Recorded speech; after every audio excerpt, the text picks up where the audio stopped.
Since 1979, we've been searching for perfection.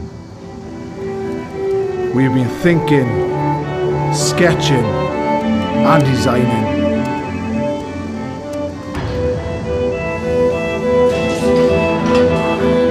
We've been building, assembling, and strengthening.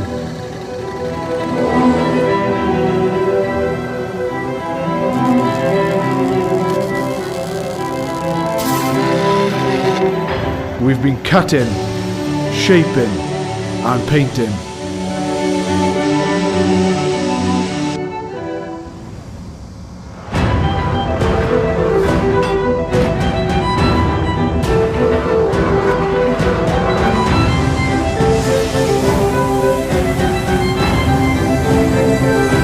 We've created strength and beauty time and again. Our machines are made for one thing: the perfect hit.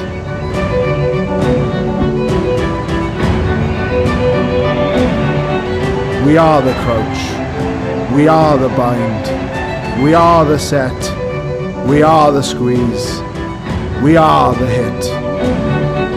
We are Rhino, home of the scrum. Asia Rugby is more than 500,000 players, coaches, and organizers experiencing the game in this multicultural region. Established in 1968, Asia Rugby has expanded from 8 founding countries to more than 36 member unions, spanning Lebanon in the west to Guam in the east, Kazakhstan in the north, to Indonesia in the south.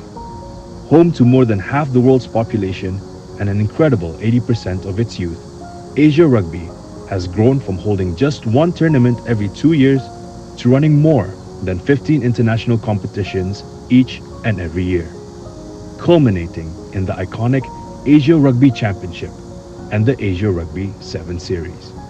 Asia Rugby continues to grow the game through initiatives like Get Into Rugby, initiatives that have helped us expand our player base by more than 25% per year, initiatives designed to empower our kids with the knowledge and skills necessary to develop great players and inspire positive social change. Asia Rugby is a diverse collection of cultures bound together by our core values of integrity, passion, solidarity, discipline, and respect, driving our belief that rugby makes a positive contribution to people's lives. Asia Rugby is taking our great game, its spirit, and everything it stands for to over half the world's population. And we invite you to be part of it. Asia Rugby. We can do better, but together.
Good morning and welcome in here to the Namdong Asiad Stadium in Incheon, South Korea for day 2 of the Asia Rugby 7 series.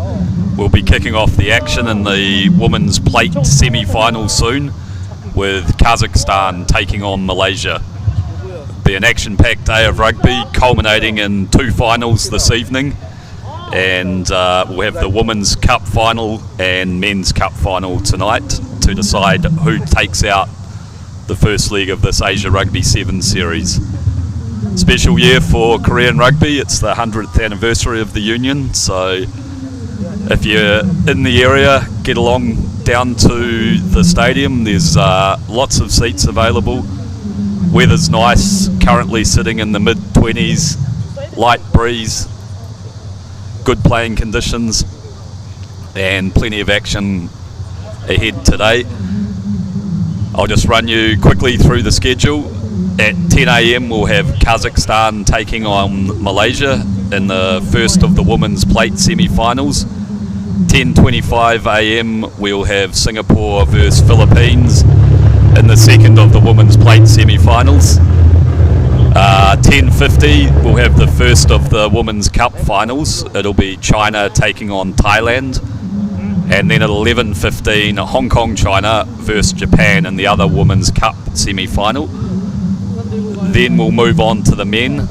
At 11:40, we'll have China versus Malaysia in semi-final 1 of the plates competition. 12:05, semi-final 2 of the plate competition, Singapore versus the Philippines. And 12:30, Japan versus UAE in the cup final, and 12:55, Hong Kong, China versus South Korea in the second of the Men's Cup semi-final. Leading off the action today, we'll have Kazakhstan versus Malaysia. Kazakhstan came third in their pool yesterday, got a good victory. Yesterday was a tough day for Malaysia. They were winless, but they put in a good shift in their final game against the Philippines. Really competitive performance. The Philippines just edged them at the end. Unfortunately for Malaysia, they lost one of their key strike weapons. Their pacey winger sustained an injury in that final match yesterday, so I'm unsure if we'll see her today, but she was a real weapon for them, ball in hand. Kazakhstan played a very physical style yesterday, some good work in the contact, big tackles, ran some good hard lines with the ball, and they'll be a formidable opponent for Malaysia, but Malaysia showed a lot of character yesterday. Looking forward to a good day of action. My name's Nick Goodman. I'm here by myself at the moment, but I'll be joined in commentary by former Korean 15s and 7s international Andre Jin Kokiard. He's an experienced player that played a lot out here for the Korean national team, and also represented Korea in the Olympics. And I'll also have alongside me at some points Tony Manoa, who is the captain of the local expatriate club, the Soul Survivors. So we'll have a good crew in today to provide some commentary for you. As I mentioned, conditions quite pleasant out here in the morning. It's just before 10 a.m. here in South Korea, probably about 23 degrees. The pitch is still in excellent condition. We had 24 matches yesterday, but it hasn't cut up at all. Ball will be dry, so no excuses for handling errors. Should be a good fast day of open running rugby today.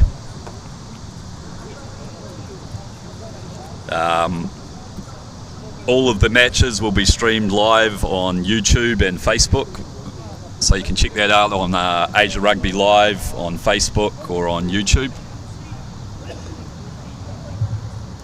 And yeah, looking forward to a good day of action.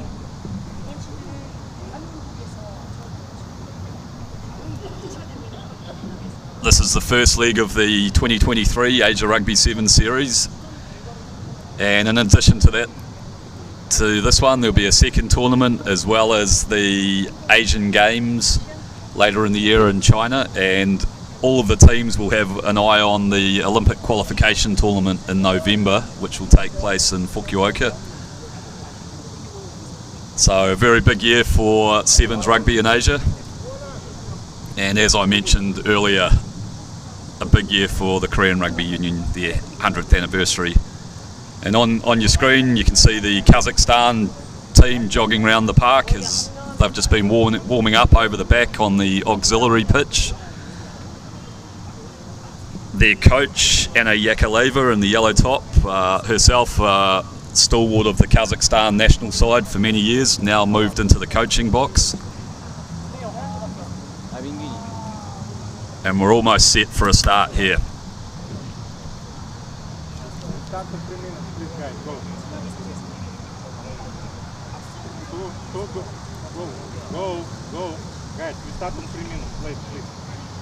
The old Rhino Vortex ball's been put to good use over the first day. A lot of good tries scored.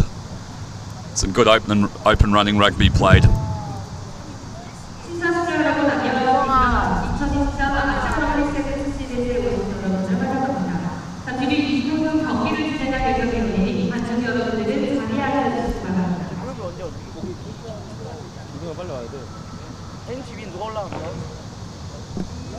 You can see the flags gently fluttering in the breeze.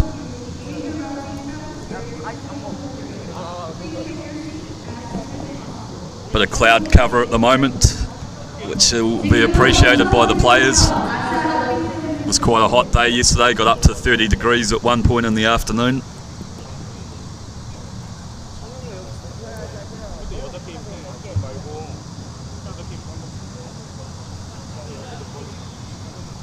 So just welcome in to all our viewers, particularly those ones in Malaysia and Kazakhstan. Good luck to your respective teams in this first match.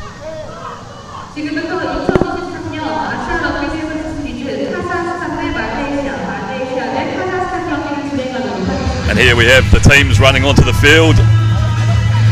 Kazakhstan in their teal blue with yellow numbers. They get into a huddle there. And they'll be running from right to left on your screen in the first half. And Malaysia, the white jerseys with the black trim. Looks like Kazakhstan will have a bit of a size advantage, but these Malaysian players have been very brave in the contact areas and really worked hard in defence. A lot of scrambling, getting back to cover line breaks.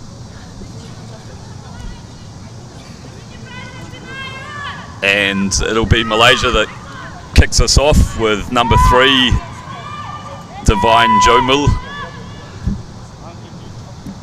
to do the restart. And we're underway on day 2. And Kazakhstan have allowed that one to bounce over the sideline. So an early opportunity for Malaysia to get up and put pressure on this Kazakhstan line out, which will take place on the Kazakhstan 22. Throw in for Nurmatova, who receives it on the wraparound. Some nice early passing to get the ball wide, but well stopped by Malaysia. A little bit of an opportunity out on the outside now, as Kazakhstan take it into the contact, set it up and clear their ruck. They've got a wide backline spread out to the left-hand touch. And they've just spilt the ball there, so an opportunity now for Malaysia. Turnover ball, what can they do from this? Oh, and that pass has been spilt too. So we'll come back to the original knock-on. Both sides struggling a little bit with their handling in the early stages. Perhaps just knocking off the rust a little bit. But Malaysia in a good position now, scrum centre field on the 22. And they're coming right. Bit of a loopy pass for Divine. She gets hit hard, pops the ball back on the Malaysian side. Kazakhstan pushing up hard on defence. And there's a one-on-one. A number 2 for Malaysia. She goes on the outside. Well tackled by her opposite. Gets up and goes again. Malaysia secure the ruck and they have a look blind, but the ball's been spilt. And we'll come back for a Kazakhstani scrum feed.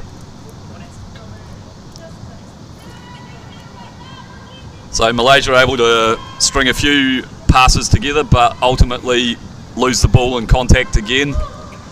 Did look like there was a bit of space on down the blind side. Unfortunately, she didn't secure the ball before she picked it up and tried to have a crack down there. Nurmatova to feed the ball for Malaysia inside their 22.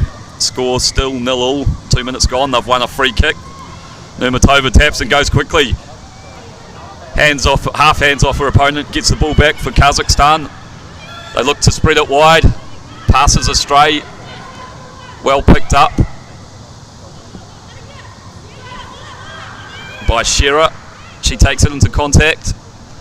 Bit of offside play there from Malaysia, so they're playing under penalty advantage now. They spot a gap and go through the middle. Kazakhstan runs into another player who was also offside. They'll tap and go quickly. Malaysians defence retreating. There's space on the right hand touch, but there's a foot that's gone out. The AR over there has spotted a foot on the touchline, so it'll be a Malaysian throw. Good draw and pass, and she just steps out there.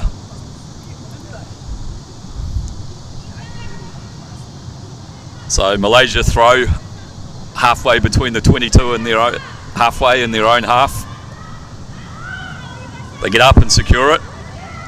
On the wraparound, wide pass, juggles a bit but held. Oh, Shearer's come in and taken the ball away on the intercept.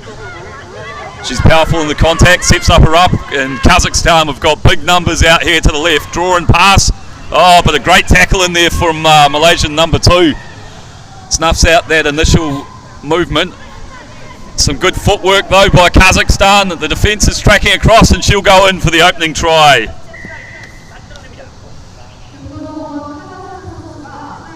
Drovoskaya and number 5 tracked back and picked up the bobbling ball and then used some good footwork to get round to marker and go in the corner. So Kazakhstan opening the scoring on day 2 of the Asian Rugby 7 Series tournament in Namdong Stadium in Incheon, South Korea. Nurmatova's got a tough kick here out on the left-hand touchline. She's struck it pretty well. It just doesn't have the legs. So 5-0 Kazakhstan. A couple of minutes left in this first half. And Nurmatova will get us restarted again. Some tall players in this Kazakhstan side, so I'm sure they'll get up and try and challenge and win this kick back. She goes deep though. It's been allowed to bounce, but picked up now by Malaysia. They have the crack at running it out of their own half. And the ball's been stolen at the breakdown. Kazakhstan on the counter-attack. They've got numbers out to the right. Shearer just goes through, backs herself, offloads in the contact. The try scorer in there again with the ball. It's a bit loose though in the breakdown. Kazakhstan have managed to secure it again. And once again they've got numbers to the left, but she'll go herself, steps back in against the inside shoulder. Good covering tackle by Malaysia. Kazakhstan tracking across the pitch. Have the defence covered her. Scrambling defence and great work by the Kazakhstan player there to get through. She's up against two defenders by herself. Defenders working hard to drift across, and she spotted an opportunity to attack the inside shoulder. Just trying to get you a number on the try scorer here.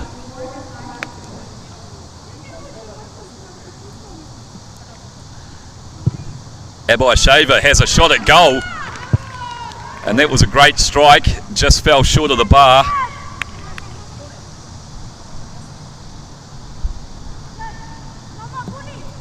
It's number 8,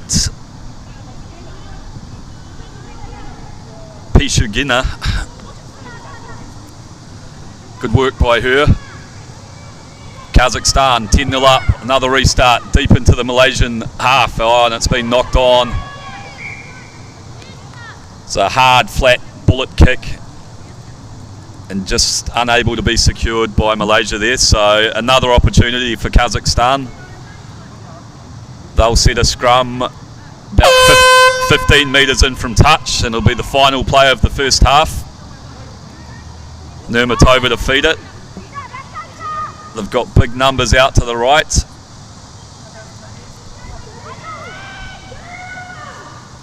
Ball secured.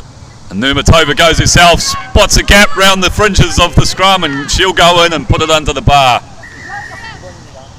So the defence just drifted off. Good vision. She saw the opportunity and snuck through.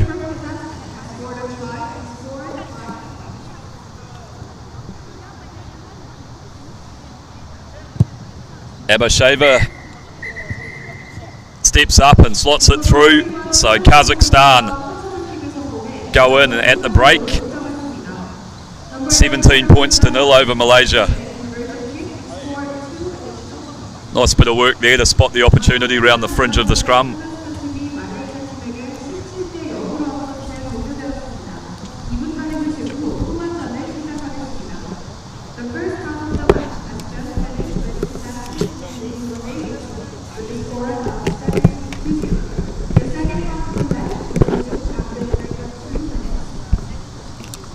And joining me in the commentary box, I have Tony Manoa, captain of the Soul Survivors expat rugby team. Also has commentated on a couple of Asian rugby matches in the past. So welcome in, Tony. Thanks, Nick. Happy to be here, and looking forward to some exciting women's rugby. Let's go. Yep, so half time here, a bit of work for Malaysia to do in the second half, but they showed a lot of fight yesterday, and they came back strongly in a couple of second half performances as well. First job for them will be securing this kickoff.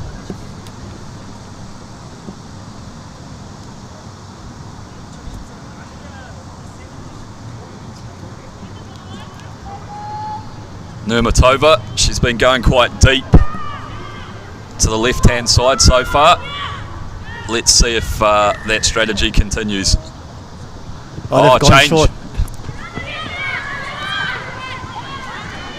And it's been knocked on by Kazakhstan, unfortunately, but a good option there, wasn't it, Tony? Yeah, just execution wasn't there, but yeah, that was very much on. So here's an opportunity for Malaysia. Scrum. Halfway between the 22 and halfway in Malaysia's half. Let's see if they can secure this ball and feed their speed out on the wing.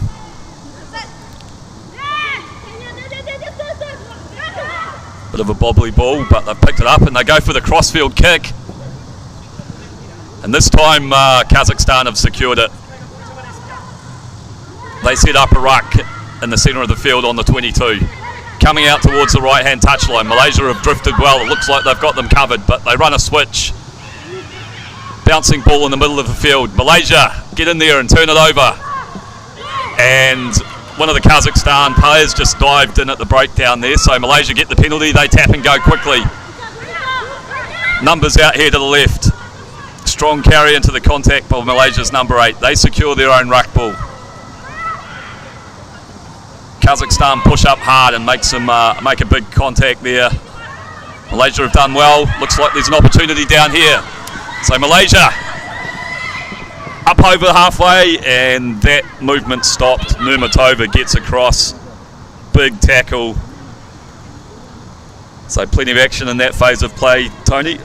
Yeah, the Kazakhstan defense very strong, and opportunities for the Malaysians, but just execution letting them down again. So Nurmatova will throw in on the 10-metre line inside her own half. Malaysia, can they get up and disrupt this? They've gone to the front of the line out. Some clever play there. Nurmatova on the wraparound, feeds it to the middle. Shearer bobbling the ball, but pulls it back in. Bit of an outside step. She's looking for an outside runner, and she's found her. And Kazakhstan going hard for the corner. Malaysia, valiant chase across, and Kazakhstan go in for their 4th try. Brilliant play by Kazakhstan. Good support play to get around and then get on the outside. Savina, number 3 from Kazakhstan. Yeah, it was good work by Shira initially to pull the pass in, take the contact and get her arms free.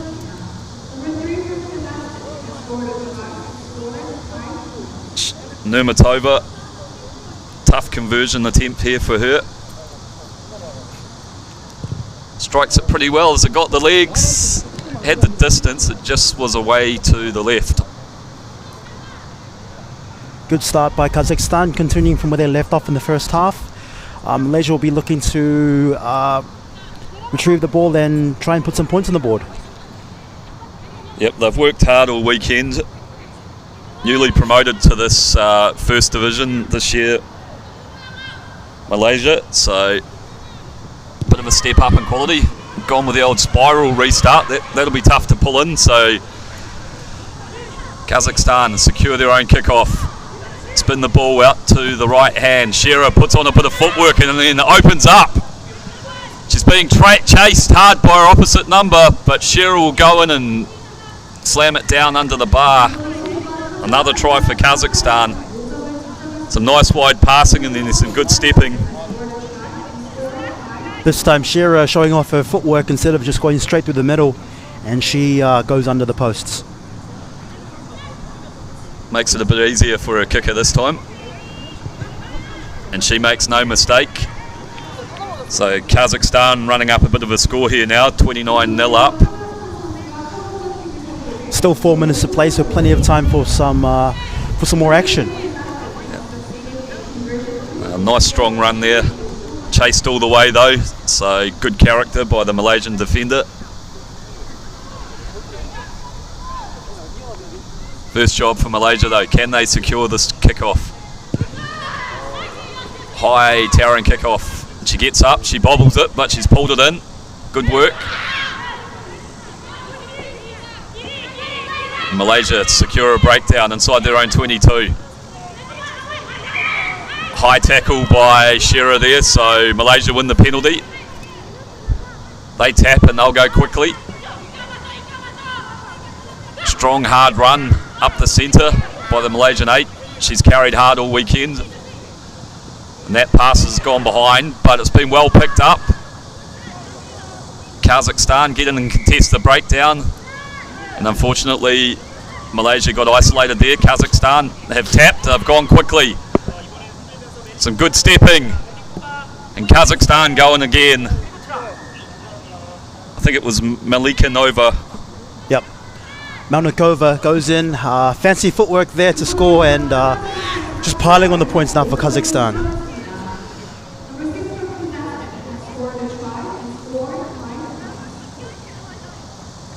A lot of defending being done by Malaysia over the past couple of days, and that's probably taken its toll a little bit now. As you can see, the ladies are out on their feet. We've got a minute to play, and we'll see where we go from here. Always takes a lot more energy when you don't have the ball, and there's been a lot of miles being run by Malaysia yesterday, but they're hanging in there. Nurmatova gets this one underway down the middle, and the ball's been dropped unfortunately for Malaysia, so there'll be a scrum opportunity for Kazakhstan. Centre of field just outside the Malaysian 22. Good attacking option here. Yesterday Kazakhstan had a strategy where they'd line their 3 back players up directly behind the scrum, and they've done that again. Keep the defence guessing to which side they're going to go to. They've won the feed, they come right, but it's good work in there by Malaysia. They've disrupted at the base and put pressure on the halfback. Kazakhstan have secured it. Bit of a loop play. It's a full-time hooter, but Malaysia have defended well and caused a knock-on, so they'll get one final opportunity in this tournament. Last play of a long weekend for Malaysia. What can they cook up from here? The young scrum half who was apparently in the under-20s side in Nepal last week will feed the scrum. Strong push by Kazakhstan, but she's done well to clear the ball. Divine puts boot to ball and pumps it down the field, so we've got a bit of a foot race now. Malaysia chasing hard, but Kazakhstan have secured it. Some nice stepping here. Looks to link on the outside. Malaysia have tracked across, still defending strongly. Scrambling to get back there. Kazakhstan have got numbers to the left. Draw and pass. Final play is gone. Malaysia's still chasing hard though.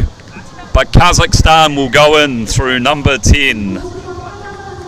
Number 10. Aliyeva. Brilliant team try. Not satisfied with just clearing the ball and going in for full time. The Kazakhstani women score a brilliant try actually. Yep, some nice interplay down this right hand flank before they saw space out left and put some wide passes together. And a good strike again, but it's just away to the left. So 39-0, Kazakhstan take out semi-final one of the plate competition. See that nice passing right on the chest. Means the ball carrier doesn't need to slow down, she can just accelerate. Malaysia chased hard as they have all weekend. And that'll be farewell to Malaysia for this tournament. And a big statement win for Kazakhstan. They'll be sending a big message to their opponents who... Yep, so they'll be up next. The second of the women's plate semi-final will be between Singapore and the Philippines. And the 5th-6th playoff, or the plate final, will take place at 1:45 Korean time this afternoon. So on one side of that will be Kazakhstan.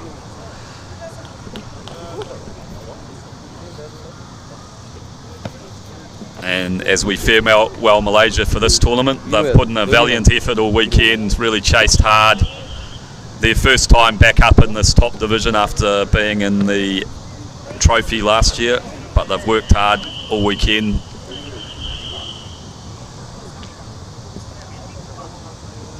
Shearer dots down. Yeah, just on Malaysia, they never gave up and can't fault their efforts. So well done, ladies, and hopefully see you in the next tournament.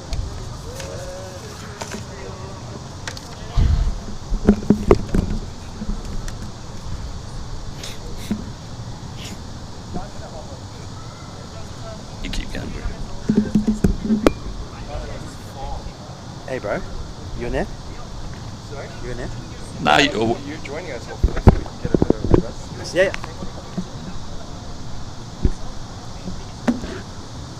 So next up we'll have Singapore versus the Philippines. Philippines finished yesterday strongly, defeating Malaysia in their final match. They've got co-captains in number 4 Puig and number 9 Leiden. And Singapore captained by Victoria Chu in number 8. Singapore also worked hard yesterday but were unable to secure a victory. Philippines winning their final match against Malaysia. So this should be another good contest.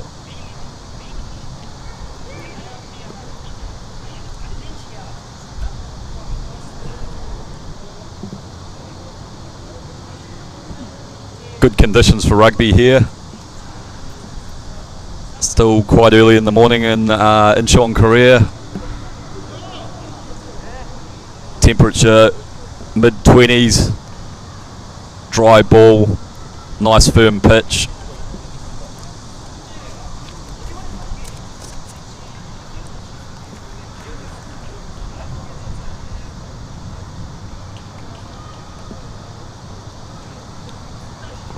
Beautiful stadium, the Namdong Asiad Stadium. It was built for the 2014 Asian Games. It's been the venue of a couple of famous victories for Korea, including the Olympic qualification tournament in 2019, which saw them go through to Tokyo. As you can see, the Kazakhstani players walking around the field to head back to their tent and recover for the 5th-6 playoff for the plate final.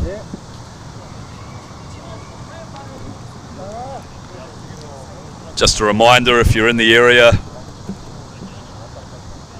good opportunity to get down and see some exciting international rugby. This will be the only senior international competition in Korea this year. So if you're in Seoul or Incheon, get down here. Yeah, loads of talent on display, so yeah, if you can, get down here. Did you watch any of the games yesterday, Tony? I did. I saw the final Korean match, Korea versus UAE, and that was quite an exciting game. Bit of back and forth in the early stages, but Korea were just too strong for UAE.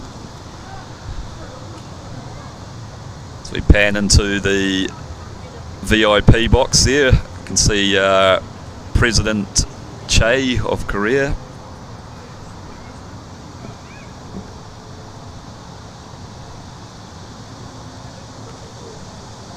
And the Singapore supporters there, perhaps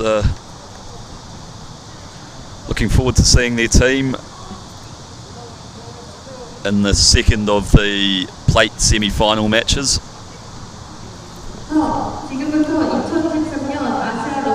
Between Singapore and the Philippines.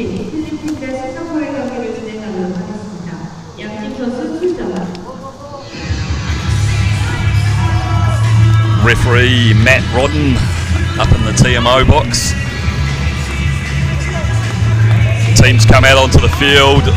Philippines in the dark blue and Singapore in the red. Philippines will be playing from right to left on your screen, and Singapore from left to right, obviously, in their red strip. And it looks as though Singapore will kick off through their number 6, Chong.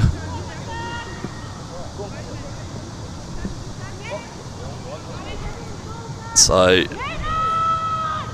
who can secure this early kickoff and have first opportunity with the ball? Vital facet of the Sevens games, these kickoffs.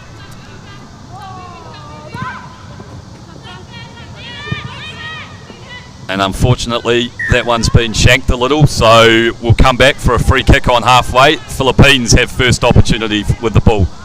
Tapped by number 10, Kaylee. She was a strong player for them yesterday. Philippines go hard into the contact, but Singapore have done very well. Got over the ball and forced a penalty. They tap and go quickly. First opportunity for Singapore. They look for space. She's accelerating. Philippines get back and scramble. Still on for Singapore. Chong at the base. Comes out to the right. Draw and pass. Oh, she goes herself. And Singapore go in for the early score. Number 3, Shirlene Koh. Yeah, some great lead-up work. Wheels on Samantha Teo Ming Lee. Straight up the middle, and then she goes down and the ball spread wide to number 3. Was it number 3? Yes, Shirlene Koh. Shirlene Koh. Yeah. Little show and go, left-hand fend, and a great try in the right corner. Yep, some good work at the breakdown initially there. She, one of the Singapore players, got over the ball and won a penalty. Tough kick, which is unsuccessful, but good start for Singapore. Look at the determination on her face in that final handoff there. So Chong gets us underway. Didn't make the 10 last time. She'll be looking to get over that 10 metre line this time. Strikes that one better. Finds a bit of space. Ball's bouncing awkwardly for the Philippines, but they've secured it. Straight into the contact. Opportunity for the Philippines now. Ruck ball a bit slow, so allows Singapore to push up hard. They put pressure on, but Kaylee's a strong carrier. Uses that leg drive to go through a bit of contact there. Loose ball though. It's been knocked on. Singapore come out firing. They're pumped up. Yeah, a lot of energy from Singapore. They really want to win this semi-final. Bit messy from Philippines in trying to get to ground, and they've coughed up the ball. So we'll see what Singapore can do here. So number 10, Samantha Teo Ming Lee to feed the ball for Singapore. Just outside the Philippines 22, they've secured the scrum. She spots a little gap and passes it nicely to her support player Chong, and they've gone wide, but the pass is behind. Philippines though have been caught offside, so another opportunity for Singapore to attack in the Philippines 22, looking for a tap. They've got big numbers out to the right hand touchline. Dummy switch and a hard running line by Ko up the middle. Philippines have given away a breakdown penalty, taken quickly, stopped on the line, held up. So we've got a call from the AR here. They're going to go upstairs.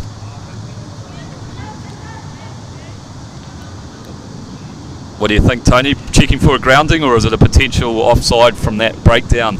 Yeah, I think penalty advantage, but just judging from what we can see up here, I think she was short initially, and then she tried again to reach out. Maybe a double movement.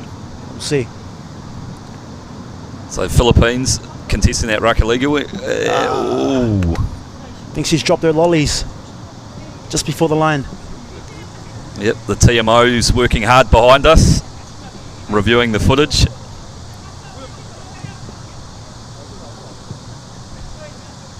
So it just looks like a decision on this grounding.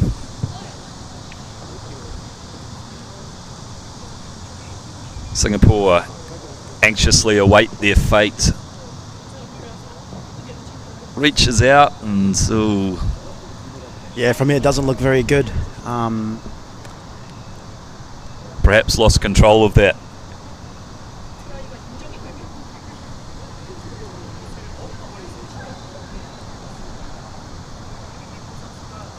So we scoop and yeah, bobbles. Goes backwards initially, but then maybe rolls forward.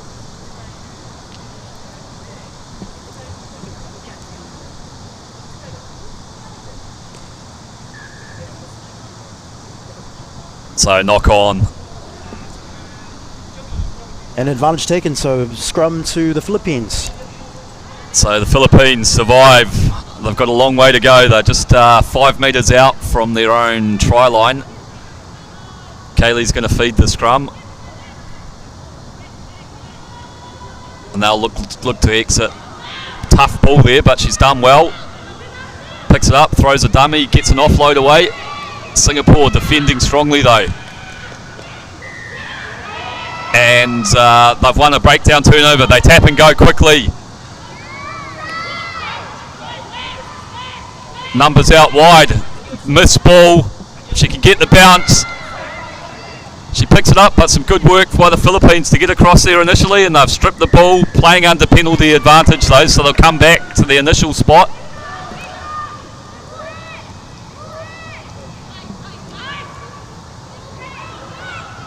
More pressure on the Philippines lines. Can they hold? They go quickly. Nice step, and Singapore going for their second. Number 8, Victoria Chu, I think it was.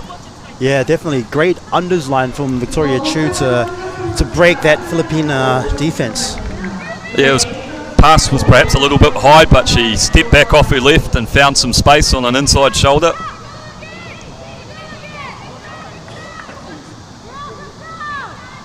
Singapore, they've come out flying this morning. Conversion attempt just hits the upright, so 10 points to 0.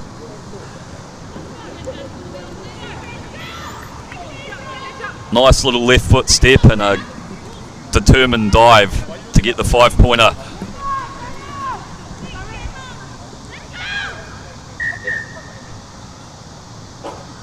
Substitution being signalled, I think, but no.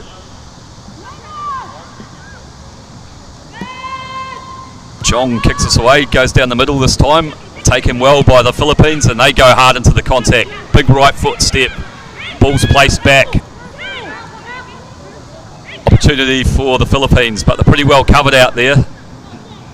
Oh, she's done well though. She's got on the outside and got an offload, but it's been ruled forward. Wow. Unlucky. I thought there was a line ball. She was away then.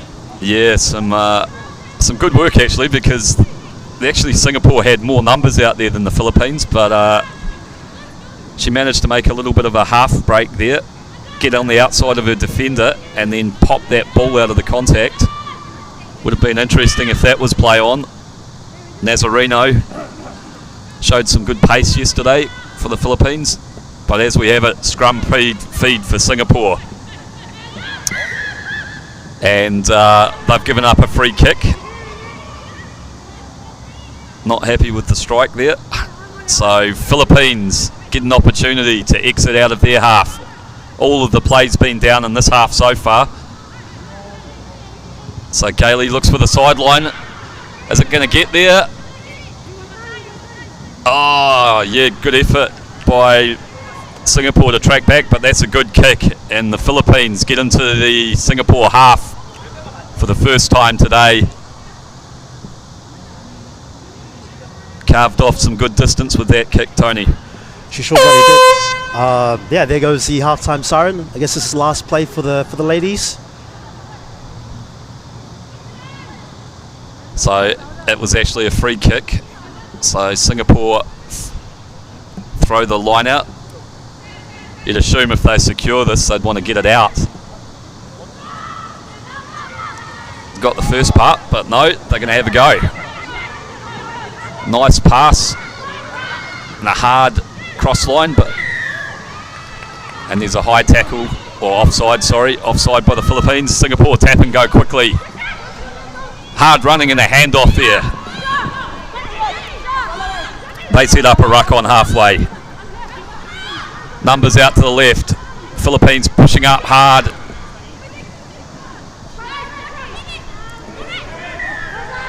And an illegal breakdown steal there.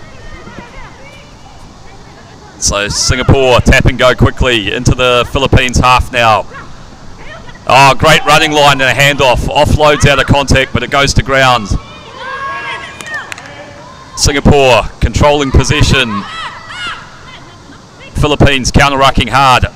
The ball's been spilt. Advantage being played. Here's an opportunity for the Philippines, but it's a forward pass. So there was space out there, but unfortunately the pass went forward. So Singapore go into half-time 10-0 up over the Philippines. Unlucky from the Philippines. They had some good work at the breakdown to turn that ball over, and then they just needed one more pass to get the ball wide to their flyers, and they would have been in. But yep, we're into half-time now. So what do you think the Philippines need to do to come back into this game, Tony? They just need to hold the ball and maybe play a bit shorter. With they're going too wide too early. I'd say they've got a more powerful pack, so they should use their size advantage over the Singaporean women. Obviously, the Singaporean women coming out with a lot more energy and a lot more spark, and actually a lot more accuracy as well. So they've just got to continue what they've been doing for the first half, and they'll get the result. Yep. Yeah, good comments there. Thanks, Tony.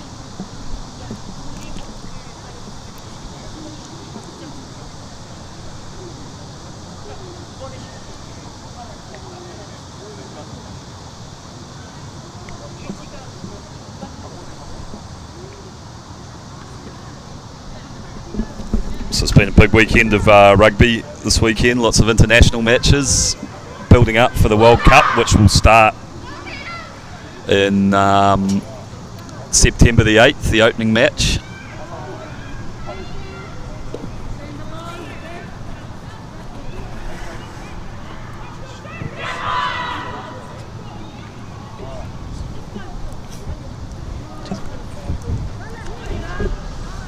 It's getting ready for kick-off to the second half.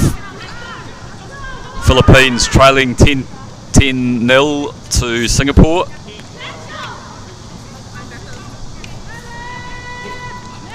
but Philippines will have the kick-off and an opportunity to put some pressure on.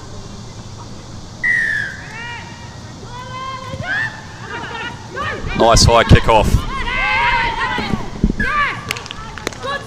And some good pressure by the chasers.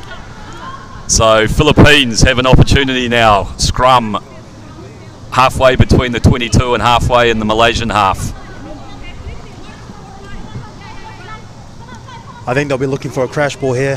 Their centre. Yep, could be the option. Got to secure that scrum first.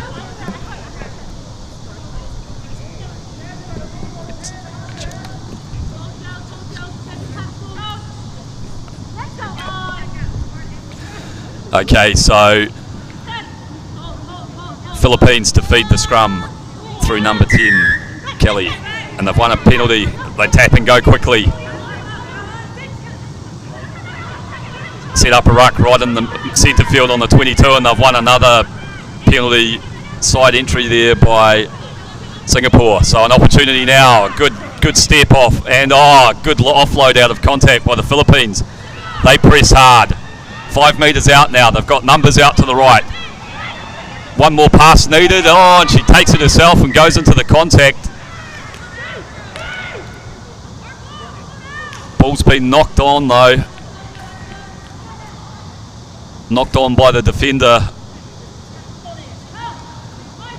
One more pass there and you would have thought they would have been in, Tony. Definitely. Missed opportunity, but they've got another scrum pretty close to the line, so we'll see what they can do here.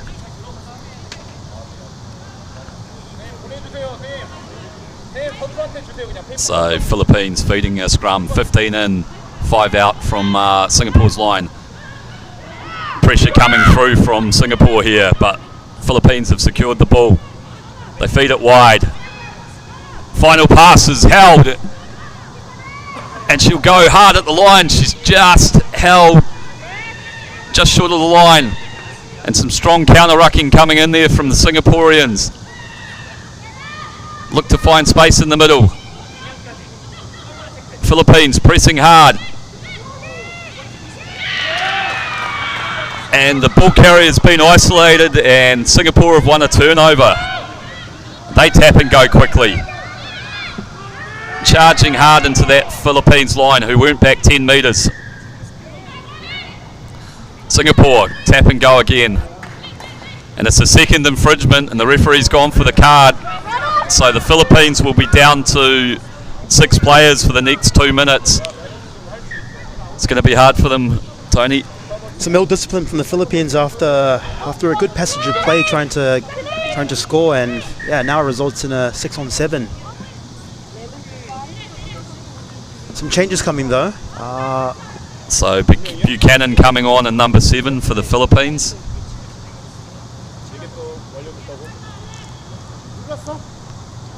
Singaporean player did well there to get over the ball and win a turnover or force a breakdown penalty. Singapore to feed the scrum. They secure possession. Wide pass out to the left. Has a crack on the outside. Hands off the opposite. Strong run from Chanel Weng there. Singapore hold possession and go straight through the middle again.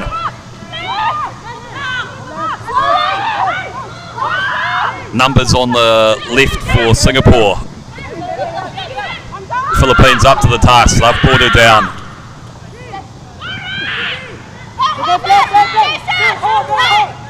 Slow ruck ball, but there's a bit of space down the blind, which is closed pretty quickly. That was a very short blind though. Tiptoeing down the sideline and unlucky. Foot in touch. So clock counting down. Can Philippines, playing with 6 players, get on the scoreboard?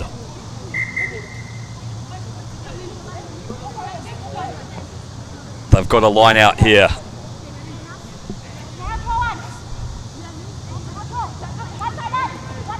They get up and secure it. Oh, The ball's bobbled and it's gone back on the wraparound. Playing advantage to the Philippines. They take it into the contact and will come back.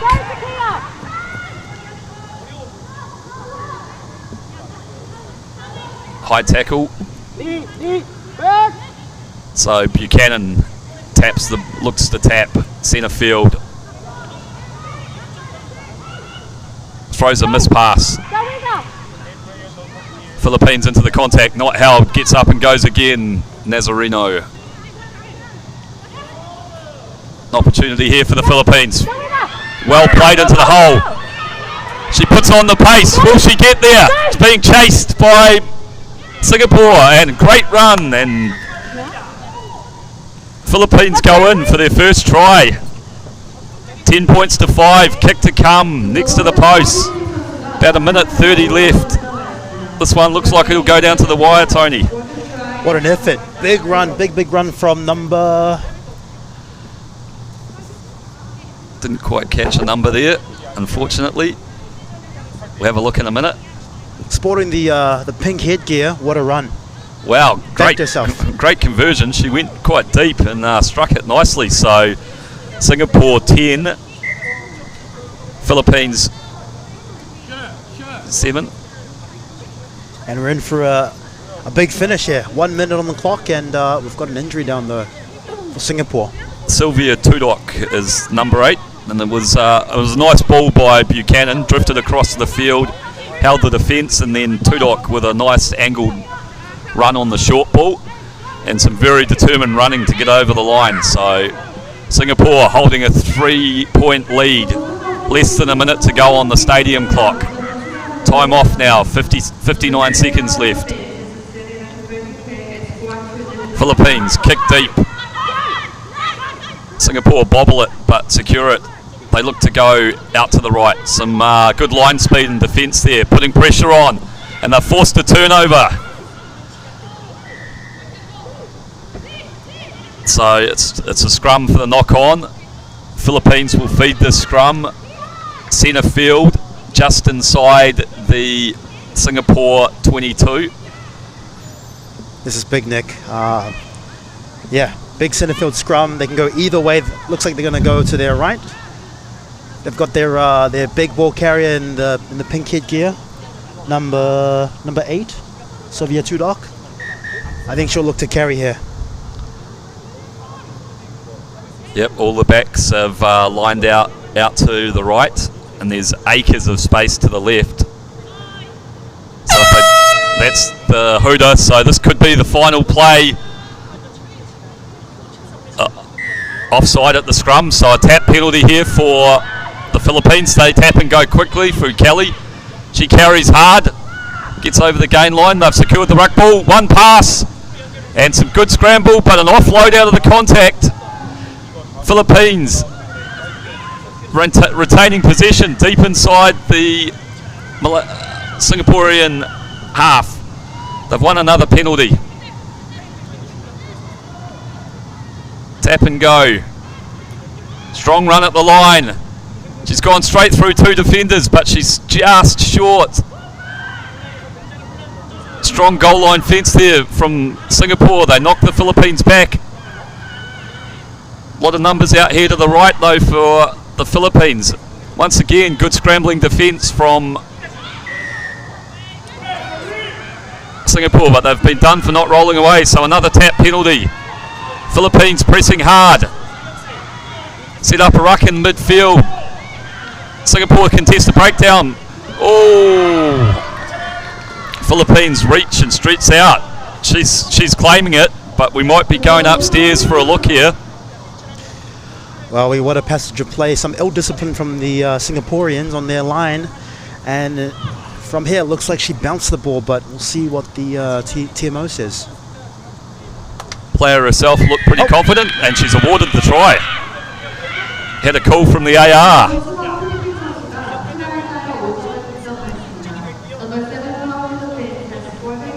Well, we want to finish this to the semi-final. Philippines were down 10-0 at halftime. Yep, so here's Buchanan, I think it is, determined, slams it down.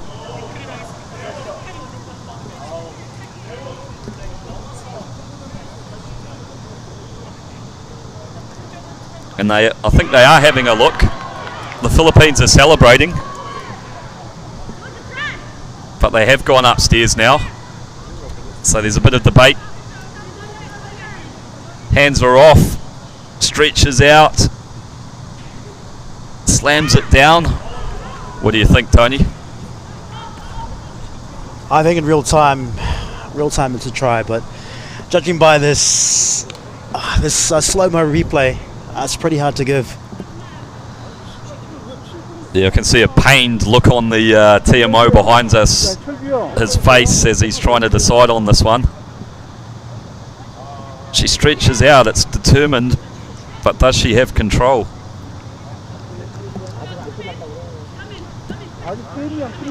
Regardless of what happens, big effort from the Philippines. Yeah, outplayed in the first half, and second half they've just hit the switch, and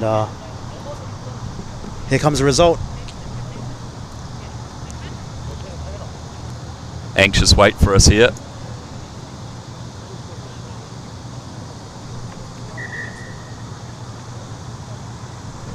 And she calls the captains together.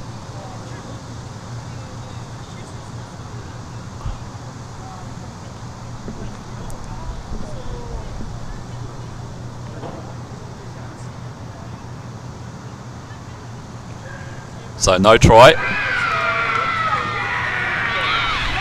And Singapore celebrates. Nail-biting finish. And Singapore take the win. Congrats to Singapore. Some goal line defense, a bit of ill discipline, but they've managed to pull it off and hold on, scrape through with a narrow 3-point victory, 10-7 over the Philippines. Yeah, first win of the tournament for Singapore, so well done to them. They're ecstatic with the result.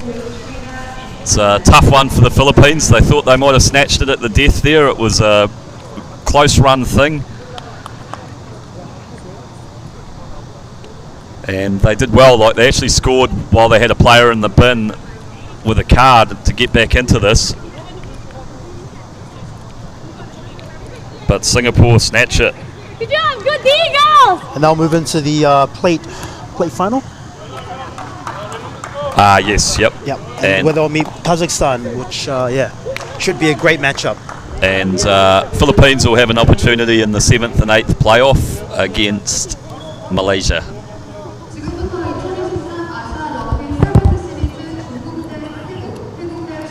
Well done to both teams, and those are the semi-finals for the women's plate. Next up, we have the Shield final, a Shield semi-final. The Cup final, Cup semi-final. So first up in this Cup semi-final, we'll have China versus Thailand. This should be a good matchup. Some good rugby played yesterday by both of these sides. And joining me in the box for the first time today, I have former Korean 15s and 7s international, Andre Jin Kokiard. Welcome in, Andre. Great to be here. No better place in South Korea than Sunday at Incheon Namdong Asia Rugby Stadium. Looking forward to a big semi-final. Obviously, China and Thailand playing some beautiful rugby. Yeah, Thailand were pretty impressive yesterday. They've got some real speedsters out wide, and then China, a very physical side, did some good work in the collisions, especially on defence. So they were flying up and with some good line speed and caused a lot of defensive turnovers. Yeah, really looking forward to this one. Obviously, Thailand's got some speedsters. They're really good in space. China's going to look to use their physicality and kind of boss these Thai girls. Let's see how it goes. So Thailand get us underway. They'll be playing in the yellow and blue hoops, secured by China in the black. And early knock on there from Thailand. So that gives China an opportunity to feed a scrum on their 22. First set piece here, obviously in 7 set piece, not as important in 15s, but we should see a physical scrum here, a good platform for the Chinese ladies to have a strike attack. China feed the scrum, they've secured it. Put on a bit of footwork, a hard down line there by China. Take it up. And they've found a little bit of space out wide here. Well covered though by Thailand. And they've won the ball, turned it over. That is great defense there on the touchline. Opportunity for Thailand here for a counter. Nice short line there. Thailand hard through the contact, gets an offload away. This is where the Thai girls can stay alive, keeping that ball alive, staying away from contact. That's where they're going to have an opportunity today. But boot to ball, and there's a bit of a race here. Number 19 showing a lot of pace, put some pressure on. And looks as though China have just kept it in, but they've knocked it on at the breakdown. So some good pressure there by number 19. Unfortunately, she's not on the team sheet, so we can't give you a name. Now, but two great plays from her. First, she caused a turnover about a minute ago. Decided to put boot to ball, ball to boot. Gave China the opportunity to attack, but then made up for her mistake with another touchline tackle. Great segment of play there from her.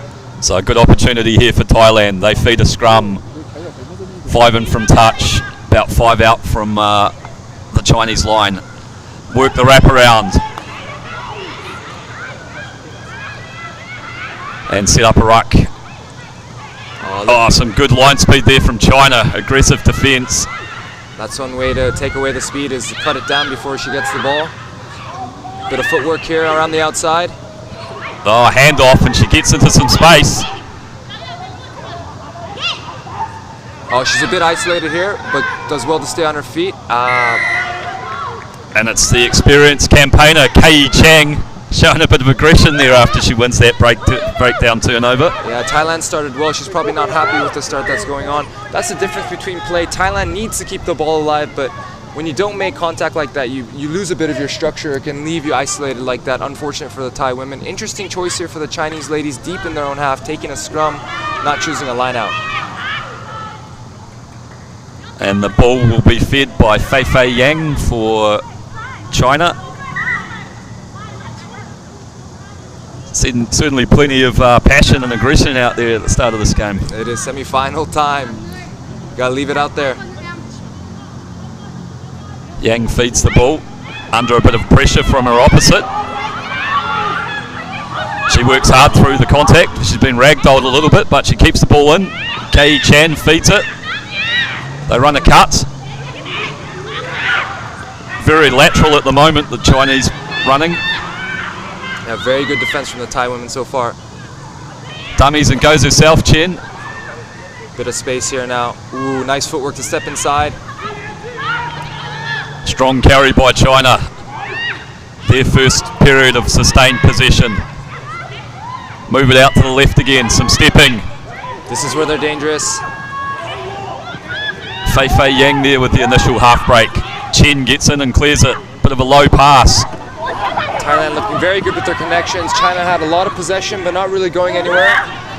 Finally about to enter the Thai half. Chen has a look. Yang uses her feet. Offloads off the ground to Chen. Got to credit both teams here. China really putting on an attacking clinic, but on here, flip side, Thailand not backing down, making their tackles. Zhu carries into the contact. It's impressive from both sides. Just showing the level of rugby in Asia these days. Short ball, but that's well read by the Thai defence. Quite narrow at the moment. Oh. Slips through one tackle. The workhorse. Melling Yang, that was. Ah, some nice feet there. But the speed from Thailand, look at it go. Look at that. What a tackle from behind. Just got to be careful there. No support on defense and attack, but no worries. Chinese player number 5 takes care of business. What a start to this game, Nick. Yeah, there's been some great defense from both sides. But China finally break the deadlock. That's probably the longest passes of play we've had at Incheon this weekend. Probably 3-4 minutes of play there since that scrum. Yeah, there's literally players out on their feet. So a good initial break by Wang in number 6. And then the finish from Gu in number 5. And she'll try and convert her own try. China showing what they're about. They've got that balance of speed and power. It was power first, and finally when they got to use their footwork, open up the defense here, and here's the finish here. Some great scrambling defence from number 19 for Thailand though. She must be the quickest lady in the tournament. Yeah, definitely from what I've seen so far.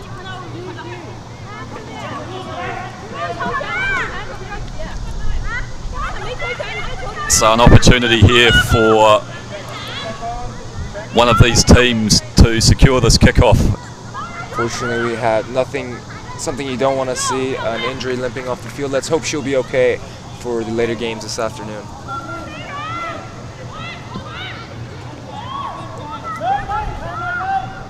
Yao Yao Gu to get us underway. Try scorer and just converted her own try. China leading 7-0. Hangs a nice restart up. That is a great kick. China get in there and contest, but they've knocked it on. Almost executed that perfectly. A great hanging kick.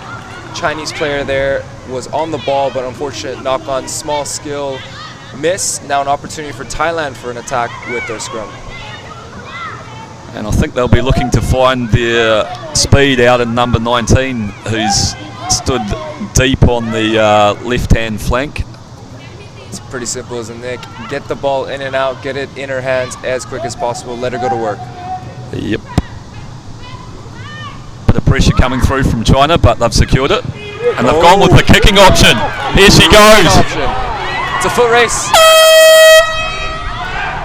How's the soccer skills? Oh, great cover defense by the Chinese. Ball's popped out of there suspiciously. And yes, it's a penalty. Whenever you see a scoop like that, it's not a natural. Definitely a penalty there. Now, interesting for China, you're just going to tap this and get to halftime. Yeah, it looks like that's the option. Time to regroup for both teams. It's been a crazy first half. Break is needed. Yeah, definitely. There's been some long periods of ball and play time here. But what a great start to the semi-finals. Yeah, exciting stuff. It's a danger woman for Thailand, a real speedster. They identified the space at the back and put the kick through. Just a little bit unfortunate not to get a bounce.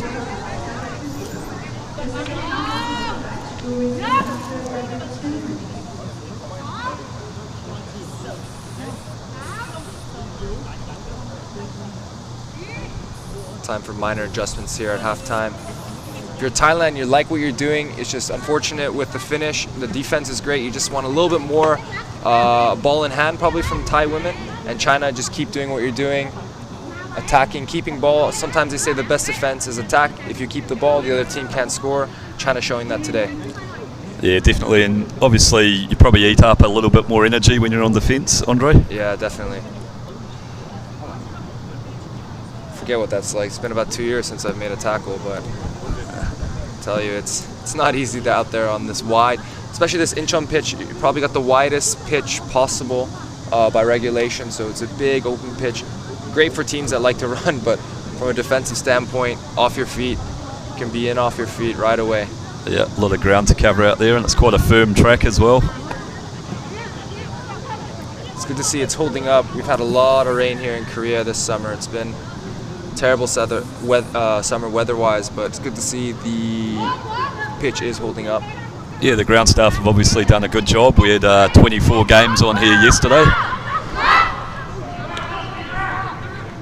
So one of the areas you specialised in was the getting up and contesting restarts.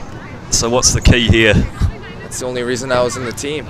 No, look, there's different types of kickoffs. Obviously, possession is so important in the sevens game, so you want to be able to secure your kickoff or the opposition kickoff. There's two options here. Do you hang it high and you go for that kind of body one-on-one, or do you? What I liked was a little bit of that line drive kick where you can time it perfectly. Let's see which of the two options the Chinese team goes for here.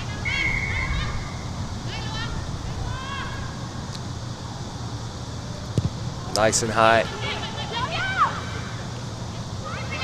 And it's been knocked on by Thailand. So good pressure on that restart. It's crazy what pressure can do. It looks like she had all the time in the world, but the second that she caught that ball, the Chinese were on her. It's a great opportunity here for China to get a try and put their mark on this game. Yep, Fei Fei Yang will feed for China. About halfway between the 22 and halfway in the Thai half. Pressure coming through from Thailand, but she's offside, so Yang taps and goes quickly. Oh, and the referee's had enough. She's gone for the card. So Thailand down to 6 players with one of their key players on the naughty seat. And that must make it even harder on this big wide field when you're a player short. Yeah, the ball's not out of the scrum there, and she's just hands all over. Thailand rolling on the subs.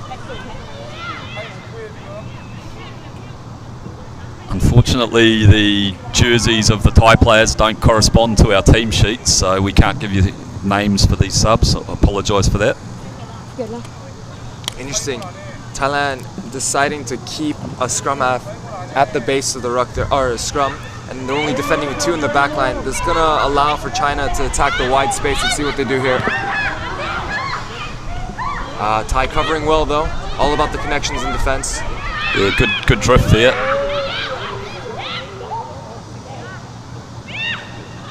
China now though, they set it up inside the Thai 22. It's been stolen, great work. There. Opportunity here for the speedster if they get it in her hands. She has a half step and she gets the fend away, but good cover up from China. China counter. Hands in the ruck there. We might see a card. Oh, so both teams are going to be down to 6 now. That's just ill discipline. They did a great cover tackle here to reel in the speedster. No real apparent danger. Put your hands in the ruck. You're just giving the Thai team an opportunity to get out free. Yeah, poor decision making at that breakdown there. And now they opt for the scrum, Thailand. It's a real coach killer, that one. You're in the lead. You've got everything under control. No need to give away a silly penalty and get a yellow card. China coach Sean Horan was previously with the Bay of Plenty Steamers and also the New Zealand Women's Sevens team in the Rio campaign where they won a silver medal. Thailand win it. It's a bit messy, but the speedster's got it. She'll go on the outside. She'll run laterally using her footwork. The Chinese have drifted across hard and wrapped her up though.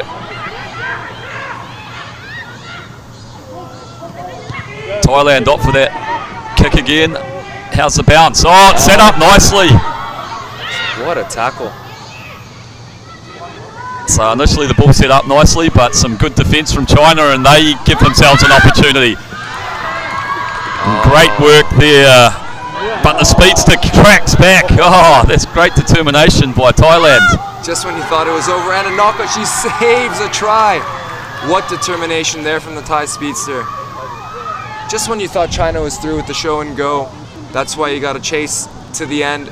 Just saved one for her team there. It's amazing defence. That's the second try saver she's made today. Miling Yang was gone for all money. What a game we have here. If you're Thailand now, you're chasing the game. Maybe instead of that option to kick behind, maybe just keep the hands on the ball. Work for your opportunities. You don't always have to score on every phase. Just stay patient. The issue is now, though, they got to go about 94 meters to tie this game up. Just a short break while a couple of injuries are attended to. It's been an exciting contest, end-to-end stuff.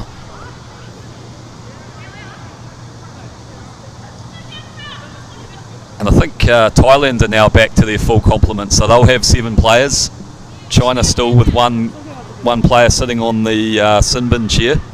So this is an opportunity here. You're far away from the goal line, but you're 7 on 6. First you need to win that scrum and then take your opportunity here. Interesting that both teams deciding to defend with a scrum half when they're down to 6. It only leaves 2 defenders in the back line, so a lot of space here on the right hand side. Yep.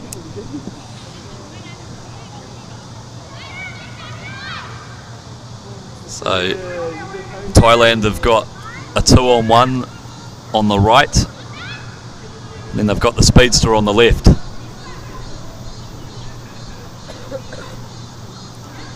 Good scrum by China. By China. Looks like they've won that and turned it over. Really using their physicality here. One pass, decides to take it up herself.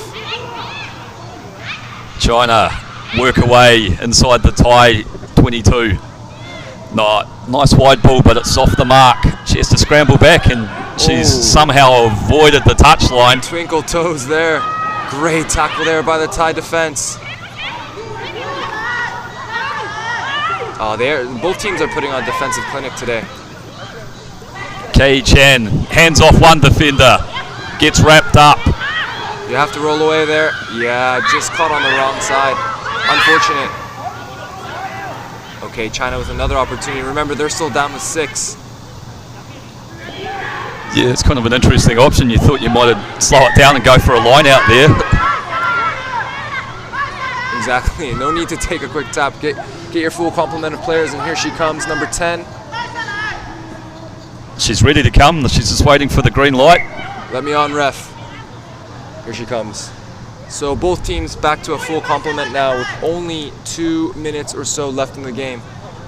Yeah, so Liao back on, and China opt for that scrum. They hold a slender 7 points to 0 lead. And 2 minutes left.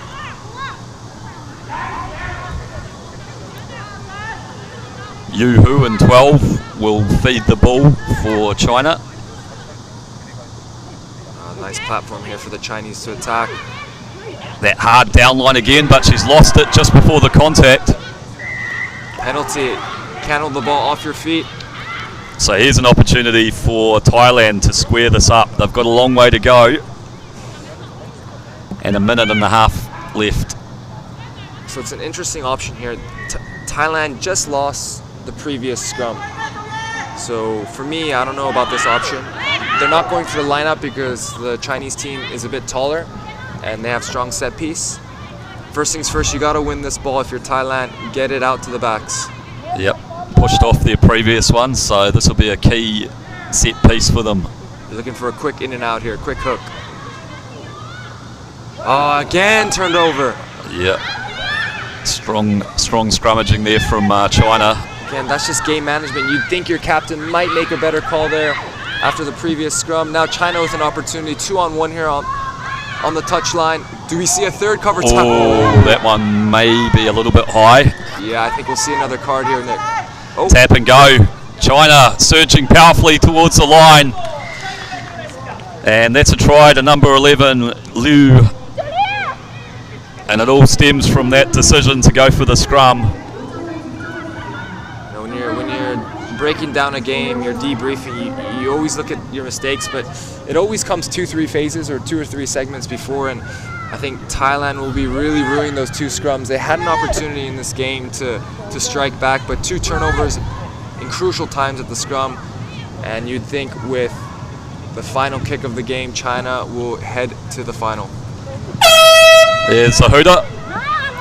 Just have time for one final kickoff, but the game is over score-wise. Yeah, 12-0, so 2-score game, so no opportunity for Thailand to come back into this, but they've battled hard. It's been an incredible performance here for the Thai women. So Kei Chan will get us underway. Goes deep this time. Secured by Thailand.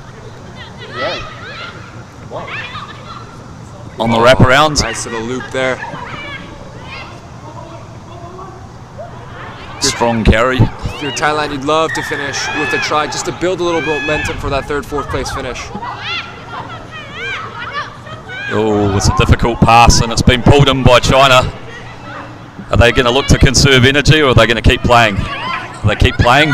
Little kick through. Bit of a scrap there. Yeah, you can't hold the player when she doesn't have a ball. With a final to play, China might have opted to get the ball off the pitch. Yeah, that's just a bit of white line fever. She saw an opportunity to get one for herself, but like you said, better to kick that ball in the stands, get into the sheds, and win that recovery battle for the final. But now gives opportunity for Thailand for one final attack. You know they'd love a try before that third, fourth place game in this afternoon. Interesting decision here, though. China hot on attack.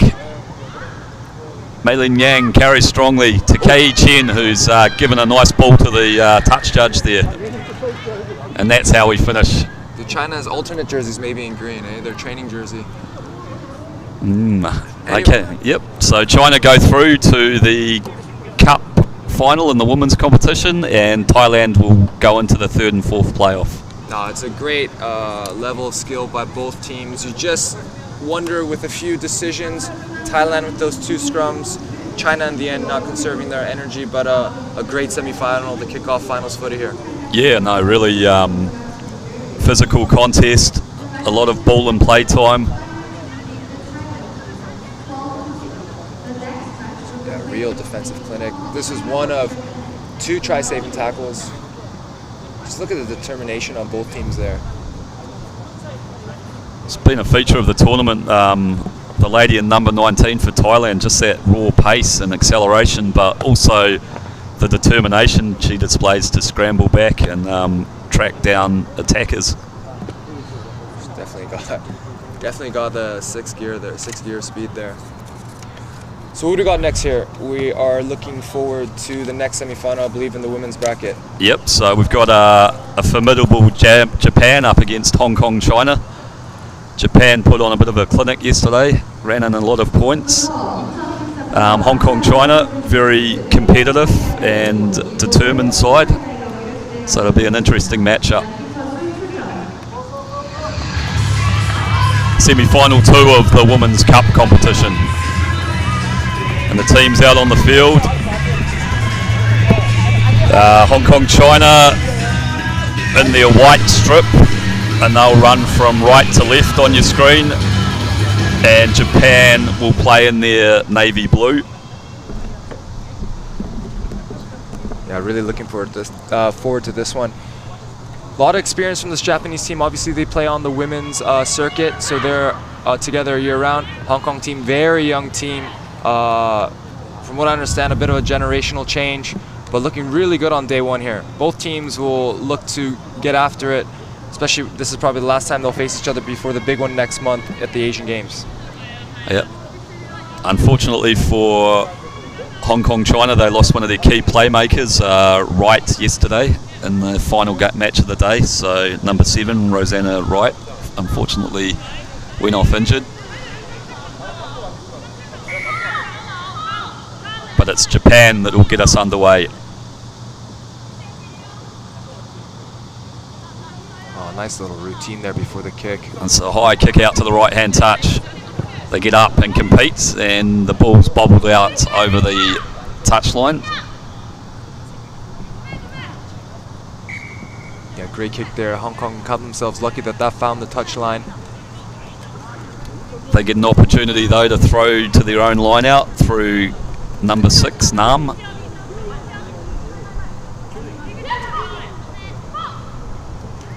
They get up and secure it. Nice pass. They work it towards the right-hand touchline. Nice little play there, but the Japanese not falling for it. What a tackle then over the ball there. She wants to go quick. Yeah, great body position there, wasn't it? Got really low over it. Number 5, Suda there. Seems like we have a AR decision pending here. High tackle, I believe. Penalty has been reversed. It will be Hong Kong's ball. Okay, here we go. Hong Kong tap. Bit of footwork. Good carry there. Way to stay alive. Waiting for a support. They look to go blind. It's number 12, Chong with the dancing feet. It's a great defensive line here. Look at this line pressure by the Japanese. Yeah, very well connected and quick. And that's just textbook there. Assistant tackler waited her for to go to ground and then a quick jackal. So Japan press hard onto attack. Created a bit of a one-on-one here and some good footwork. Silky, very silky down this touchline. Didn't have much room to work with, 2-3 meters, but a little in out and finds the try. Number 1 there, Mio, in for the try. Great start by the Japanese team, just showing what defensive line pressure can do. Hong Kong didn't really have much option there to carry. Great tackle, great jackal, quick tap in the corner. Yeah, it was Fumiko Otaki in number 2 that got over the ball there and forced that penalty turnover. She's been impressive this weekend, very athletic. Direction is good, but just a bit short. Yeah, nice strike there by Suda, but just didn't have the legs on that one. Nice little bit of footwork, one-on-one. It is actually impressive how technically gifted this Japanese women's team is. Probably the most, I would say the most skilled team probably in the competition, men's and women. Yeah, they're very well drilled as well. Suda gets us underway. Another great kick. Well, it's gone backwards. Well, knock on by Japan. You know, the JRFU has that Japan way, their slogan. You know, if, you know, especially on the World Series at the women's level, maybe they can't compete at the physical, the athletic level. So what does Japan do? They hone in their skills, they hone in their drills. Again, the most skilled and probably most structured team here, and that probably just has to go to cover for their lack of physicality at the world stage. Yeah. Now Opportunity here for Hong Kong though. They run a cut. It's Chong, she looks to connect on the inside. Another switch. Nice keeping the ball alive here. Now time to straighten up. Bobbled loose in the contact though. Unfortunately, it was a really good set piece. Made good amount of meters, but just a little bit loose in that contact area. Yeah, even through all those switches, that Japanese line just stays resolute and connected. Now Japan with an opportunity. Tanakashi feeds the scrum, wins it. Oh, footwork. Nice little step there from Suda. She's being tracked down hard though by Hong Kong. Who's going to win this race? Oh, what a tackle there. Great tackle. I think Number 12 from Hong Kong, Kaiyan Chung with the try-saving tackle. For all day, you would have bet your mortgage that Suda was in there for a try, but what? We've seen some great cover tackles today. Yeah, excellent work to get back there and put some pressure on. She just reaches out and loses it. So, Hong Kong, China, an opportunity. I see why the coaches always told us to never give up and chase back. I can see it today. Yeah. Do apologize if I didn't track back in the day. But Hong Kong here with the scrum have to go 95 meters for the first try of the game. Olsen Thorne takes it up, strong run, Yeah, gets through the initial contact. She's been a staple in this Hong Kong side for years. Oh, charge great down block kick there. and a try. Bit of unfortunate passage of play there. You see what Hong Kong was doing. It was a nice carry there by Olsen Thorne. They had the space in the back, but a great block by the Japanese player and in the corner. Yeah, Mayu Yoshino in number 8 there. Read it well and then executed. Then had the poise to regather and bobbling ball that wasn't an easy dot down in the corner. Now Suda, great for direction, a bit far on this touchline. Let's see how this one goes. It's away, but Japan still out to a 2-score lead. Oh, Look at that. timed that jump to perfection. In terms of an option, it probably wasn't a bad one. They were sort of stuck deep inside their own 22. And then just that concentration to gather that bouncing ball and dot it in the corner. So Suda will get us away again. Her kickoffs have been pretty impressive so far. Another great high kick. That kick is just causing all sorts of trouble for Hong Kong. Otaki, she spins the ball wide. Bit of a goosey, and the danger woman, Satsumi, she's wrapped up.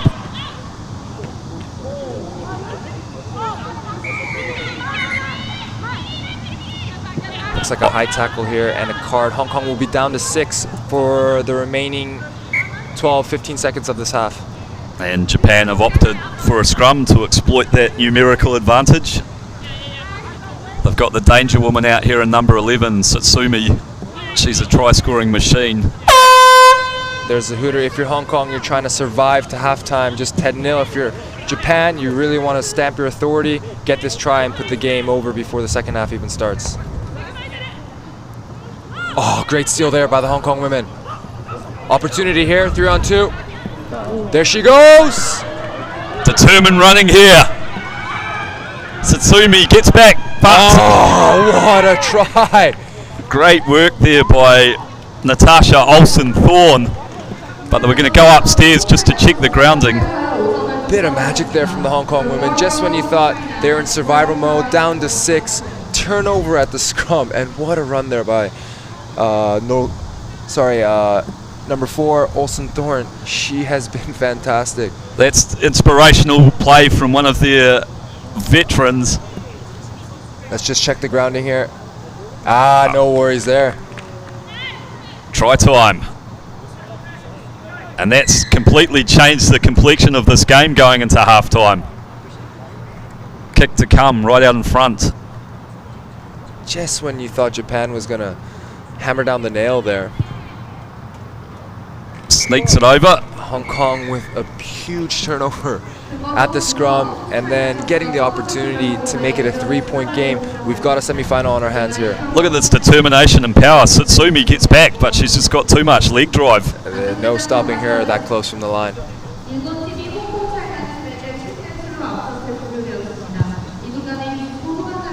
So, 3-point lead, Japan over Hong Kong. Hong Kong playing with a player in the bin, but they've dragged themselves back into this game. I'm liking this little ice bag on the head here. That's a nice little thing there. Good look. Don't be fooled, everyone. It does look a bit cloudy here, but it is still humid. We're just at the tail end of a Korean summer, which has been a hot one, I tell you. Yeah. Yep, got up to about 30 degrees yesterday afternoon. I'm not sure if it'll get that hot again today, but it's still quite humid.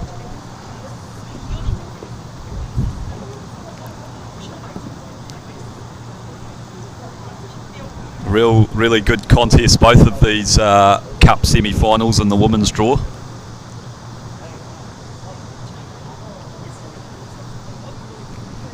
Interesting, you know, when we talk about the sevens game, we don't really talk and focus much about the scrum, but in both semi-finals, the scrum has been a real weapon for both teams. Yeah, definitely. The old rugby adage, win your set piece, win the game. Sometimes in sevens, we're so focused on keeping the ball alive, looking for space. You got to win the ball first before you do anything with it. So now a real opportunity for Hong Kong from the restart. They're still a player short, so what's the option here? Do you put a contestable up, or do you try and knock it down into the half? You know, for me, I'd go deep here. Try to keep Japan as far away from the touchline as possible, or try line as possible.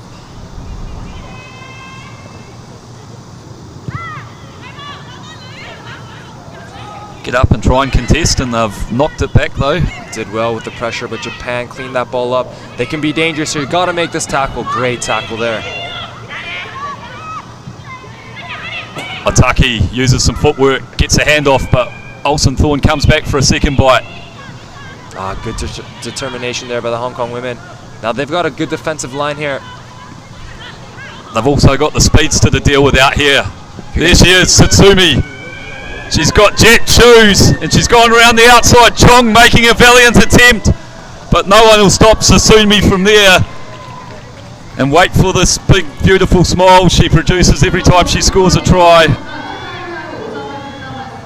We got some speedsters here in Incheon today. I think pretty much every time she touched the ball on day one, she was almost in. Just when you thought Hong Kong had a nice defensive line there, shot out of the line, almost caught women and ball there, but just missed that tackle. And that's that risk you take when you shoot out of the line. If you can't get the opposition, you leave space for them to exploit. Unfortunate there from Hong Kong, but way to take your opportunities if you're Japan. Yep, no, clinical finish there by Satsumi. Look at her go with that outside swerve, and she just accelerates. What a balanced runner there. Fursuda, though, she's not happy with her team because all the tries have been in the corner. Her kicking percentage is going down this weekend. Yeah, no, it's been tough for her. If you're Hong Kong, though, you're still in touch. 8-point game, 2 scores, still plenty of time on the clock. And back to a full complement of players, but they'll need to secure this restart.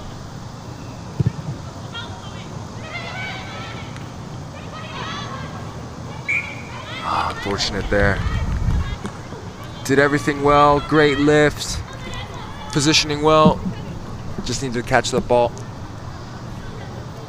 So 15 points to 7. Japan have an opportunity to put this game to bed, you'd think.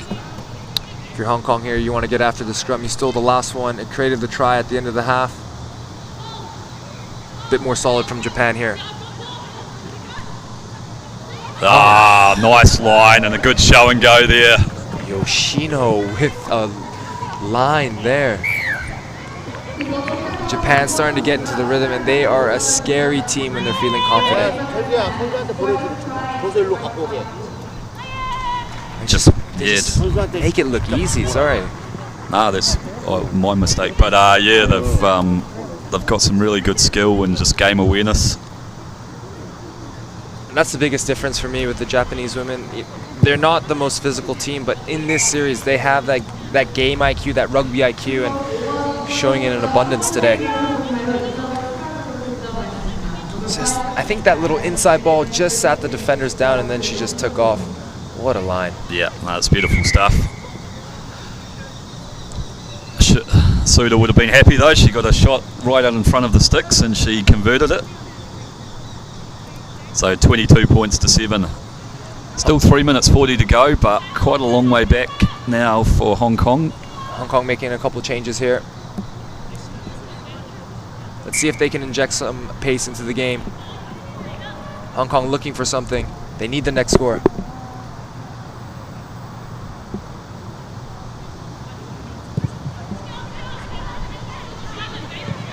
Job done, they've secured the restart. They look to move the ball wide out to the left, cutting back the opposite direction. Oh, and they've found a little bit of space here. Japanese cut it down quickly though. Nice pop off the ground there. We got an opportunity here on the right touchline. Doing well to keep this ball alive, the Hong Kong team. What a tackle there. Hong Kong with a sustained period of possession, but that Japanese line's flying up.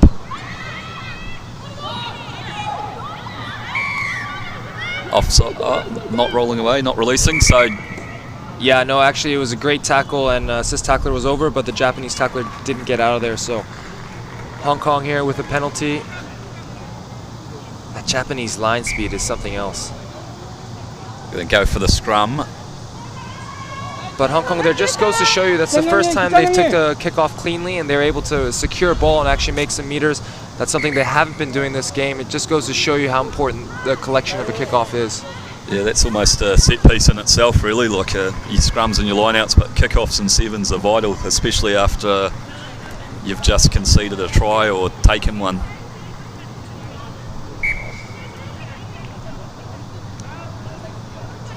Two minutes left. Any chance for Hong Kong in this game, they got to get the score and they got to get it quick. So the new player on feeds the scrum, secured by Hong Kong. So on the wraparound, just crabbing across field at the moment. Unfortunate knock on there. Yeah, it's a little bit too lateral there. Really needed someone to straighten it up. Japan just drift across and snuff out the thread again.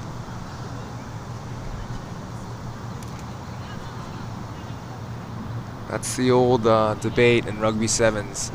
Do you carry it hard and reset, or do you try to keep the ball alive? And in that situation, trying to do a bit too much when all they need to do is set a ruck and play the next phase. Here's Japan with the scrum. Another opportunity to attack. Ooh, a little no-look pass there. Here she is again, Satsumi. Defence looked to have her covered, but she's got some pace and some feet. Gets a ball away on the inside. Then clears from the base of the ruck. big numbers out here for Japan. Low pass, but well picked up. And that's a lovely drawn pass. And another clinical finish from Japan.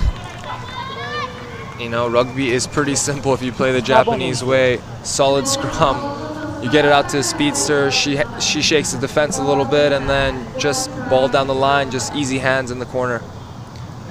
Yep, beautiful to watch.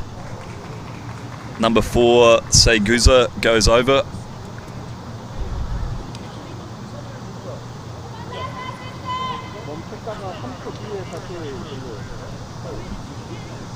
Suda with another wide one.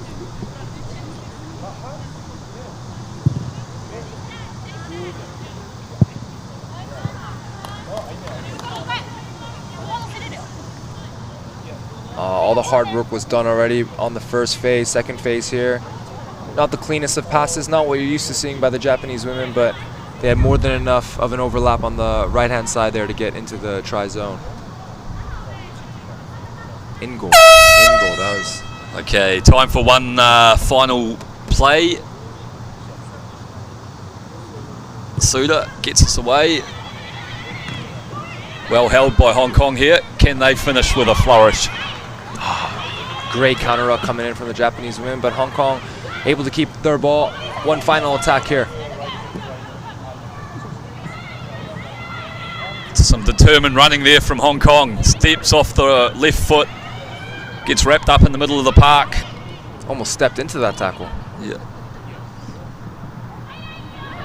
But you love to see it. Hong Kong, they're not going to lay down. They want that final try of the game. Linking well on the inside again with the support runner. That's where Japan wants to make their tackle. The second they go in the corner, they launch that line speed. Look at that line speed. It just flies up, but they've done well to get it out of the contact. Nice set of hands there by the two women. Lovely covering tackle. If you're Hong Kong, you want to go here. You want to go.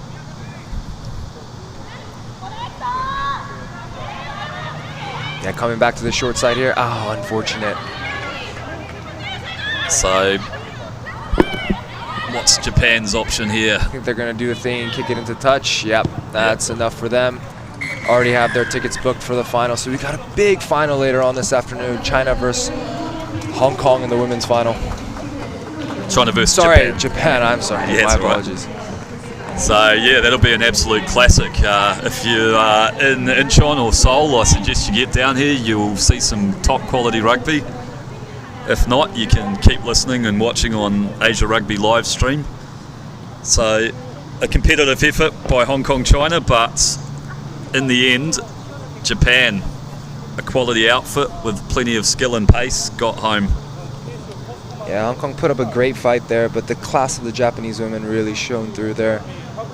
Just so much speed and skill and game understanding from these Japanese women. It's going to be a great final against China later this afternoon. It'll be one for the ages, and that will kick off at 10 to 4 or 15:30 if we were using military time. Hong Kong China will go into that 3rd, 4th playoff, and that'll kick off at 3 o'clock Korean time. All right, so that's first 4 games done. Now we're looking forward to the men's plate semifinal and cup semifinal. We got China and Malaysia. China a bit hard done by yesterday. They're in the pool of death. They knocked off Japan in the first game, but unfortunate to find themselves here in the losers bracket. Yeah, I mean, that was a very competitive poll, and the opening performance by China was a stunner. They searching for perfection. We've been thinking, sketching, and designing. Just organised these team sheets. We've been building, assembling, and strengthening. Yeah, so Tony has these 2 games. I'll jump in for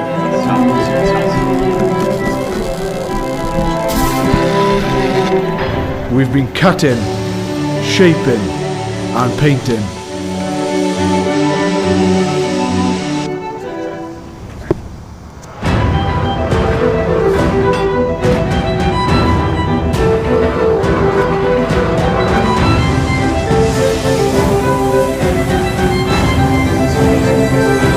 We've created strength, and beauty, time and again.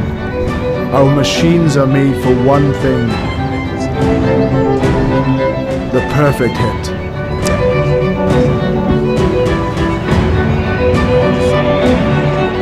We are the crouch, we are the bind, we are the set, we are the squeeze, we are the hit.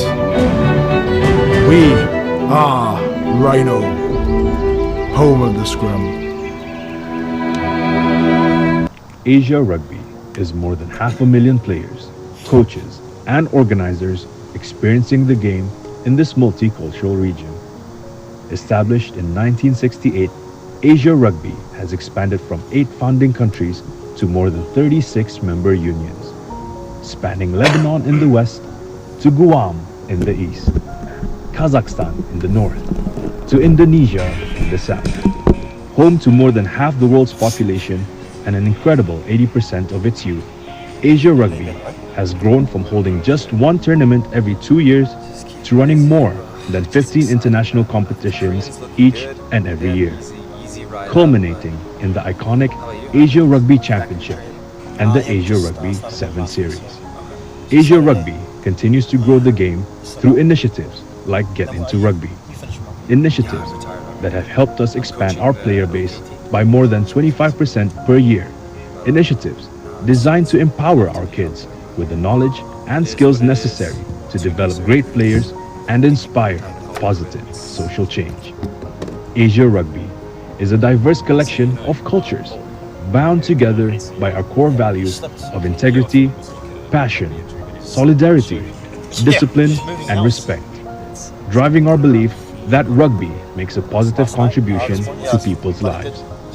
Asia Rugby is taking our great game, its spirit, and everything it stands for to over half the world's population.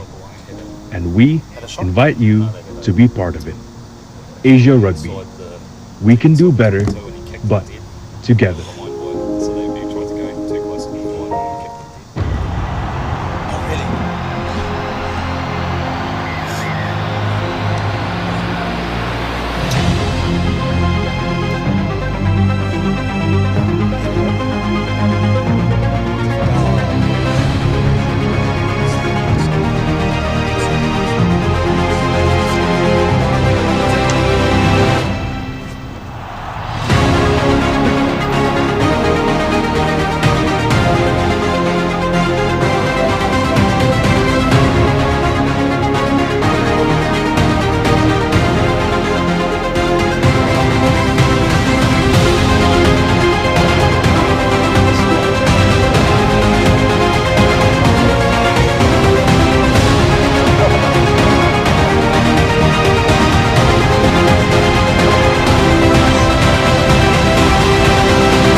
Are you guys going back overseas?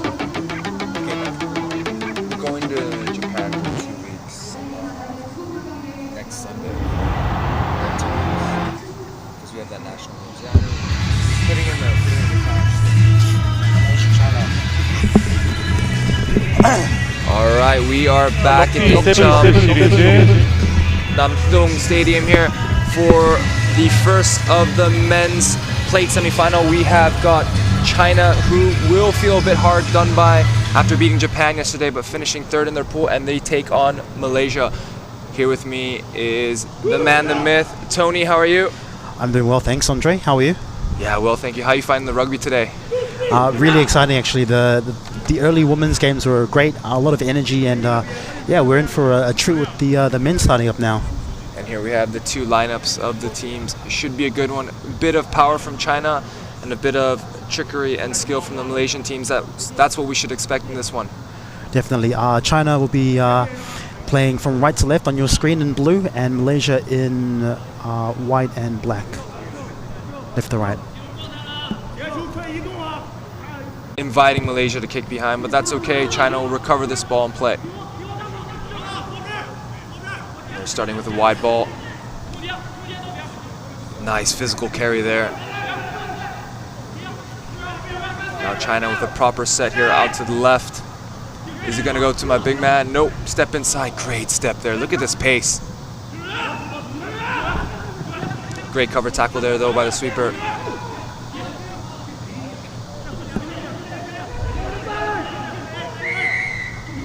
Got to roll away there after your tackle. Malaysia penalized. China with a quick opportunity here to attack.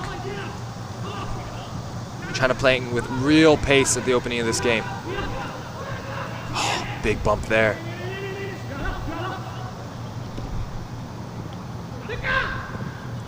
And here's the big basketball player galloping. What an offload. Oh, China with the balls, keeping it alive. And there's their speedster, number 5, Shan Changshun. Some great interplay from China. Big ball carriers, ball in one hand, some great offloading. Awesome stuff from China so far. You couldn't ask for a better start. Nice balance of play there, like you said. Nice physical carries, creating the space, creating that momentum, looking then to use their skillful players with the offloads. A very slick start from China. Let's see if he can convert from out wide. Number 5.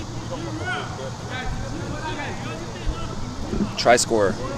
Shan Chengshun with a great kick just off to the right. He's one of China's veteran players, the speedster. He's been around the circuit for a long, long time.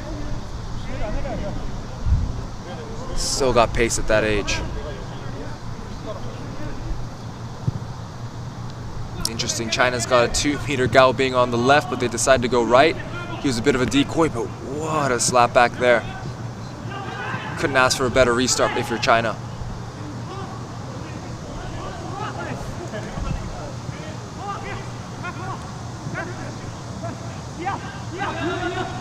And they, in one phase, come all the way down to the Malaysian line. If you think hands will do it here.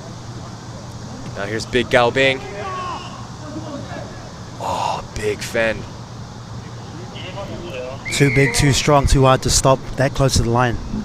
Big Gao. The Yao Ming of Chinese rugby, standing over 2 meters. Looks slender, but don't be fooled by what your eyes see. He is a big, powerful man, just showing us there with a big bump. Yeah, great lead-up work from number 6, Luda Liu. Big gallop, got them about 10 meters from the line, and then, yeah, big wide ball out to their big man, and he goes in. Another tough conversion, though. It's a great strike. Oh, what a kick. Well done, well done. He's learned from a mistake, and he's capitalized on that. Here's big Gao Bing. I'm not just a kickoff chaser or a line-out guy. I got a bit of power myself, he says. And just strolling over. Here's China with another restart. Kick looks a bit short, but that's play on now. It's gone 10 meters. China just making it look easy.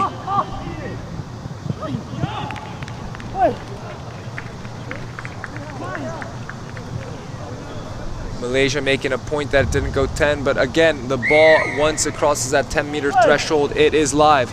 So it is play on. Great call by the referee there. A little bit easier conversion here. 4 minutes in, already 19-0 to the Chinese, making it look easy. Yeah, dominant display from the Chinese. These kickoffs just proving too much to handle for the Malaysians. Oh, it's like clockwork. Real nice balance about this Chinese team. They're going to be dangerous in Hangzhou for sure. Looks like a bit more route one down the middle. That's a great little teasing kick, and what a punchback. China really nailed down this kickoff. Here's big Gao again. Keeping his hands alive.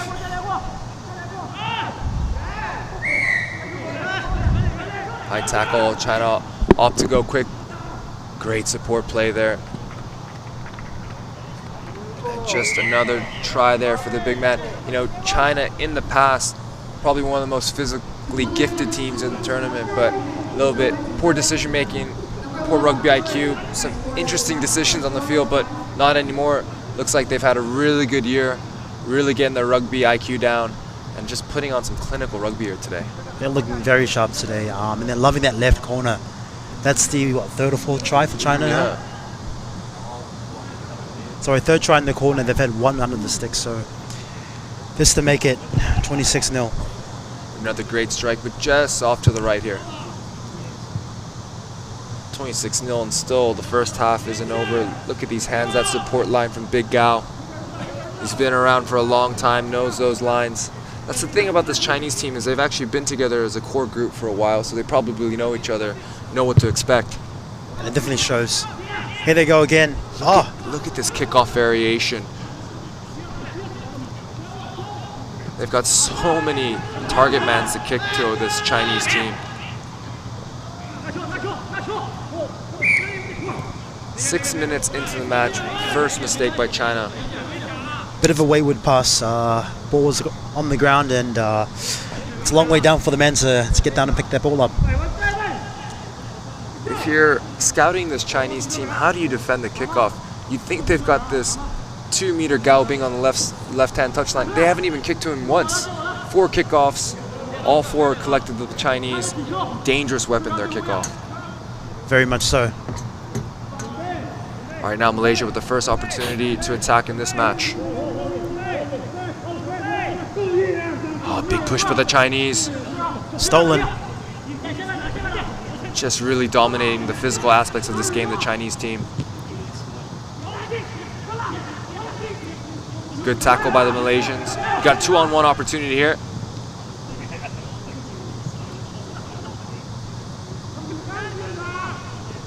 That offload went off a bit earlier. You would have seen a try, but no matter. Chinese still strolling through. That's their 5th try of the first half.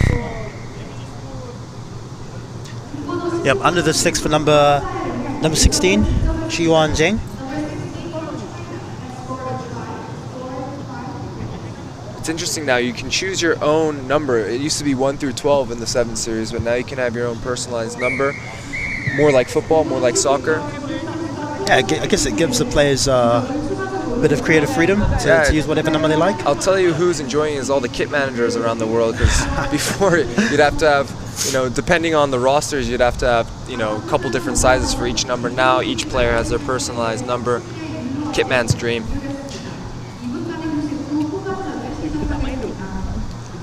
A dominant half from China. Dominated all facets of the game.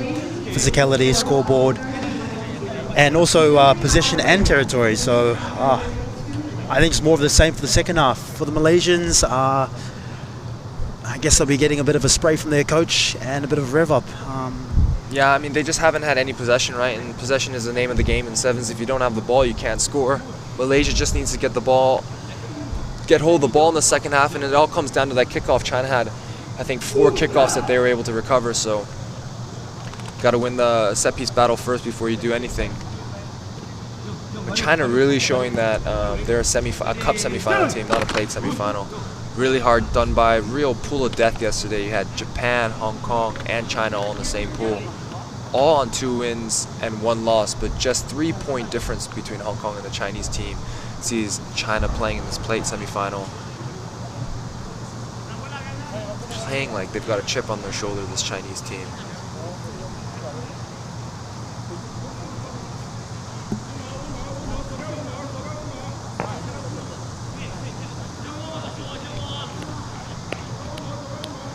For Malaysia here, you want to secure this kickoff. You got to get this kickoff to get some possession and give you an opportunity to score. So far, it's been all China at the kickoff.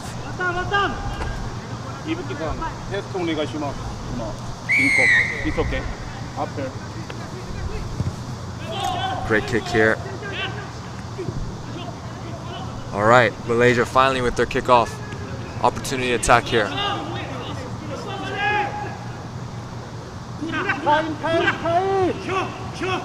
Oh, where's his jersey gone? Oh! Cheeky little back flick goes wrong, and China are back on the attack. Nah, if you're Malaysia, you get an opportunity to attack for the first time in the game. You wanted to hold on to that ball, but 1 phase, 1 turnover gives opportunity for China here. The hot stepper shot. This ball comes out, you'd think it's try for China. Easy. Just making it look easy this morning. Nah, it's just unfortunate, Tony. Malaysia working so hard to finally get their kickoff.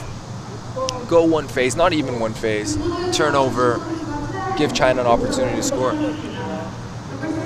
It's just game management, right?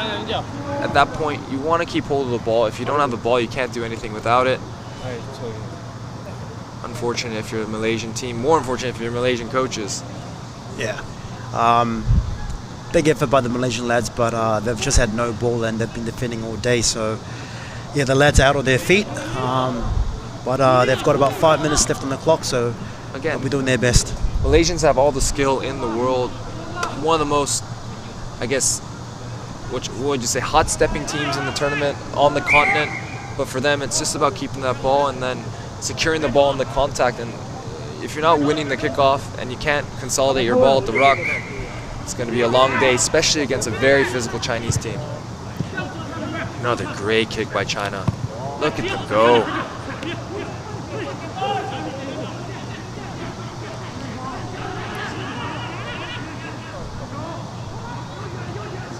Some good work by the Chinese working on that touchline.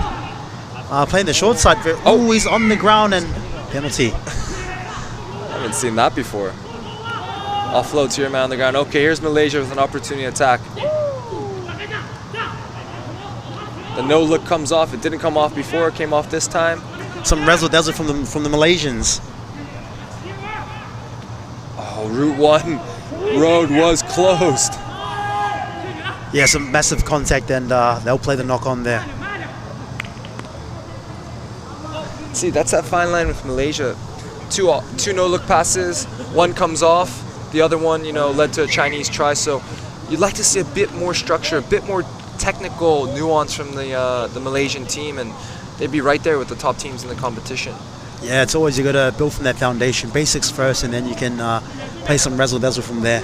Unfortunately, the way the game is gone, you can't really get away with the touch rugby anymore in sevens. It's about the kickoff, it's about the scrum, it's about the physical carries, it's about structure. Malaysia can get a bit of that structure, a bit of that technical skill into their game, especially at the kickoff. You're going to see massive improvements in tournaments to come.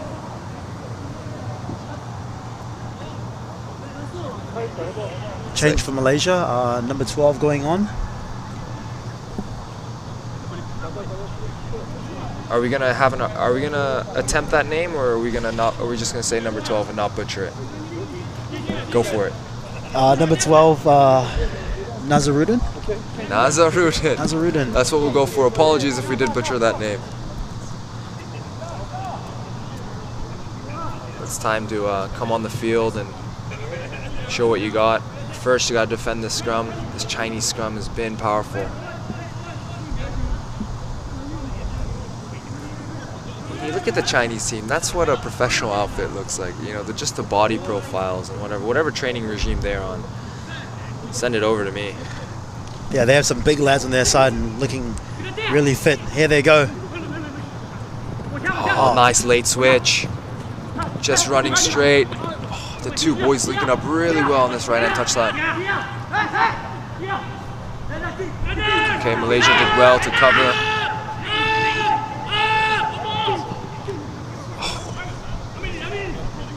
It's just that physical difference between the two teams. Malaysia did really well to defend in the corner. Even with that line speed, the big bump, and then just an easy pass for China to run it into the in goal. Try time. China already up to plus 40 points here, and still 3 minutes left in the second half. Yeah, the Chinese team are not taking their feet off the pedal. A try to number 14, Chi Longsheng. Sorry there. Yeah, just Chinese team, full gas on the pedal the entire game. Really showing that they shouldn't be here, but that they should be in the cup semi-final. Ruthless rugby today by the Chinese. Unlucky there. The kick goes across the face, and they'll go back for the restart. It's interesting actually to see the Chinese women and the Chinese men very similar in their styles of play. Very good at the set piece, the technical aspects of the game. Very physical. Just the difference is a bit of the rugby IQ, maybe compared to your Japans and your Hong Kongs.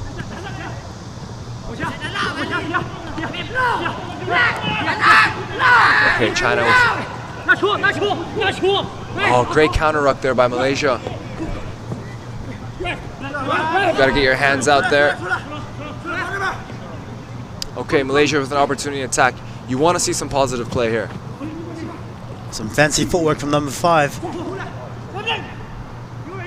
Slight opportunity here on this left-hand side. Yep. Gotta roll away. Yeah, roll away there. Penalty to Malaysia. See what a couple phases can do if you're Malaysia, if you're attacking, creating pressure on the Chinese team. Only if they did this earlier. Yep, that works. You go again. Yeah, some great field position from Malaysia. Here they come. Switch back. They've got to find that right side of the field. He's looking for a gap here. Oh, way to wiggle out. Send it wide. Yeah, offside there, so Malaysia playing with advantage. Great cover tackle from the Chinese. Yeah, we'll come back for that penalty advantage. Trailing Chinese player was never onside and impeded play. I think this is their big opportunity to put some points on the board, Andre. Yeah, this is our, they say hindsight is 20/20, but if you're Malaysia, see what you can do. You just secure your ball, create a couple phases, create a couple penalties, starting to manage the game a bit better. Just a little, too late, but showing that they have the ability to do this, to control the game, to put phases together, to be competitive. High tackle, that's 3 in a row in China. Might like to see this ball go wide, give the wide men a bit of opportunity and space. Yep, here we go. Switch back. Some footwork. Another Oh, switch. lovely. They've got space. Down the left sideline. Does he have the speed? Go on, boy. Well done. Malaysia, finish strong. It's good to see. I mean, it just goes to show that there's a big score difference, but Malaysia is a skilled team. First time in the game, they had to wait 13 minutes to do it, but finally put a passage of play together, created opportunities for them, 3 penalties to China, and then once they got that momentum going, a little interchange on the left-hand touchline, and they were able to score. Yeah, good final flurry from Malaysia after being starved of possession and territory the whole game. And what a conversion. Well done, wow. Great way to end the game for the Malaysians. Nice little interplay there. Great way, like you said, to finish off for the game. If anything, gives you a bit of confidence. Malaysia wouldn't want to be in that 7-8 match later in the day, but you finish on a strong. You score a try against a very good Chinese team. If you're China, showing why that they should be in the Cup semifinal, you'd think they're favorites to go out and finish 5th in the next game. And great match from both sides. Hopefully they recover quickly because they got one more match each to go.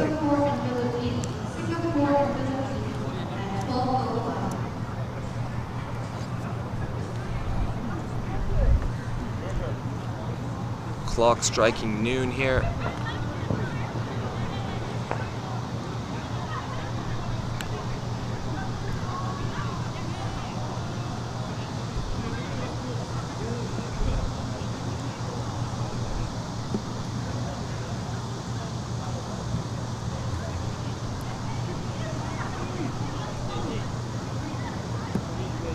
That was that little interesting offload to the man on the deck.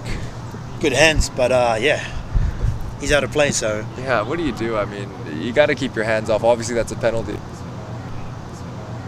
It's hard not to catch that ball, Yeah, good good reaction, good hands.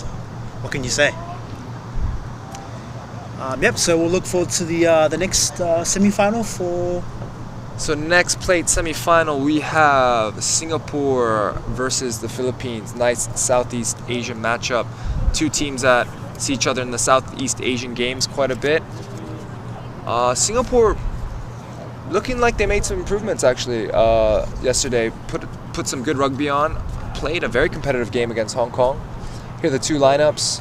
Philippines, you know what you're going to expect from the Philippine boys. Very tough rugby, tough brand of Philippine Sevens rugby.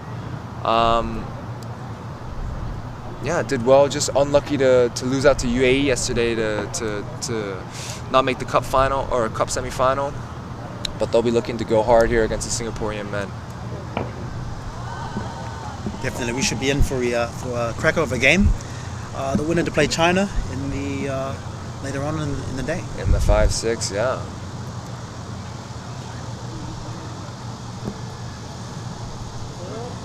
So two teams about to make their way onto the pitch here.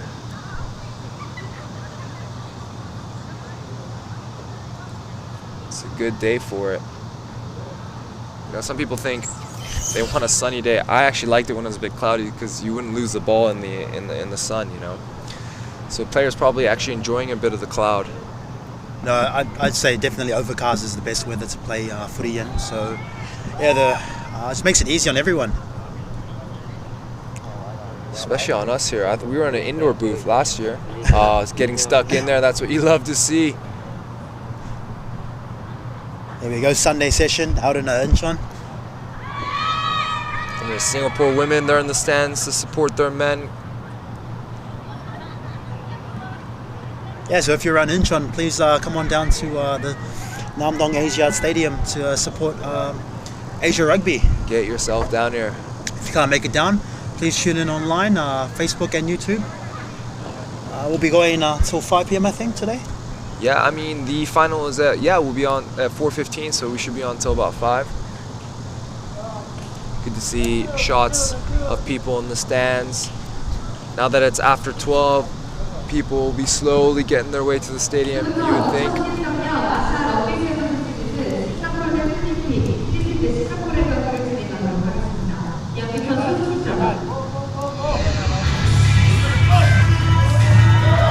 All right. Here we go. Two teams coming onto the field. Singapore in red, Philippines in blue.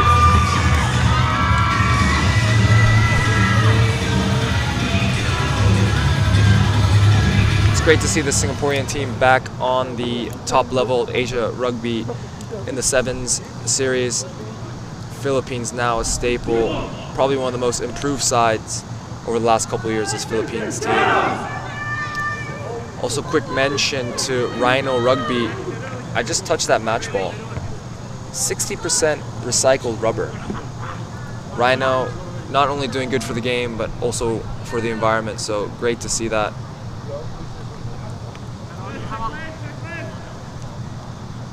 Is there any difference in the ball? It feels better. I mean, it just stuck to my hand when I touched it down there. But here we go. Singapore with the kickoff. Choose to go left. Nice little tap back there from Philippines.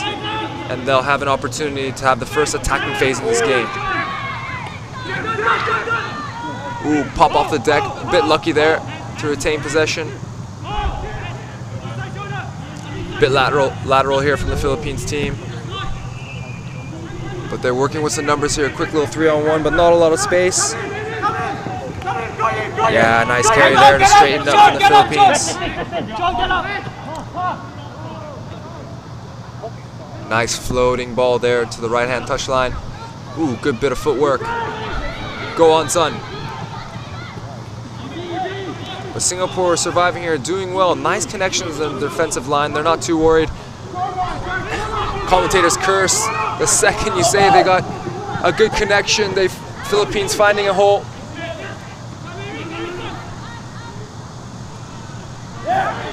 Step through the gap, and that's going to be a try for number 2 from the Philippines, Kai Strom.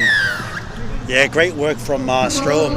Caught the ball in about midfield and threw a couple dummies before pulling off a massive right foot to go straight to the middle. Philippines, nothing flash there, but just good structured sevens rugby. They caught the ball almost 5 meters from the in goal. Find the right touch line, find the left touch line. Gaps will start to open. One step on the inside, and you're under the post.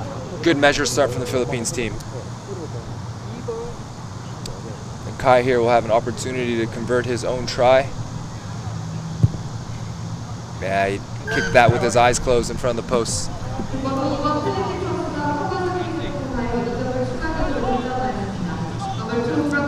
Yeah, just really good play from the Philippines. Just waiting for that opportunity. One step, little fend, little shimmy, and the big boy under the post. So Kai's been very involved in the first phase of this match. Try, kickoff, and Singapore taking it cleanly.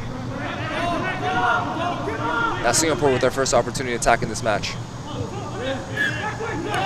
Ooh. Unlucky there. Thought there was a wayward hand in the way. Yeah. Not one to comment on referee's decision there, but interesting. Let's have a look at the replay here. A bit of an angle. Yeah, not Can't the really best see there. angle there, but Singapore would feel a little bit hard done there. They thought maybe that was the intentional knock-on by the Philippines player, but no doubt Philippines with the scrum and another opportunity to attack here in the Singaporean half. Here comes Strong. Oh, he loves a dummy. Loves a dummy. Oh, great play, but unlucky there, but Philippines able to recover. Still an opportunity here for the Philippine team. Oh, knock on. Singapore doing very well to find that scramble defense and creating a turnover 5 meters from their line. Let's watch the replay here. Just that latch ditch tackle. And just in that pop off the ground, looks like the Philippine player knocked it on. Yeah, just a bit of miscommunication between the ball carrier and the support play. Ball carrier wanted to pop off, and support player wanted to clear the rock. Yeah. All right, Singapore here with the scrum in their own end goal. Little step, just route one. Oh, that's a great turnover from the Philippines. Tap and go. Back yourself, big boy.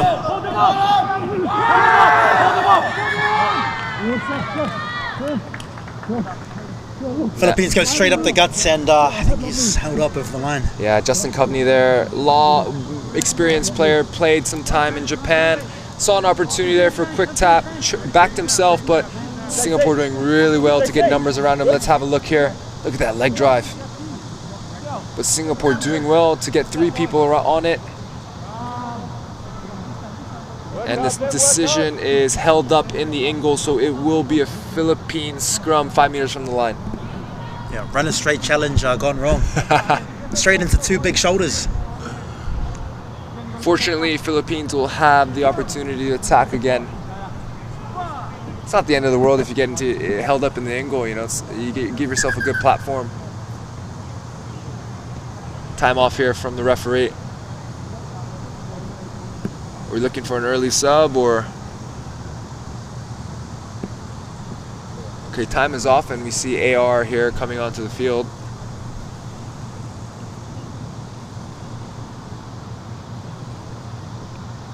Wish I could tell you what is going on, but maybe referee, I think he's waiting for the TMO, but all he's seeing is a picture of himself. There we go. I think we're having another look at this grounding. Maybe some foul play.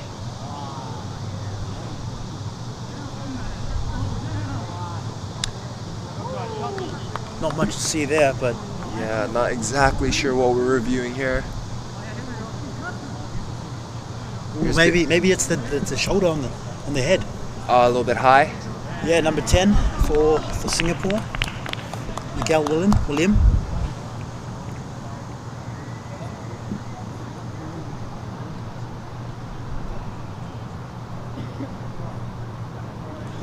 Just referees down there having a quick chat to one another. Obviously, looking at the videos, we do have the referees behind us. They're also having a review up top here, so plenty of eyes on the action, but looks like play on, no foul play there. Quick in and out, nice and easy. And the man who's been most involved in this game, that's Kai Strom, again doing everything for the Philippines. Yeah, Strom lined up just behind the scrum, and then he bounced left short side, and yeah, goes over almost untouched. Yeah, nice little switch of play there from Kai. Ooh, and a nice little jot down there. Yeah, an acrobatic finish. The flying Philippine.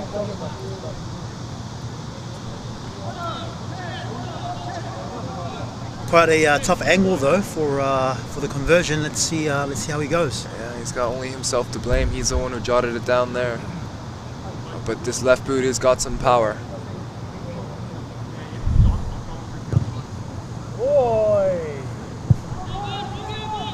got the on-field mic there catching some interesting sounds down the field. Just off to the right there from Kai.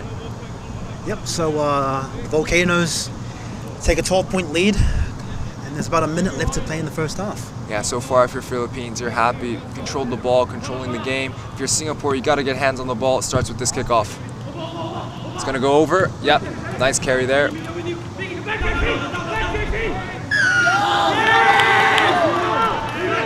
Deemed to not release there. Philippines showing their physicality in all aspects of the game right now. Some awesome counter-rucking from the Philippines, and great field position. About to get better with Kai, just gonna chip that into the corner. Bit of sand there, just got a sandwich out and just popped it into a nice bit of territory there.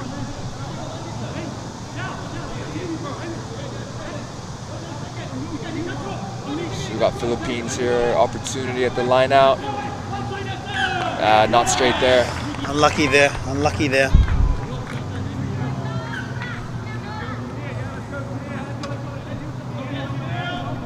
Interesting decisions for Philippines, not a coaching tip, but Singapore is in a 2-1 formation there with a single lift. Why not just throw it to the front? Why throw it where the defenders are and throw the ball skewed? Hindsight 2020. Yeah, just got to make a better call there at the line out. All right, Singapore now. Haven't had much opportunity. Ooh, what a tackle in the angle. Not sure why both sets of players decided to stop play there, but referee calls it on the first half. So we've got 12-0 to the Philippines over Singapore in the second plate semifinal. Yeah, just going back on that last play, bit of a hospital pass to send to your mate. Here it is. Gets whacked. Jeez, what a tackle there in the in goal. I think he's not going to buy his mate a beer after the game, so. No. And even lost a shoe. Ever been hit so hard that you lost a shoe there, Tony? Not that I remember.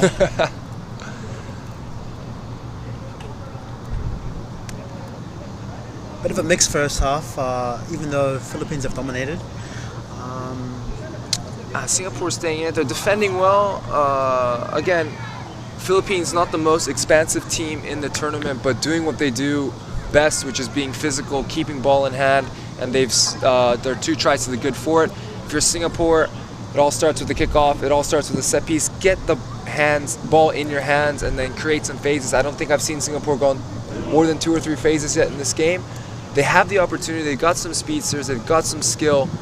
But if you don't have the pill, you can't do anything. Yeah, I think personally they just need to shorten up. They've been playing too expansive and just getting caught out with the counter-rucking from the Philippines. Philippines much stronger at the moment, but we'll see what the second half holds. As you say, Tony, you got to earn your right to go wide, and Singapore has no punch right now, but they're trying to swing the ball wide. That's why they're getting caught. You got to make the meters up front first. You got to straighten. You got to get the Philippines defense shaking a little bit. Then those opportunities will come in the prior phases, in the secondary phases. Apologies. Definitely. I've been in Korea too long, man. My English is getting worse and worse. Should I hop in the Korean commentary? They're just next to us here. All right, Kai, to kick us off in the second half. Oh, that's a nice little chip shot, but it's not going to go 10. Bit too short. Let's go. So it's going to be a good start for the Singaporeans then. Tony, you're a kicker. Your thoughts on that? So Kai was facing left there to show everyone he's going to go left. Makes a quick decoy, comes right. But in that, is he too worried about trying to sell it that he loses the skill execution in the kick? I hated when kickers do that. When face one way and then they change last minute and then it doesn't go 10 or goes out of bounds. Just focus on the kick. Yeah, I think those trick plays do work. I think he just rushed that a little. Yeah, he just rushed it. It just causes a higher percentage of a mistake. But Singapore here off the base, sorry, just a discussion, something I had to ask a kicker there. Off the scrum here now, Singapore with their first real over the gain line opportunity. They've got a good set here, just get it wide. Let this boy go. Oh, great tackle there by the Philippines, number 4. But again, here comes the Filipino counter ruck. A lot of numbers in the ruck, but it's play on the actually with the penalty advantage. Offload 2-on-1 here on the left side. Go on, boy. Great try there from the Singapore number 8, Michael Bladis. Sorry, Tommy Gilbert. No, that's Philippines number 8. That's Ian Teff, Singapore number 8. Sorry, team sheets crossed up there, but Singapore with a great try there. It all happened from the scrum. Little nifty shift from the back of the scrum, couple phases, advantage on. You can play without any pressure, create a 2-on-1, and in the left corner. Seeing a lot of tries in this left corner today. Yeah, just some good build-up work from the Singaporeans. Being able to stand on the tackle and offloading, and then just numbers-wise mismatch down the left sideline. Try time. Yeah, it was a good foot race here. The 2 number 8s. But way to get that ball down. Unfortunately, the kick has gone across the face and will set up for the kickoff. So 12-5 to the Philippines here. Halfway through that second half. Nice carry there, but a little wayward offload. It works out in the end. Oh, a bit of pace here from the Philippines. But did that offload need to go? Good opportunity here for Singapore. It just needs to come left. Philippines defense all bunched up. They've got to send it. They've got to send it. Nice little play there. And it's a Singapore number 10. Miguel William under the post. And boys, we have a game on our hands. A turn of events. Here comes Singapore. Philippines did well to take that kickoff, but just one too many offloads. Singapore able to intercept and taking that opportunity. It was a great run there by number 10. I thought he might have lost the opportunity. He had a 2-on-1 left, backed himself, inside step, under the post. Great try there by Miguel William. Big kick here to level the scores. And Tang puts it through the post, so we are all tied up, ladies and gentlemen, with 3.5 to go in the second plate semifinal. Nice footwork there. Look at that hair. Woo! I don't know what the coach said at halftime, but it's worked. It is working. It's not rocket science, sevens rugby. All you gotta do is get your hands on the ball and just keep it for a few phases. Singapore showing that in the second half. But this is something you hate to see. You go and you score, you tie the game up, and then you don't kick it 10. Just a lapse of concentration there. Yep, an unforced error. Kicker's worst nightmare, playing short. There's a reason why the Singaporean coaches have their hats on. That's because they're losing their hair after something like that. Coach killer, that one. Yeah, it's not very fun being a coach. Done all the hard work, tied it up, and then just skill execution from Singapore. But it's okay, we're tied up. So plenty of time left in this one. 12-12, we've got our hands.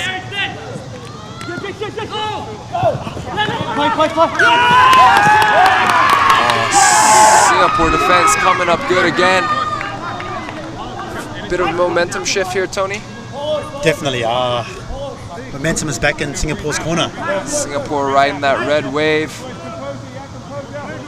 Oh, I like to hear that from the big number 12 there. Just telling the boys composure. That's what you like to see from your leaders on the field. Once you make a big tackle, the ability to concentrate on the next task, that composure is going to be important for Singapore. In and out. Now an opportunity for Singapore to attack. Oh. Just no one taking this. This game is there for the taking, Tony. No one taking it, though. Yeah, just a little bit sloppy from both sides. Conceding penalties at the ruck, but Philippines on the attack. Got a line out inside the 22. Kai showing his nice left peg there. He's been great on the boot today. If I'm not mistaken, he used to be a front row player in 15s.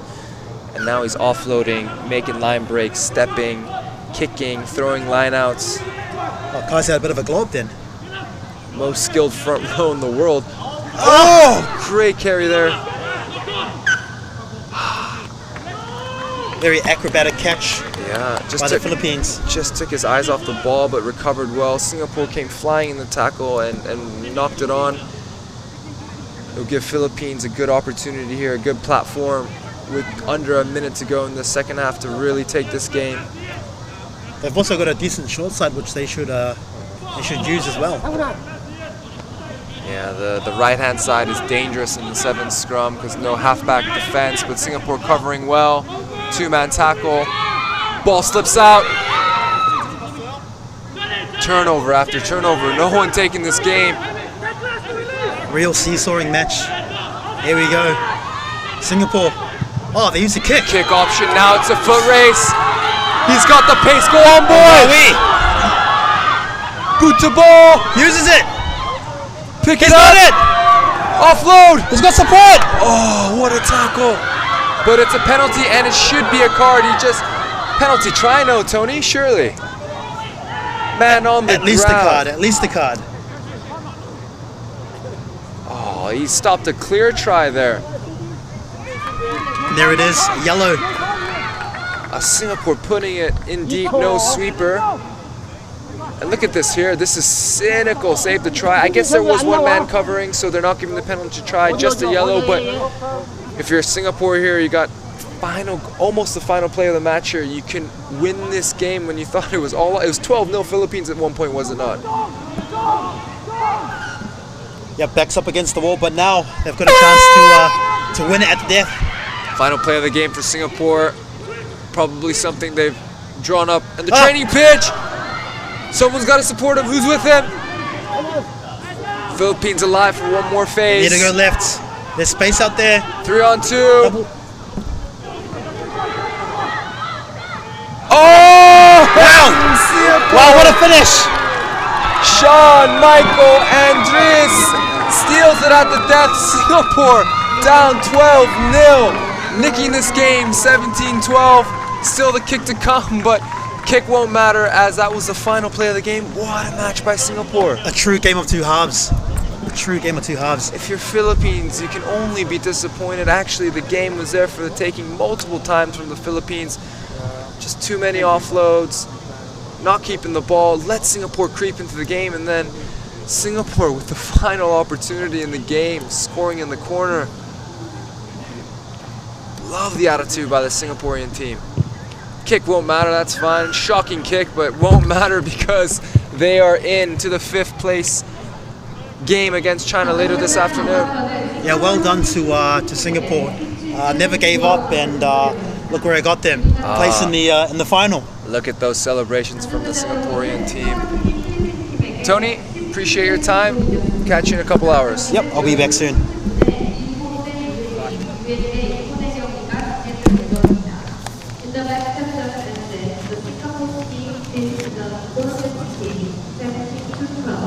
The next match will be played between Japan and UAE and Japan at 12:30.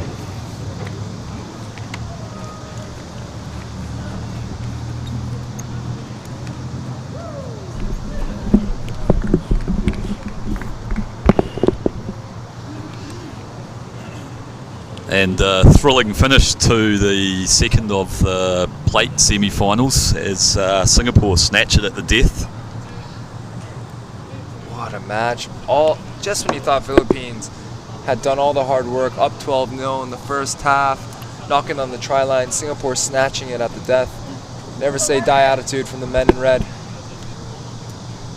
And we've got a couple of mouth-watering clashes ahead though, so we've got the Cup semi-finals coming up. First match will feature Japan and the UAE. Japan qualified top of their pool yesterday after a slow start. They went down to China in the opening game. They got out to a 22-0 lead at half-time, and then China ran them down. And that pool that they were in was, I think Andre mentioned it before, the pool of death. Japan, China and Hong Kong China had a torrid battle in that pool. All lost a game. UAE competed strongly. Korea were too good for them, so they finished second in their pool. But they've got some dangerous players. Sounds like a bit of singing going on in the tunnel. Fair enough. Must be the Singaporean boys. They should be proud of their performance. But here we go. Nick, a big one here. Japan versus UAE. Big match here, big match. There's some fairly accomplished men in the coaching box. Simon Amor, who played a lot of games for England on the circuit, was a silver medalist in Rio in 2016, and for the UAE, Apollo Perolini, former Western Samoa and St Helens Rugby League player, nicknamed the Terminator back in the day for his punishing tackles. Be interesting to see if UAE bring that attitude out onto the field. A bit more space to cover out here on a sevens pitch.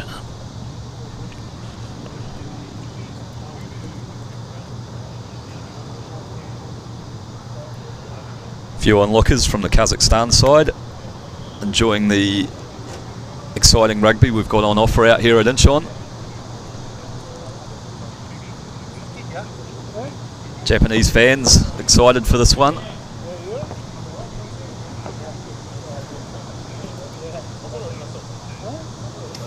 Any familiar names on the Japanese team sheet for you, Andre?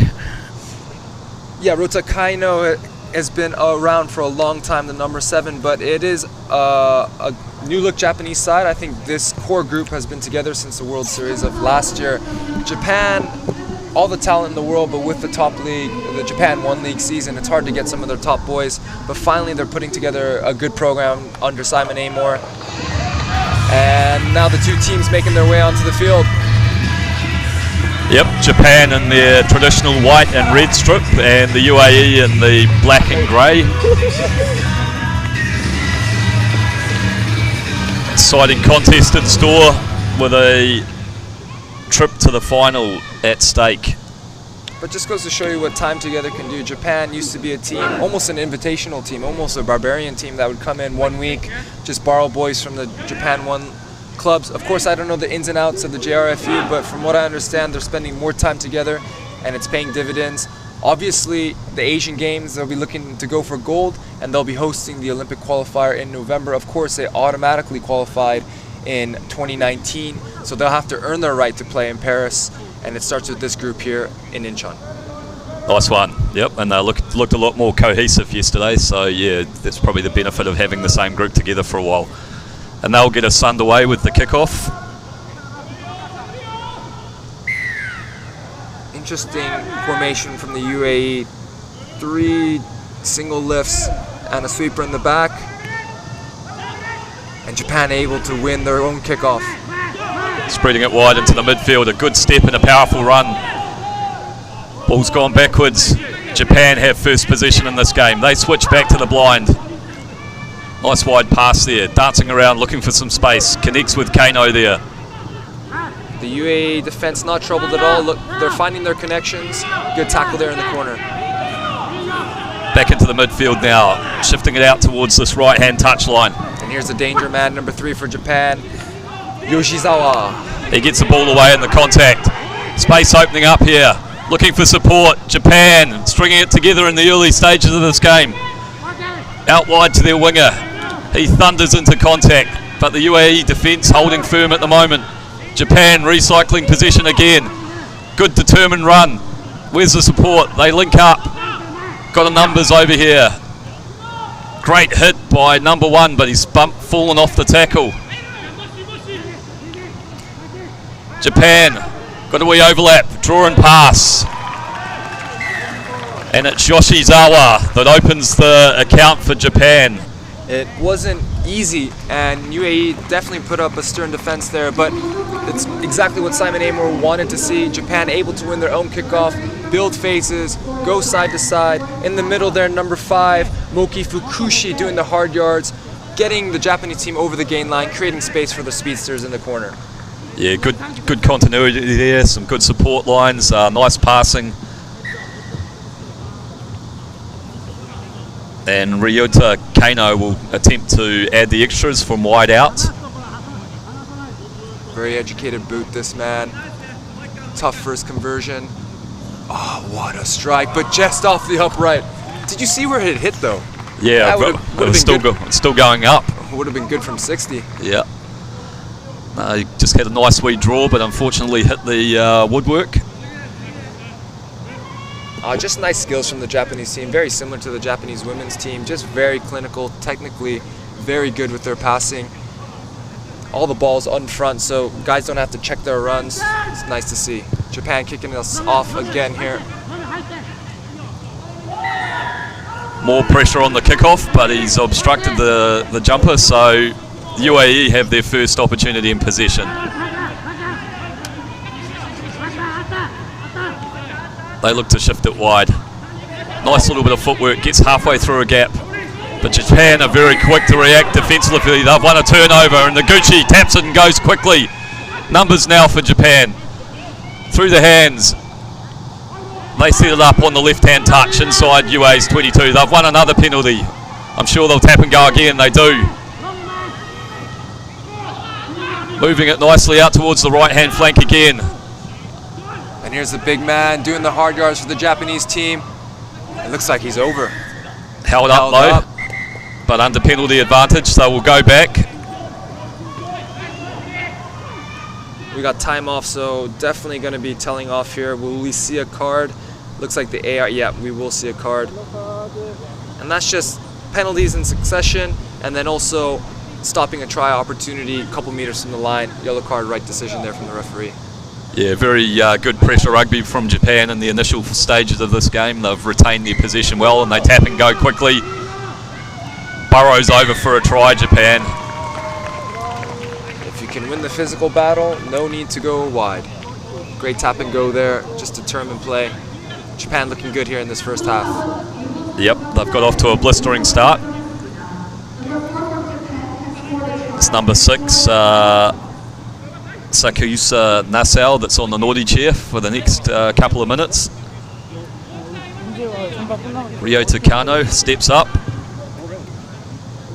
Strikes it nicely again, but he's pulled it away. He's making great contact with the ball, just a little bit wayward on the direction.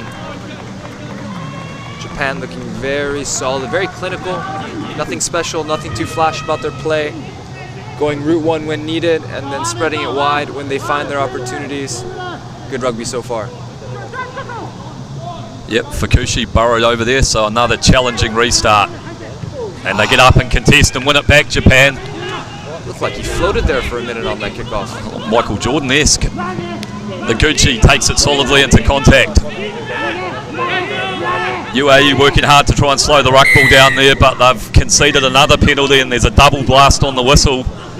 Oh no. Yeah, Vola just never onside there, and just, honestly, just lazy. Down to 5 now. This could be very tough for the UAE. That's just one of those, he's just giving up on your teammates there, never back onside, and then just a lazy play, and now your yellow card. It's 7-on-5. Japan should just stroll through here. Ooh. Bit of a low pass, but well picked up on the outside. Made a easy situation slightly more difficult for themselves. Yep, it's one of those training drills you do, 4s on 2s.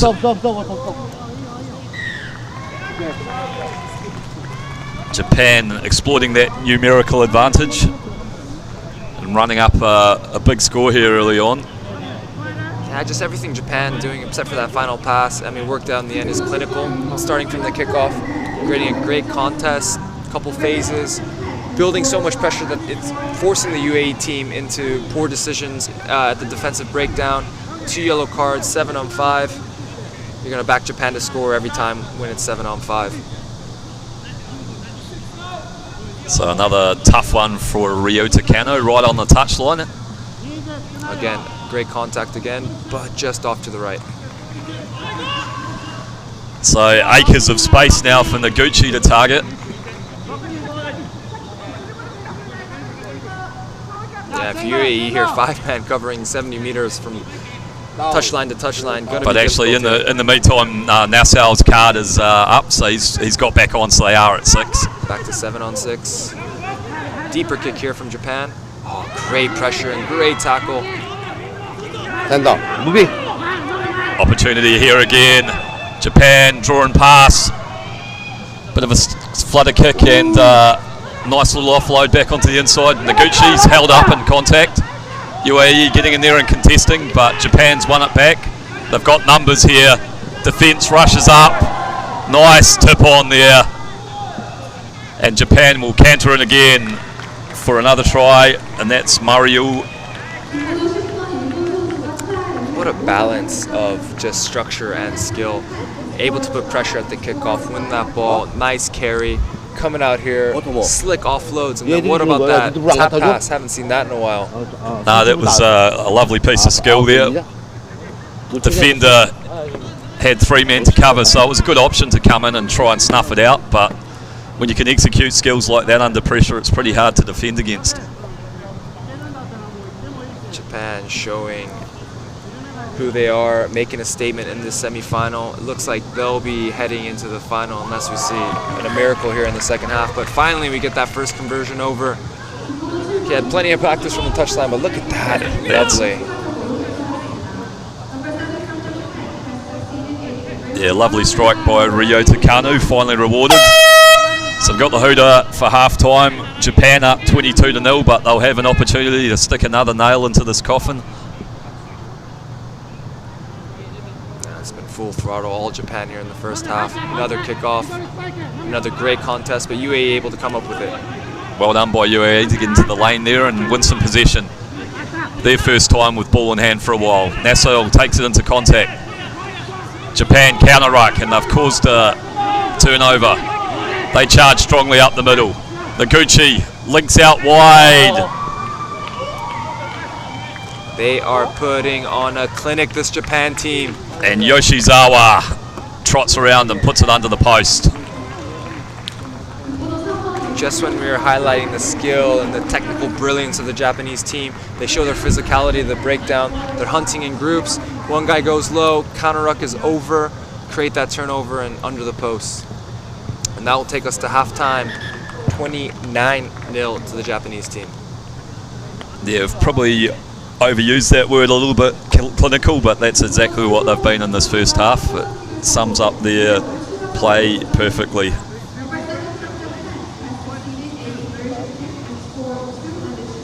Opening game yesterday, they went into half-time 22-0 up over China, and had a pretty slow second half and ended up losing, but 29 points is a lot to run down in 7 minutes. It's probably a blessing in disguise to have that scare. They probably came in 22-0 up against China, probably took their foot off the gas, but they know that the teams now at this level at the Asian series can come back from a score like that. So if anything, that's probably helped Japan in the long run to lose that game. Yeah, that's right. Ever since then, there's never been any hint of complacency. They went on to beat Hong Kong China in their pool yesterday in the final match, and so went through as top qualifiers, and they've got half a ticket booked to the final here. I was thinking about that word clinical. Another word, professional. It's been a professional, clinical game from the Japanese team. Just showing that time together is really paying off. Yeah, they're going to be a tough team to knock over this year. Of course, you know, they've got one of the best coaches in the business. He's probably happy with what he's seeing in the semi-final. Yeah, vastly experienced coach. In addition to his sevens, he was part of the England coaching setup under Eddie Jones that won the 2020 Six Nations. Attacking coach. Yeah, right? I think so, yeah. What would the message be in the UAE huddle there? For me, I mean, they've actually competed quite well at the kickoff. It's just about that second ball, right? So Japan's competing really well, so you want to get in those channels where the Japanese player is going to knock it down. Once that you win that second ball, they're almost losing the ball after the first tackle. So now you just got to shore up the ruck area, right? So the second you see your teammate go into contact there, you got to be on his butt and over that ball. But right now, UAE just a bit slow to react to the contact area and just getting the ball turned over too many times. Expert insights being provided by former Korean international Andre Jin Kokolaud. Any coaching gigs out there, just give me a shout. Actually, no, I am coaching right now. Wait a minute.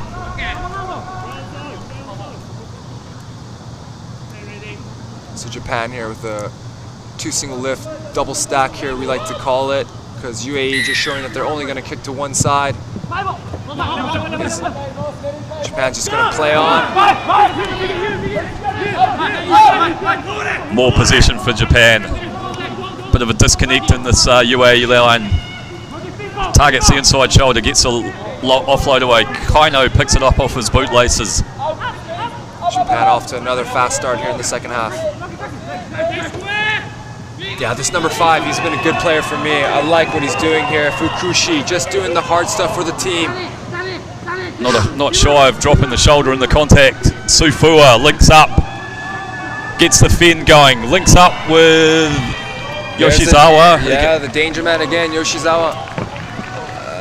You know, it's easy, Nick, to be, you know, caught by all the flash players like your Yoshizawa or your Kanos, but for me, the man of the match so far has been this number 5, this Moki Fukushi. He's the guy in the middle when Japan isn't really going anywhere. He's hitting it up, getting that rumble, that go forward, and that releases the Japanese backs. It's something the Japanese don't really have at the World Series, but at this level, the Asian Series, they're showing that physical dominance, and now that they're getting that rumble, they can use their pace out wide. It's been impressive to watch, exactly. Ooh. And a lovely strike again, hits the woodwork. Doing a bit of a crossbar challenge here, the Japanese team. Sufua with a powerful fin, links up with Yoshizawa. Says thank you very much.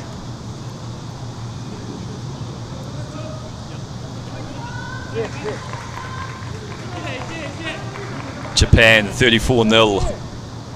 Still 5 minutes left in this contest. Oh, another great kick. Great contest.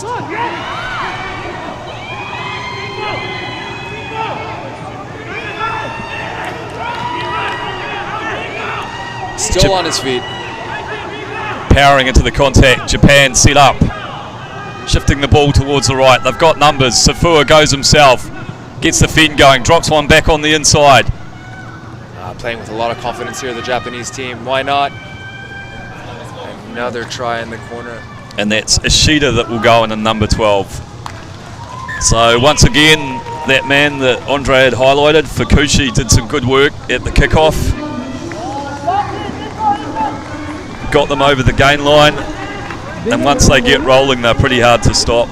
Yeah, these two big boys are very impressive. Fukushi doing, like you said, the hard yards, and then when it came out and it's 3-on-3, not much on, give it to your other big boy, Sufua, using a bit of footwork, scaring, putting some fear in the opposition, freeing up space for a speedster in the corner.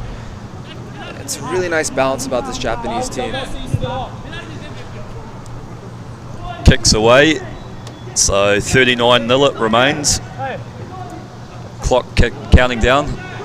Nice little fin to get around the outside by Ishida.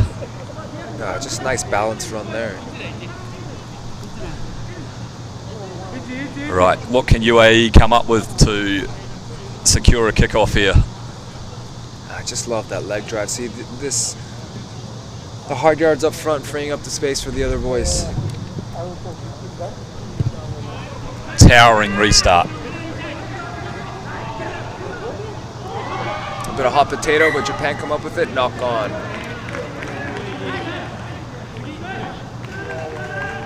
Very impressive, the height that they managed to get on these drop kicks. Yeah, liking the variation of the kickoffs as well.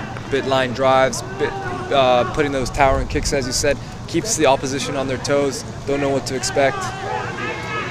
So a rare opportunity in possession for the UAE. They're deep inside their half. Great. First attack in the second half, you'd like to just see them build a couple phases because they do have the ability to break out once they create a couple phases. They feed it wide. Is the support player there quickly enough? Yep, they've secured their ball.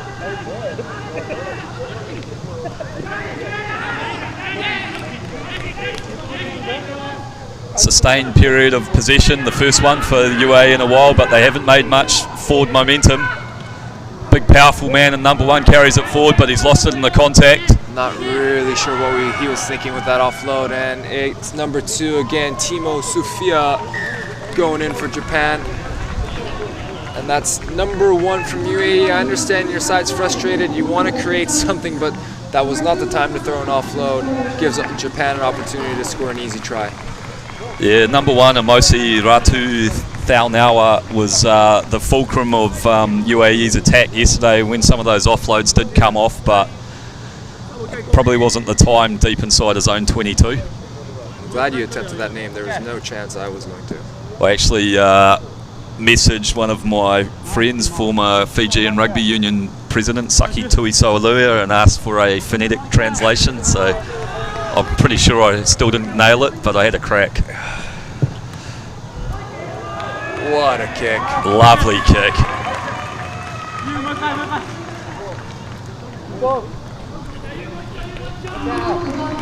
Hayashi taken over the kicking duties, and that was a nice strike. Yeah, couldn't have hit it any cleaner.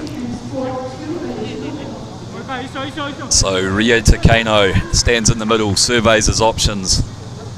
They've been going to the left with success so far. If it's not broke, don't fix it. Yep, same spot. Oh, good take there by the UAE number 11 though. Oh. The big man gets free, gets that offload again, but it's been turned over. Danger for UAE now as they move it wide. As a teammate, you hate to see that. Just 2 turnovers, 2 offloads. I understand you're losing the game, but got to keep playing, big boy. Safua takes it up. He'll look to put Yoshizawa in for another one. Uses his feet. Well tackled though by the UAE. Plays it back. Japan keeping the ball alive. Kano bats it along the ground.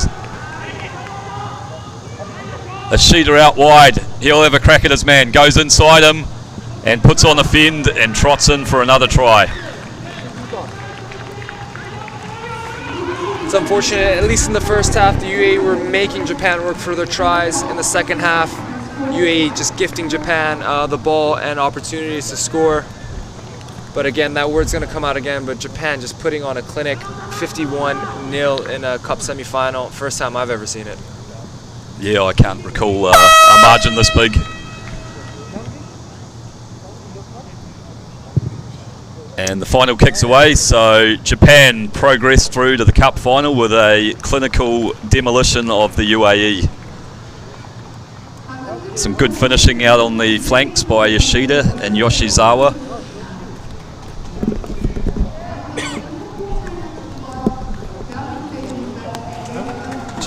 Japan showing why they're probably favorites to win this tournament, why they're #1 nation in Asia Rugby. Just the balance for me, Japan, you know, the hard boys doing the hard work up front and the speedsters out wide. Both the Japanese women and men's team looking very professional today. Yeah, it looks like very cohesive as well. They all know what they're doing, and they work together well as a team, as well as having those individual skills to exploit opportunities. Exciting one. Next up though, we have the hometown team, South Korea. I've been waiting all day for the second the draw came out yesterday. I've been waiting almost 24 hours for this one. Hong Kong, Korea, there's something special about this game. I've played in many games, you know, traditional rivals, they say Korea and Japan, but no, for us Koreans, the big one is this Hong Kong one. Been some epic battles out on this pitch over the years, none more so than the Olympic qualifier in 2019. What are your memories of that one? I don't think I'll have a happier moment in my life. I haven't been married, I haven't had kids. I'd like to apologize to my future wife. I don't think you're gonna beat that moment. Nah, just, you know, writing history. I do apologize for the Hong Kong team. They had to be on the other end of it, but you know, for us, it was more than just a victory in a rugby match. It was an opportunity for us to actually introduce the game of rugby to the Korean public. And since that, we've got a lot of interest. People actually know, it's interesting, people actually know the game of rugby now in Korea when I tell them I'm a rugby player. So yeah, nothing but good came from that game. And here we go, we've got the big semi-final, the one everyone's been waiting for, Hong Kong, China versus Korea. So this will be a clash of epic proportions. These two rivals, both laden with experienced campaigners, some devastating finishes. Yeah, so here we got the lineups. We're just gonna highlight a couple players there. It's hard not to mention Max Denmark, the danger man on the wing, and then the guy pulling all the strings in the middle, that's Russell Webb, number 10 for the Korean team. Chang Yong-hung, the number 4 captain, taking on the captain's responsibility. He's the one who sent Korea to the Olympic finals. And then of course you got the danger man in Yun Shik and Chang Jung-min, the 2 speedsters on the side. Real good balance to both these teams. Yeah, this will be a great match. And what are some of the keys for Korea? What do they need to do to get over the line here? Yeah, historically it's a clash of 2 styles. You've got a lot of structure and a lot of game management from Hong Kong. They're a team that if you give them the ball, you're not going to see it until they score. For Korea, we've got a bit more danger, but it's about matching that Hong Kong structure. And then once we've played to our structures, finding that space and getting into the danger men. For us, for the Korean side, it's about starving Hong Kong the ball. Once they get that ball, they're not going to give it to you until they score. Yep. Very cohesive lineup. Hong Kong yesterday enjoyed long periods of possession. So this will be exciting. They play the simplest yet most devastating brand of sevens rugby I've ever played. They will not make a mistake until they put it under the post. So for Korea, it's just about keeping the ball and limiting turnovers. And once those opportunities comes, Korea probably has a bit more attacking threats around the park, but it's about matching Hong Kong's structure. The one thing I do like about both teams now, Hong Kong's been doing it for years, it's that squad that they've had for a long time. A lot of these names, are there from when I was playing 5-6 years ago. It's really paying off. They got the same coaching staff and same players. That cohesiveness is showing, and Korea finally is matching that. Unfortunately, we've lost Charlie Lowe, the elder statesman of Korea rugby, but much of that squad has stayed the same, and we're playing that same brand of rugby that Charlie introduced. So that stability in both teams is really paying off. Yes, a brilliant coach, Charlie O. And here the teams run onto the field. Hong Kong in their white strip, led out by the veteran Max Woodward. Korea in blue. Getting goosebumps out here. Hong Kong in the all-white strip. Important year for Korea, 100th year anniversary of the Korean Rugby Union. There they are, as they always do before the games. Quick huddle. And number 10 for Hong Kong, the skillful playmaker, Russell Webb, will get us underway. I had a chat with a bit of the Korean boys last night, but the kickoff's going to be very important in this game. Russell can put that ball wherever he wants, and he can find the most important, the X factors on the kickoff. Korea need to make sure they got the Max Denmarks, the Mike Cloverdales, the Max Woodward covered on these kickoff options. A very educated left boot, Russell Webb, showed his full bag of tricks yesterday. It's going right down the middle. High, towering restart. The second ball fight is going to be important, and Hong Kong come up with it. So Max Denmark got up there and tapped it back on the Hong Kong side. They have first use of possession, and they've won a penalty. That is exactly what we talked about yesterday with the Korean captain, with Yong-hung, was Hong Kong are going to compete at that kickoff. It's about that second ball. No one's going to catch that ball cleanly. It's about that second ball. We need to see a bit more activity from the Korean support players to get around the guy contesting for the kickoff. Yeah, I mean, a brilliant restart. So when the ball does bobble free, that's the opportunity. So first line out for Hong Kong. They take it in. Nice. Korea wrap them up. Nice bit of defense there. Good defensive line. Hong Kong also with the full set attacking here. Denmark takes it out into the centre. Goes on the inside. Just tackled round the ankle as he goes through the contact. He is the danger man.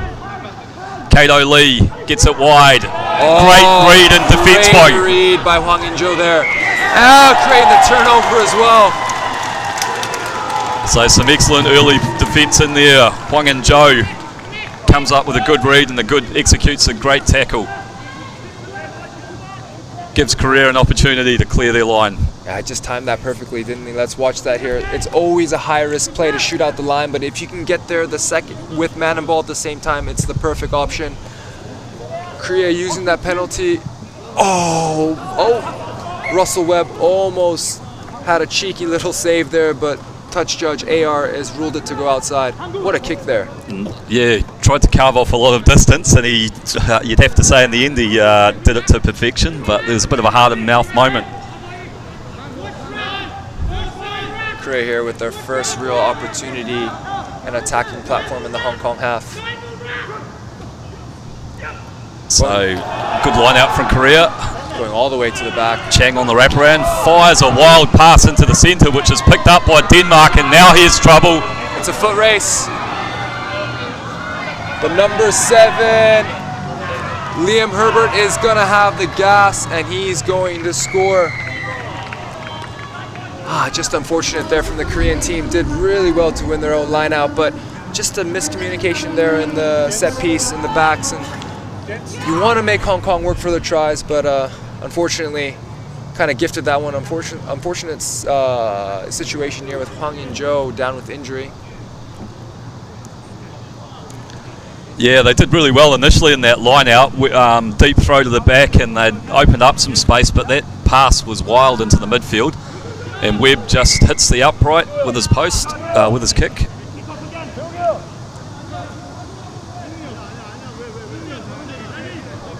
So important now that Korea secure the ball from this restart. Great run from Herbert there. Yeah, he's got pace, this boy. He just glides. He doesn't look that fast, but he's got those long legs. Nice fluid runner. All right, now Korea got to secure this kickoff. High hanging kickoff out to the right. They've done well this time. Got up there and secured their ball. Can Korea strike back? They move it out to the left-hand flank. Bit of footwork there from Chang. Takes it into the setup. Slight opportunity here on the right-hand side if the ball can go. We got speedster here, Lee Gun. Good cover tackle by Hong Kong. Korea sustaining possession nicely though. Max Hubert up in the line. It's got a skip pass here. Chang has an opportunity. Oh, it's a forward pass. Team to go forward. It was the right option. Woodward there taking a bit of a risk. Realized that it was a 3-on-2 for the Korean side, so he came up in the line, forced the Koreans into that mistake with that long pass. Yep, option fine. It's the execution that's let them down on a couple of those long passes so far. Yeah, just Koreans look a little bit rushed right now. They don't have to get out of their systems. It's, unlike the Koreans to make skill errors like that. 2 errors have, shot themselves in the foot. So Hong Kong will feed a scrum, centre field on the 10-metre line. Kato League to put it in. Max Denmark looming. And he's tapped it quickly, Max Denmark. Links up wide with Herbert, and Herbert will go in for a second. So quick reactions from Max Denmark after a scrum penalty. And it's mistakes for the killing career at the moment. Yeah, just Hong Kong showing why they have so much experience. And, historically on this series, the last couple of years have been the best team. Korea, on the flip side, so much talent, but 2 errors, 2 tries to Hong Kong. Yep, just need to tighten up a bit on that discipline. They've got the strike weapons to get themselves back in the game. And that's a brilliant conversion from Russell Webb. What a kick from Russell Webb. Straight away, straight from that scrum era, Woodward just sees the opportunity, goes, lovely draw and pass. Herbert's got those wheels on the outside and saunters in for a try. Russell Webb with another high kick. Oh, Hong Kong managed to win their kickoff. And very unfortunate here. Ruled to be a knock-on penalty, yellow card. It was in the tackle, but referees are taking that very seriously these days. Unfortunate there. So Korea without their captain for 2 minutes as Chang sits on the naughty seat. Korea need to hang out here in this first half if they have any chance against this Hong Kong team. Hong Kong opting for the scrum. It'll be fed by Kato Lee over on the right-hand touch, just outside the Korean 22. They secure it successfully. Webb takes the ball, throws a massive pass across the field to Herbert. Herbert throws a bit of a goosey, but covered well there by Korea, and they get in and contest this. Yeah, great tackle there by Young Shik to gather Herbert, but deemed to knock on there in that ruck area. Good covering defence by Young Shik, and they did well to contest that ball, and it's actually a reverse of that decision by the AR. It's Hong Kong that have knocked it on. Yeah, it looks like just in that offload as Liam Herbert was going to touch, tried to keep the ball alive, but a little knock on there from Max Denmark. Korea in their own 22, down one man, but will have to go 80 meters to score a try. It will be the final play of the first half. They feed the scrum. Wobbly ball. Kim Hyun-soo decides to take it up himself. Big Chase on Duck has his first touch of the ball. Yeah, Powerful runner. Gets an offload away. It's a bit loose though. It's gone backwards, but Hong Kong have won it on the ground. Russell Webb has a go on the outside, and Russell Webb will go in. Slippery, slippery Mr. Webb. And one of the Korean players has gone down in back play. I think they might have a quick check here. It looks like there might have been an impediment of when that offload went off to touch the player. The Hong Kong player might have touched the Korean player in that offload situation. So I think the referees will have a quick chat about that. So there'll be a crucial moment in this match. We just got to check here on Lee Guntu, who's down injured. No try. Yes, yes. Off the ball tackle there. Good spot by the assistant touch judge. Unlucky for Russell Webb, but Korea very lucky. They'll have one more opportunity before this half finishes. Go out for the line out. And they're back to 7 players now too, so crucial moment in this match here for Korea. Can they get themselves back into it just before half time? Yeah, captain's back on the field. He'll be throwing the ball in the line out. Very clinical at the last line out. Let's see if Korea can do it again. Just a wee delay while we've got 2 balls on the field.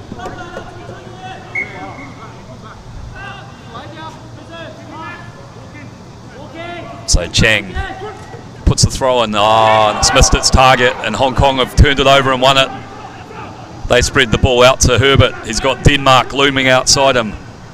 Denmark has a go. Yonchik trying to hold on. The 2 speedsters there, good battle. Wide ball to Woodward in the centre. Hong Kong here with a good platform to attack to finish this first half. Woodward again. Does the hard yards up the middle. Knock on there by Kato. And now finish the first half, 12-0 to Hong Kong. So Korea hold on during the yellow card, but they've got a 12-point lead to come back from. And that's actually a big hole if you're playing against this Hong Kong team. One of the best defensive teams in all of Asia, probably the best defensive team in all of Asia. 2 tries might be easier against other teams, but nicking 2 tries against Hong Kong will be very difficult for the Koreans in the second half. Seeing just a bit of the replay. Yeah, that was a great tackle by Injo to cause a turnover, but a Korean turnover led to Liam Herbert strolling in for the first try. And then again, we saw another Korean turnover that led to a scrum, a penalty, and then just Hong Kong too clinical around the outside with their danger man Max Denmark and Liam Herbert. Yeah, it's just those unforced errors by Korea that have really hurt them in the first half. Yeah, Korea had 4 opportunities to attack and they turned the ball over 3 times. Hong Kong capitalized on 2 of them. If you look at the stats don't lie. Charlie, we always talked about in Sevens camp when you had our reviews, you're going to have 4 opportunities to touch the ball in the first half and the second half on average. You got to make the most of those opportunities. And what Hong Kong touched the ball 4 or 5 times, 2 tries. Korea 4 or 5 times, 3 turnovers. Story of the game so far. So pretty simple message then from the Koreans. Just hold on to the ball, trust their structure.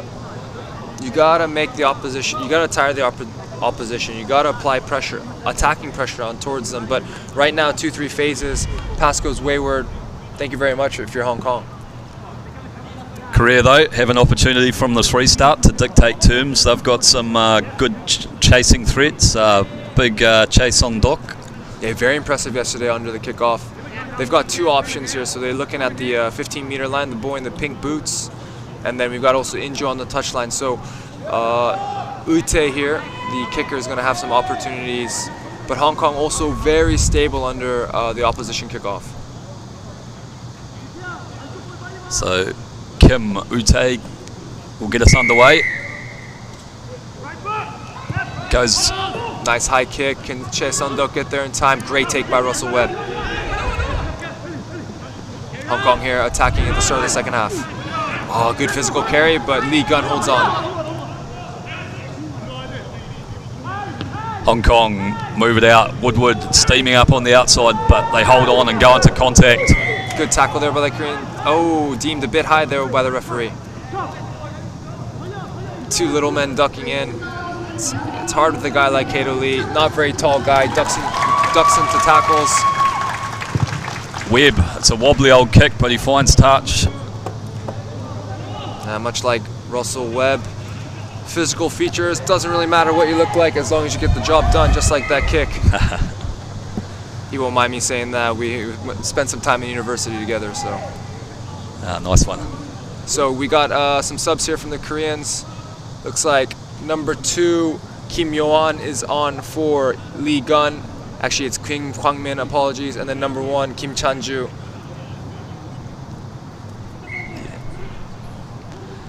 Hong Kong win their line out, move it out into the centre. Herbert got a brace in the first half, fires a high pass out, pulled in by Max Denmark. He goes into the contact. Good tackle there, gathered by the Koreans. But their set is a bit slow, but they're covered well. A good defensive line now, but Hong Kong even more. Oh, nice little offload there. Just sat him down. Some good footwork, and Korea have won a penalty. Off their feet, sealing off there from the Hong Kong player.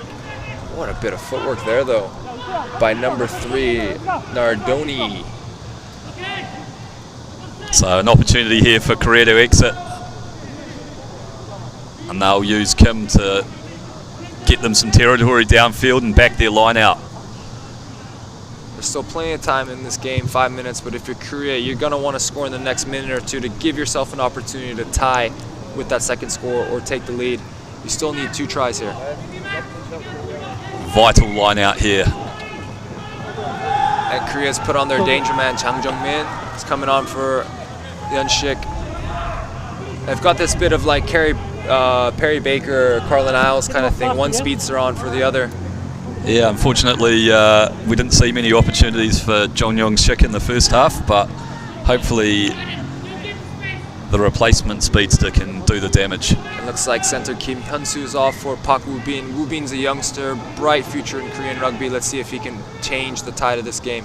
They go to the back, and it's gone right over the back, and it's been secured by Hong Kong. Webb takes it forward strongly. Just mistake after mistake, just making it way too easy for Hong Kong in the semi-final. The big man, Denmark, charges hard, gets the fend going, and he's in. Top Max Denmark, just a physical specimen. So once again, a set piece error resulting in a Hong Kong try. Look, I promise you right now, you don't want to be in the locker room when this game finishes, when Coach Lee Myung-gun's going to have a meeting with these boys. Yeah, the walls will be peeling in there.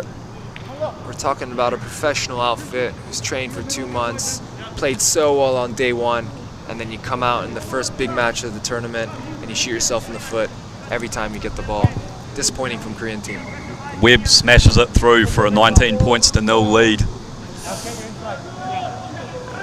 It's difficult to see Korea clawing their way back into this one. 19-0 for Hong Kong is a sizable lead at this level. 3 minutes 50, a long time in sevens, but they need to do something quickly.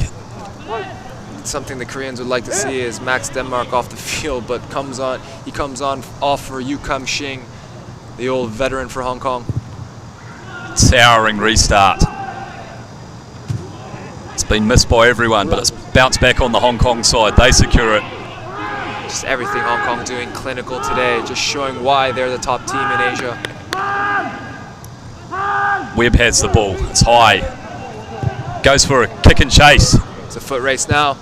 Webb really not known for his pace, but it was a good option. Well covered by Korea. They will have a dropout. Not a bad option from Russell Webb there, but a little bit long. So he's smashed it out the back of the in goal. I think you would have needed to be Carlin Isles to run that one down. And Korea opt for a scrum from where the kick was taken. Russell will be the first to say that he's not the quickest player, but more than covers up for it with his game IQ and game understanding. Yeah, good skill set and quick thinking. We got a change at halfback for Hong Kong as well. Kato off, and we got Hugo Styles in at number 9. If you're Korea, you need to pick up the tempo in this game. You need 3 scores. You need to score on this phase right here. Styles puts some pressure on, but he's offside, so an opportunity here for Korea. Chang Gotta go. taps and goes. Looks a bit indecisive though. Powerful run by Korea through the contact. They recycle. Here goes Chang. Sees a bit of step. Nice little footwork there. This ball had to go wide. Kim Chan-ju cuts back in. Here's an opportunity for Korea. They push forward strongly. 5 meters from the line here. Korea just need to get the ball wide. Just throw it out here to Chang Jung-min. This should be a try. Oh, the speed in the world, Jang Jong-min. So he brings Korea back into it. Still a minute 49 to go. Korea showing what they can do if they hold on to the ball. Is it too little, too late though? Only a minute and 40 left on the clock. Kim, can he slot this over?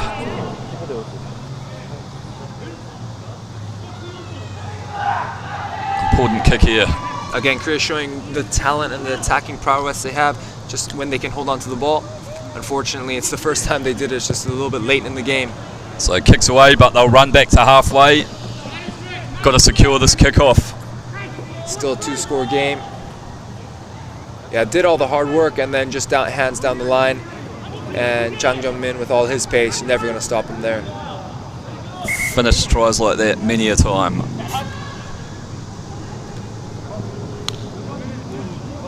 And Eric Kwok on the field. Favorite for best haircut in the tournament. Yeah, no, definitely be up there. Definitely a contender. Nice kick by Kim. Got to content it. Yeah. And just a touch offside. And that's just that eagerness, that lack of composure. I know you're chasing the game, but you can't forget the rules of the game. Now this gives Hong Kong opportunity to scrum, milk some time off the clock, and probably play out the rest of the game. Bad miss there from the Korean team. Yeah, frustrating performance by Korea, to be honest. A lot of unforced errors and mistakes, and Hong Kong is just too clinical to give them free opportunities. Styles feeds the scrum for Hong Kong. Yu Kam Shing's knocked it on though. Unfortunately, even if Korea do score on this next scrum, it looks like with 14-15 seconds on the clock, it's not going to be enough. But to build momentum, to finish on a positive note, you'd love to see Korea finish with a try here. Chang was pretty dangerous, sniping around the fringes of the scrum yesterday. Has a crack here. Gets a pass away. But Chang is very well covered, Jang Jong-min. Yeah, very well covered. They've done well to hold on to that ball. Oh, great line speed from the Hong Kong team. There's only one thing you can do, and there's line speed, and that's take it up the middle. Good option there by Kim Yo-an. Korea with the penalty. Still opportunity to score here. Korea trying to get a consolation try here. Russell Webb leading the line speed here. Hong Kong very solid in the defensive line. Created the one-on-one here. There goes Park Woo-bin, the young boy. It's shifted into the centre, Korea. Some nice stepping, but the Hong Kong defence is up to it. Stepped into trouble there. Got isolated, and Hong Kong over the ball.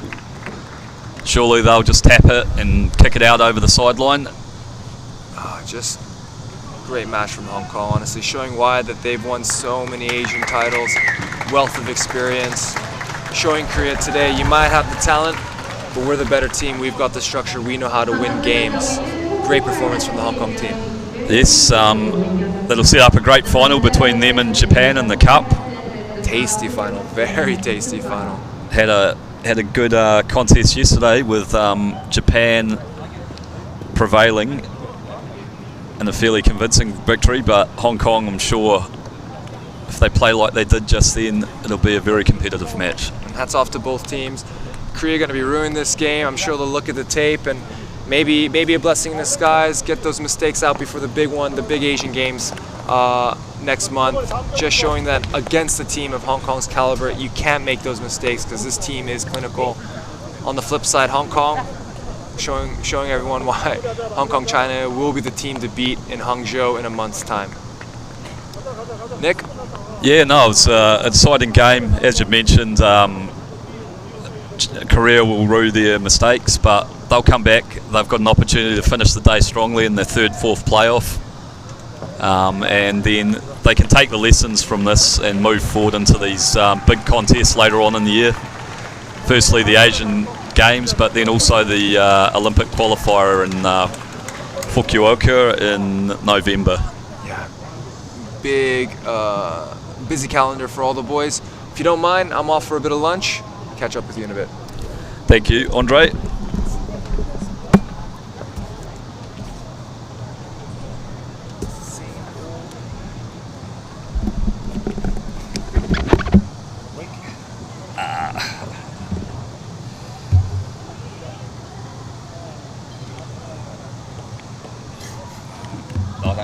Can you have a look at the schedule? What's the time now? 1:20. Okay, and do we know who's playing? Oh yeah. So it's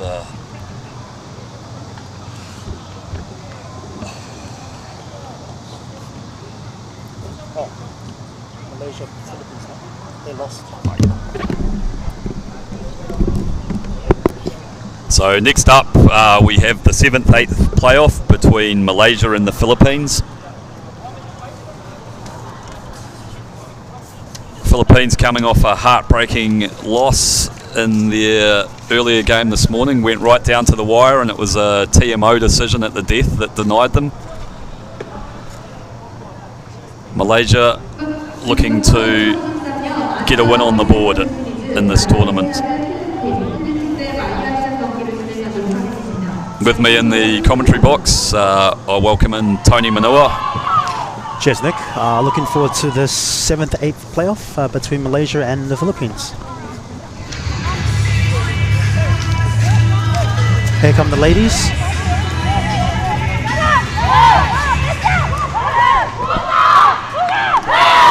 Malaysia in the white and the Philippines in the navy blue, playing from left to right, and Malaysia from right to left on your screen. Yep, a good opportunity here for both of these teams to finish on a high.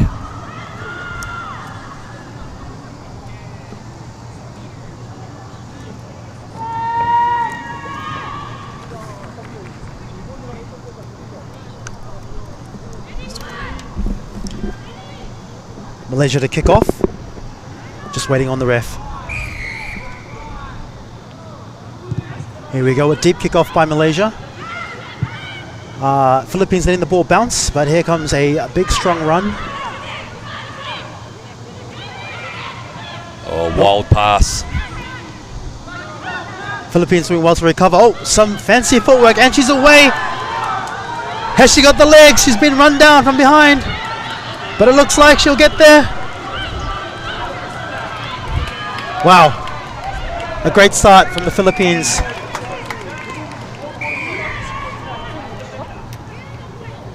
And that's Lauren Nazarino on number 3. Showed a clean pair of heels, chased down determinedly all the way by Malaysia.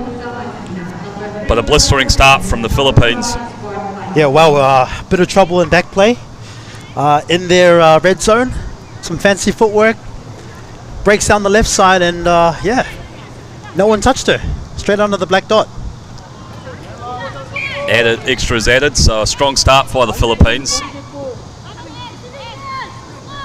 Determined chase there by Malaysia, but she just had enough gas to get over.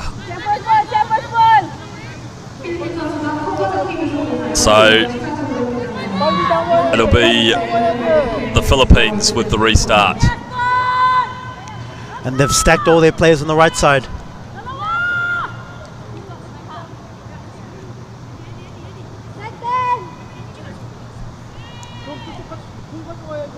Philippines, they go short, but it's collected brilliantly by Malaysia, who take the ball up just almost halfway.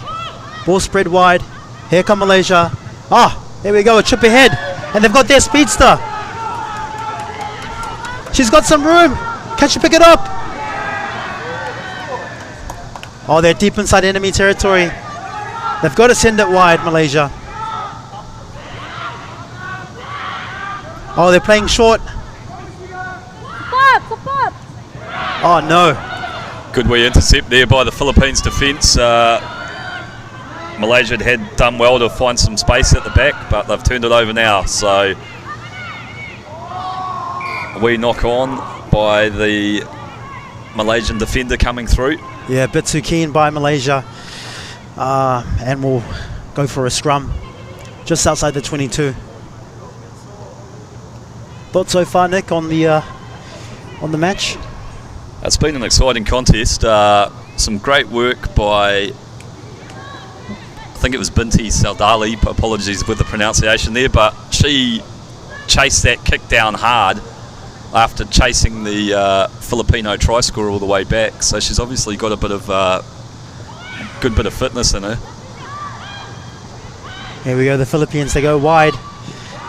1-on-1 here, but she's put down. And here come Malaysia with the counter ruck. Philippines recycle, and they've found some space. But an offload gone wrong, and it's gone forward. Yeah, it's a very ambitious offload there. I mean, there was a support runner on the inside and some space, but to try and get it away from that position was always going to be tough. Big opportunity, however, for Malaysia. They've got a centre field scrum, and it looks like they'll set their back line out to the left.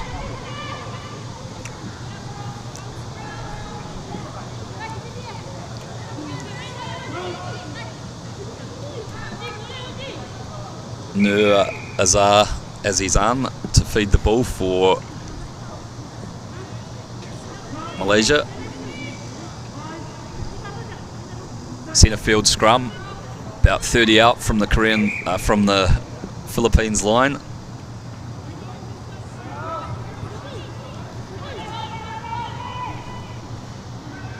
Looks like we'll have a reset.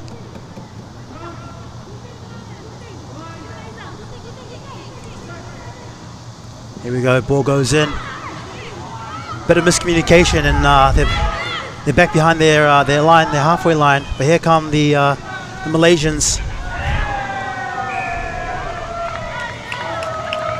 Oh, some good defense by the Philippines results in a turnover and a scrum.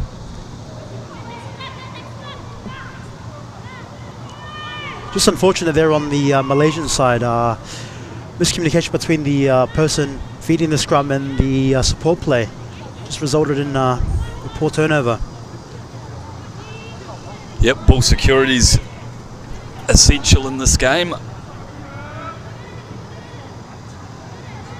It's an opportunity here for the Philippines, under a bit of scrum pressure though, but they've secured it. Ooh, almost an intercept.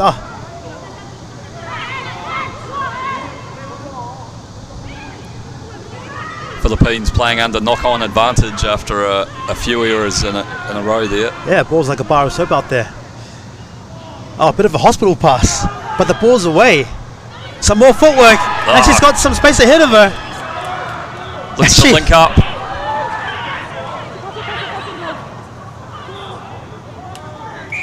They've won the penalty. I almost thought she could have backed herself there. She should have. She gave it to a person in a worse position. And then the yellow cards come out, diving in at the breakdown. So Malaysia will be down to 6 players. Philippines hot on attack. They tap and go quickly. Oh, some more good footwork from number 5, Raciel Sales. Philippines building some pressure, but the runner's been isolated, and Malaysia have done well to get over and win the possession, win the penalty. Yeah, brilliant work from Malaysia.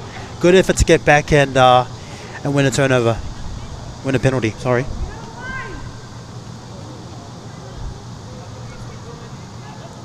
Been a tough couple of days. of rugby. Game 5 for both of these teams now. Malaysia take the opportunity from that penalty to find touch.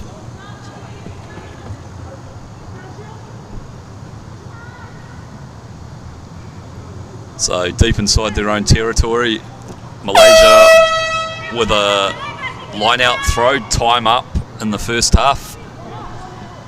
I think they'll be looking to maybe just clear the line, get to half-time, and oh, it's lost. Here come the Philippines. Hard on attack inside the 22. They'll send it left. They've got space out wide. The skip passes on.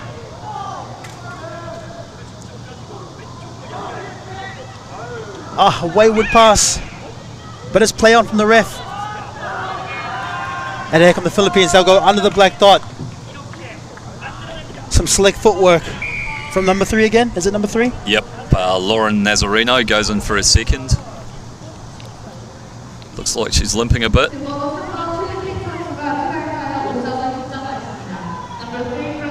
So an errant throw at the line out results in a Philippine try under the post, and it should be converted. So we should go into the break 14-0 to the Philippines. Conversion just skews away, so still a handy lead for the Philippines. 12-0 at the break. Nice run back on the angle by Nazareno. 2 tries in the first half for her.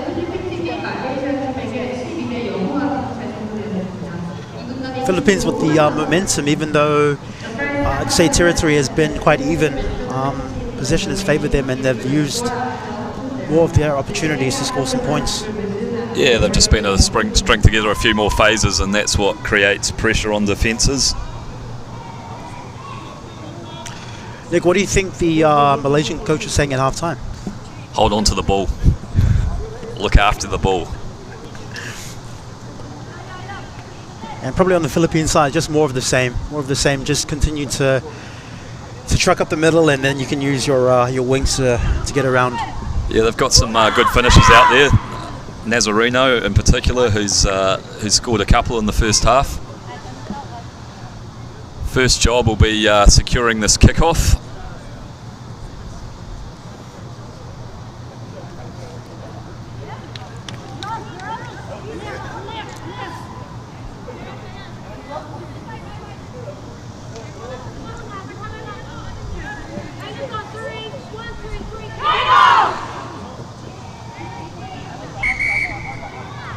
So the Philippines will restart the game, going from right to left in your screen in their dark blue strip.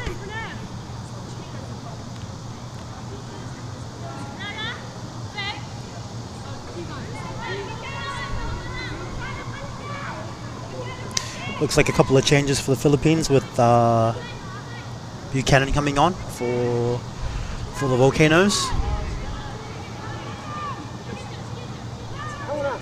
Good player. Cruelly denied a try in the previous match, right at the death, that would have won it for them. Bit of a spiral restart, but it's collected by the Malaysian side. Here they go. Good work through the contact there. Oh, they've got a backline stacked out to the left. Here they go. A big wide pass. Trying to find the speedster. Difficult ball for her because it bounced awkwardly. And it's Philippines that create the defensive pressure, but they've conceded a penalty. Malaysia tap and go quickly. They look to link up with the support out wide. Got some numbers here. If they can get it out to the flank, things could open up for them. Yeah, they've got space on the left now. Here they go. Got to come forward and commit these defenders. Got some footwork there, but some good defensive play and a quick pop off the ground. Oh, some heavy contact in the ruck. And the Philippines have got it. Space in front. Looks like she'll have the legs. Turnover ball, and Philippines have countered again, and they've scored. Raciel Sales with the try for the Philippines. takes them out to a 17 points to 0 lead with the kick to come.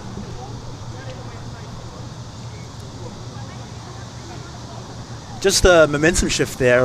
Malaysia hot on attack and then a bit loose. They lose the ball and then Philippines just counter and are able to put some more points on the board.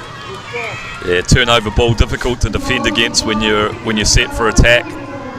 Those transition in between attack and defence are key moments in a game of rugby. Good determined run there by Sales.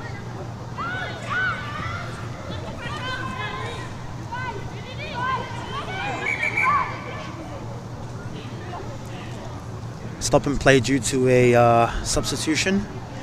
Number 8 for Malaysia coming on, Binti Aziz.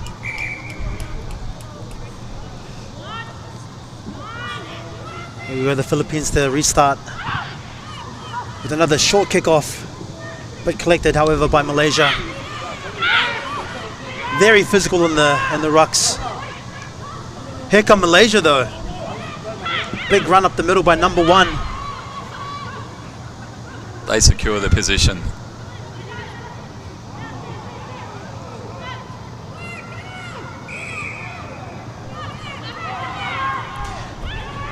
Some ill-discipline from the Philippines and Malaysia go quickly. They'll track back left where there's some more support and here come Malaysia. Strong tackle on the flanks by the Philippines. But Malaysia have been able to recycle their position. And it was a bit high, that tackle, so they'll tap and go Malaysia. Another strong tackle by the Philippines, but Malaysia are able to recycle and they'll send the ball right. Sustained period of attack here by Malaysia. Can they find an opening? Oh, yes she does! Here we go. Their flyer. Number 2, is it? Yep, Binti Sadali. Binti Sadali. Held onto the ball through multiple phases and then the space eventually opened up and well spotted and exploited there by Binti Sadali. Conversion just dropped short. So Philippines 19 to Malaysia 5. 3 minutes left in this contest. Could this be a shift in momentum, Nick? Well, definitely a momentum shift, but and there's still enough time if they can secure possession from this kickoff. There's opportunities. That half-time message of hold on to the ball paid dividends. They went through the phases and then eventually the opportunity presented itself. This restart will be big for the Malaysian side. Oh, a great kick. Well secured though by the Philippines. All right, nice trucking run by number 8 for the Philippines. Sylvia Tudok. Short ball and a good leg drive through the contact by the Philippines. Here comes Tudok again. She goes wide to her winger. Oh, she's got room on the outside. And she absolutely skins her alive and she's going to go under the black dot untouched. Yeah, nice work there by Buchanan. Buchanan's got some wheels on her, hasn't she? Yeah, and a nice fend to create the initial opportunity and then swerve and acceleration, so good play. Yeah, how good. That pushes the lead out. 24 points to 5 with the kick to come. Looks like the Philippines will walk away with the 7th place playoff. Their second win of the weekend. Yeah, nice acceleration and balance there.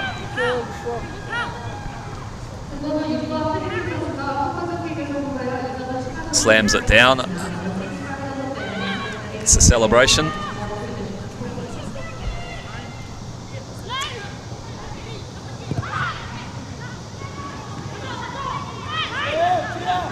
So can Malaysia finish this game on a high? Got a big backline out left. They've got to find their flyer, but it's shut down by Buchanan. No, it's not. Oh, good effort though. She comes in with this, makes a second tackle, and here's a foot race now.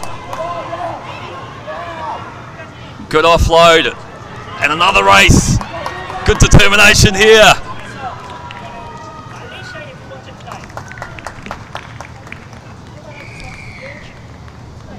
It's at number 10 for Malaysia, Raj Theraraj. What a try in the corner. Strong finish. And you're right, Nick, they did finish strongly. Well done to the Malaysian women. Good effort to finish on a high and get some more points on the board. So the hula sounds for full time. Difficult angle conversion.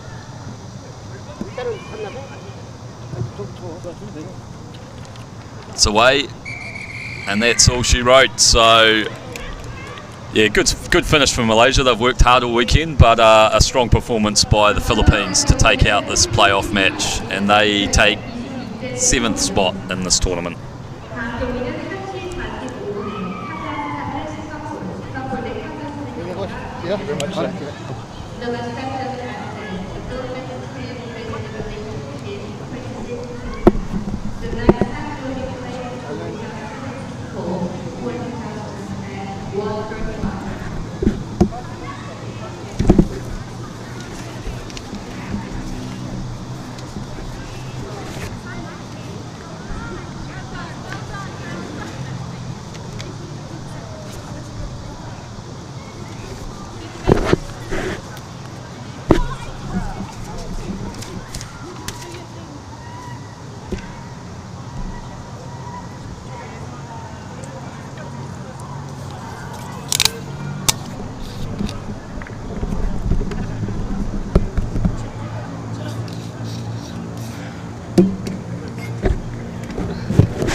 Yeah, plate final of 5th, 6th. Yeah, plate final. So all set now for a start in the plate final, which will be contested between Kazakhstan and Singapore. Yeah, Kazakhstan looked good last start against Malaysia, where they actually pumped them. Singapore with a last gasp victory, a very exciting match against the Philippines, and looks like it'll be a crack of a game. Yep, should be a tight contest, an opportunity for one of these sides to come away with the plate. There you can see the Rhino Vortex ball, which is made from recycled rubber. Part of Asia Rugby's initiative to be environmentally aware and friendly. Been put to good use this weekend, that Rhino Vortex. A lot of tries and some good skills on display out here in Incheon. So if you're in the area, you fancy a nice afternoon in Incheon, come out, support these players. They're putting on some good performances. You can also purchase yourself a Korean Rugby Union 100th anniversary shirt. I'm sure that'll be a collector's item in years to come. Have you got one for yourself, Tony? I've got the personalised one that they were selling last year. So. Wow, personalised. Flash guy. And yourself, Nick? Picked up one? Not yet. Something to do later on in the day if I have a moment. A couple of Korean fans watching on there. Good day for young and old. You can see the man with the sunglasses and the visor. That's Korean referee Insu. Yeah, one of the best refs in Korea. Japanese fans, well, they've been treated to some good displays by their teams, both the men's and women's. Both will contest the cup finals later on today. Just a reminder that the women's cup final will be at 15:50 KST, Korean Standard Time, and the men's final set to go at 4:15. Men's cup final will be contested by Hong Kong, China, and Japan. And the women's final will be contested by Japan and China. Some mouth-watering matchups, actually. Yep, definitely the 4 best teams in the competition, in the respective men's and women's competition this weekend. Members of the Singapore squad enjoying their day, catching up on the social media. You can bring your own snacks and a few beverages in here. Make a day of it.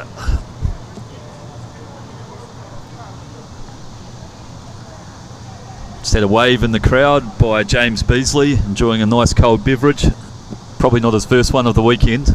No, definitely not. Not my first one today. I went to this lovely place called Sauce, great bar in Seoul. Get along for your Sunday brunch, roast option. Another option would be Philly's Bar and Bistro, famed for their chicken wings and average banter.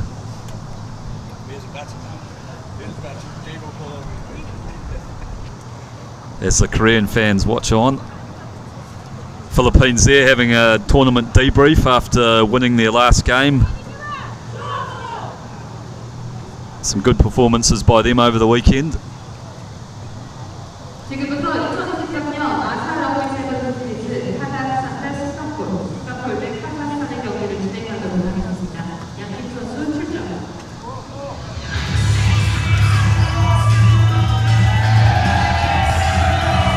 Here we go, Kazakhstan and Singapore. Teams run out. Kazakhstan in the teal blue and Singapore in the black and red strip. Both teams in their respective huddles for a few last minute words.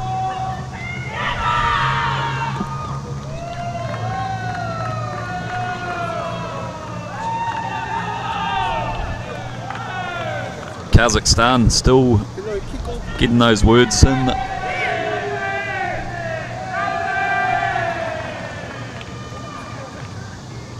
Kazakhstan definitely the taller side of the two. Looking to use their... Oh. Run out the wrong side apparently, so we're swapping ends. Looks like Nurmatova will get us underway for Kazakhstan. They're going to play from right to left on your screens in the teal blue with the yellow numbers.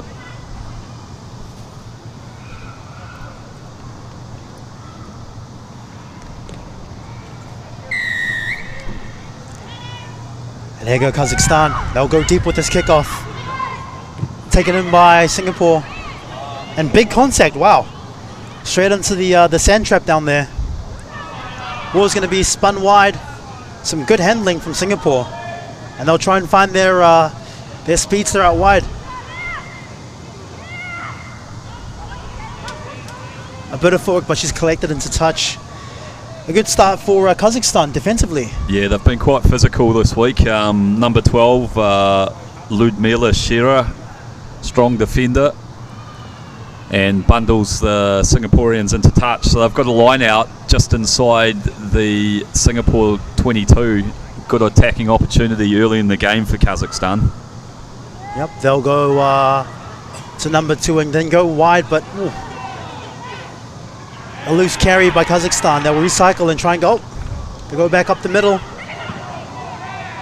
There's space out right, and that's where they go. A little wraparound play. They've got their big runner. A cheeky offload. And number 7 for Kazakhstan, Kim, will go in to score their first try. Yeah, great work there by the powerful runner, Shera. Went on a wraparound and then powered through the contact, got her arms free and got the offload to present Kim with an opportunity. See if they can add the extras. It just falls short and wide. So strong start by Kazakhstan through Ludmila Shira. Goes through the tackle, gets the arms free, and presents a nice offload for a support runner, Kim. Yep, Kazakhstan picking up where they left off in the last game. And they'll see if they can get more of the same. I think they'll go deep again and try and force Singapore to run out of their own 22. There you go, Singapore just outside their 22. Bit of pressure from Kazakhstan, and they've stolen it. Here they go, a big backline out to their right, and they've gone to their big ball carrier, who shows and goes, and she's got the speed. So not just all power from Shira, she's got some speed as well, and she just ghosted through that hole. Sets up one with the first one with an assist, and then scores herself with the second. Strong start by Kazakhstan, and their number 12, Ludmila Shira. Yeah, Shira proving an absolute weapon out there. Big body, but she's got all the skills and even some speed on her, so how good for Kazakhstan. Kick goes astray, and that takes us to a 10-point lead for Kazakhstan with about 4 minutes to play. Nick, if you're Singapore, what do you do now? They've gone deep every time for the restarts. Yeah, do you kick downfield? They've got to secure this possession and then look to work their way out of their 22. More of the same as Kazakhstan. They keep going deep and just defensively terrorizing the Singaporeans. Half an opportunity here. Shira tracks across. They come back on the inside, try and get the offload away. Singapore managed to re-secure their ball though. Shifting it wide now. Here's a good line from Singapore. They get up over the 22. Space out on the short side. Here goes Singapore. This is good from Singapore. Some phase play. Yeah, nice work. Need to keep it going though. Nice little offload. Some good play from Singapore, and it goes wide.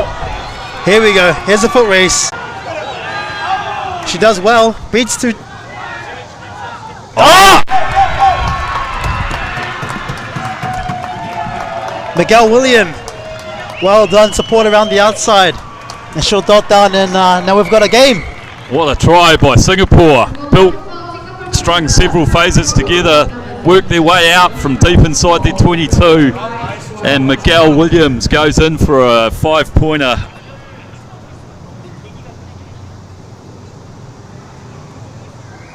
And they've clawed their way. First 5 minutes of the match, and then now this just turns it all on its head. If this conversion goes over, they'll be well within range. But unfortunately it's away. Good connection there, she hit it well, but just didn't have the accuracy. Great determined run round the corner by number 10. Sorry, there's a mistake with the team sheet there.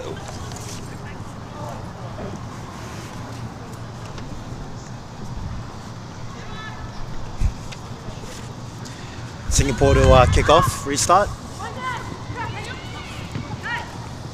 Good collection from Kazakhstan. And some strong ruck play from, nope, not rolling away. Here go Kazakhstan, hot on attack. She needs to look for some support. A big carry by number 7 for Kazakhstan, Kim. And then playing off a knock-on advantage. Space out wide. Some brilliant footwork from number 5 for Kazakhstan. Melnik.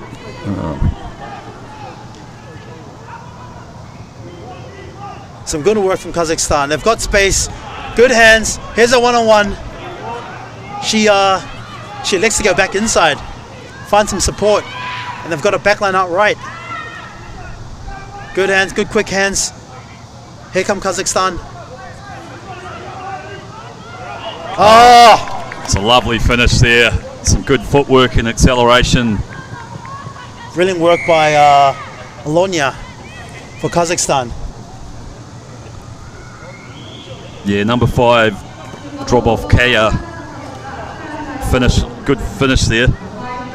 And just to give credit where it's due, it was Samantha Teo Ming Lee that scored for Singapore earlier. But a strong finish to the half by Kazakhstan. Kicks away. So 3 tries for them versus 1 to Singapore. They go into the break at 15 points to 5. Yeah, Singapore still very much in it. Only a 2-score game. I think Kazakhstan will continue with their pattern and go. Oh, they've gone short. A cheeky little play by Kazakhstan, and they've recycled the ball and got a backline out left. Here they go. The ball sent left. A couple goosies. Couple show and goes. High tackle. So Kazakhstan win the penalty. And they'll go quickly. Ball wide. There's space out there. She's got to find her wing, who goes strongly into contact. Recycled once more, going back left. They've got them thin out wide. Good defensive read by Singapore. Come in there and snuff out that tack initially. Yeah, Teo Ming Lee again. Nice little show and go. With some good interplay from Kazakhstan, but snuffed out by Singapore. Space out on their right side, and there she is again, number 5. Drobovskaya. She'll go in for a double. What a way to end the half. Puts it down under the black dot. Gives a goal kicker a good opportunity to extend this lead.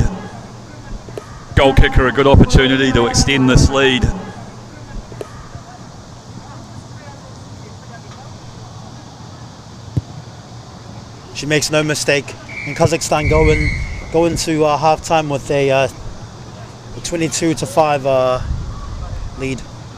Yeah, extras added by number 11, Diana Abasheva.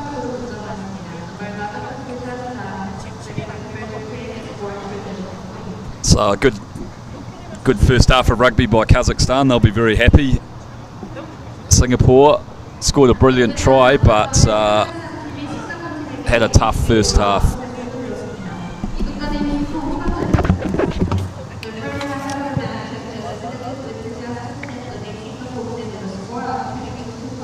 Yeah, I think messages for the Singaporean girls will be just to try and build more phases and accuracy at the breakdown as well. The Kazakhstan girls have been very physical, and they'll just need to combat that by holding the ball and building phases and pressure. One of the stars of the first half there, number 12 for Kazakhstan, Ludmila Shira. But this was a great try by Samantha Teo Ming Lee on the back of several phases built by Singapore. And then the star of the second half of the first half for Kazakhstan was Drobovskaya. Scored 2 in the last couple of minutes.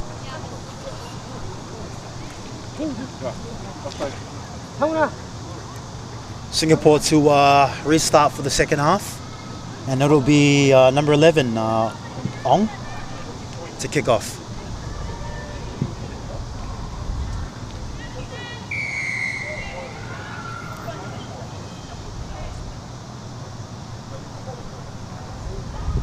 Here we go, a bit of a shaky kickoff, and it's fumbled by Kazakhstan, so a result for Singapore. Yeah, pretty difficult one to pick up there. It was, I'm not sure if it was deliberate, but a wobbly old kick along the ground, and gives first opportunity for Singapore in the second half.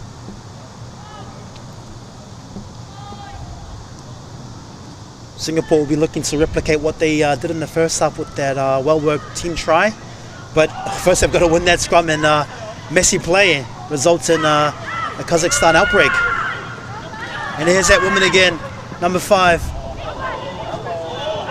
Oh, look at the feet on her. Great piece of work there by Drobovskaya. Oh, some great defense at the back by Samantha, but some good support by the Kazakhstani women.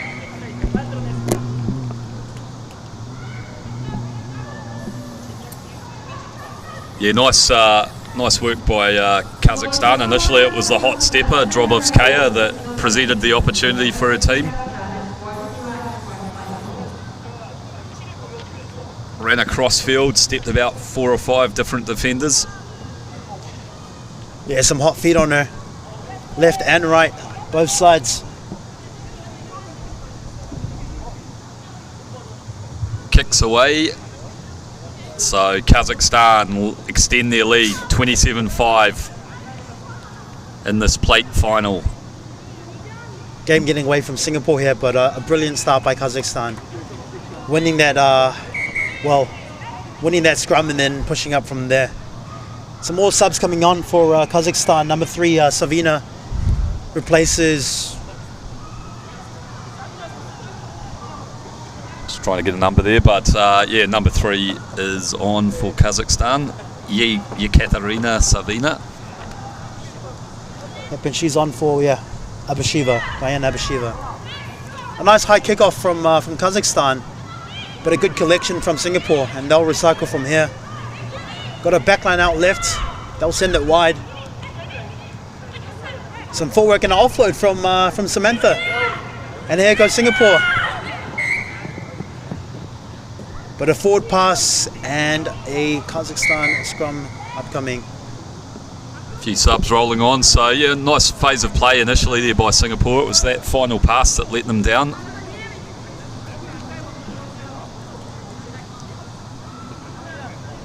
I think just a few unforced errors letting the Singapore side down today, Nick. Yeah, just a little bit of poor skill execution at the wrong time has hurt them.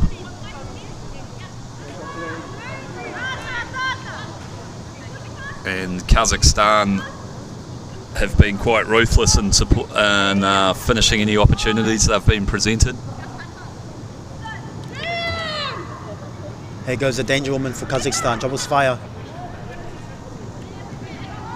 Nice passing here from Kazakhstan. Creates a bit of a half break on the outside. They'll recycle here and send it back right.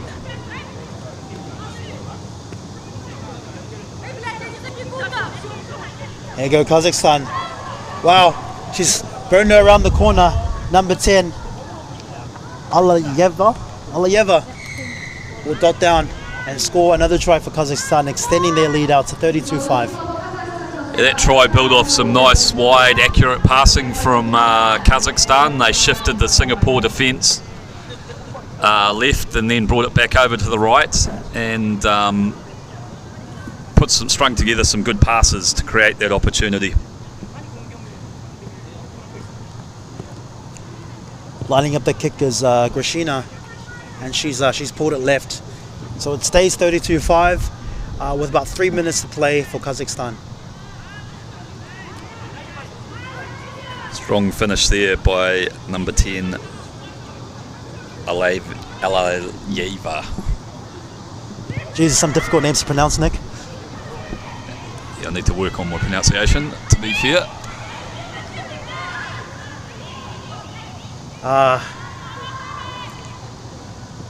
Good stuff by Singapore to maintain possession. And they'll carry in strong. They've got space out to the right if they can find it. But they go up the middle with a cheeky offload. Good offload and support run there by Singapore. Opportunity out left if they can pick it up.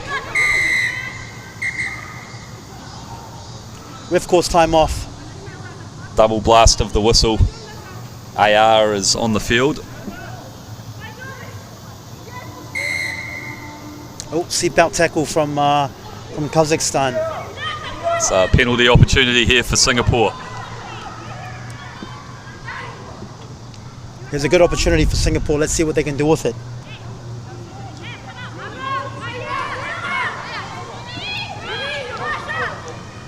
They'll take it center field where they can recycle and go both ways. But some good counteract from Kazakhstan. And they've stolen the ball. Some great work from Kazakhstan. And they've got a short side. Here goes number 6 for Kazakhstan. Melanie Kova, she gets an offload away. Good support run by Pishu Gina and number 8. And Kazakhstan finishing the tournament strongly here, extending their lead out to 37 points to 5. Kazakhstan putting on a clinic, just ruthless on attack and punishing any mistakes that Singapore make.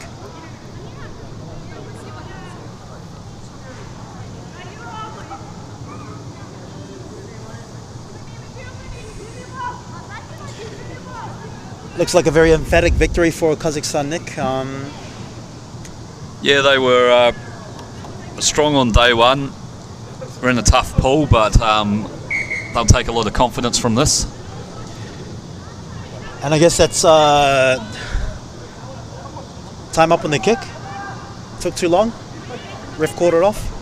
So yeah, that's an interesting one. Kazakhstan go deep this time. Oh, and the bounce of the ball.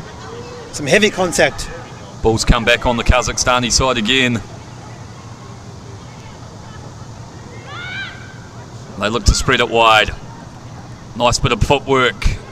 Trying to link up with the support play now, Kazakhstan. Oh, some brilliant footwork here.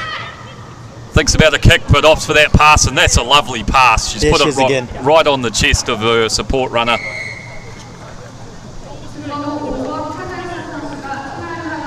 Kazakhstan finishing strongly, and it's number 5, Drobozkaya again, that goes in.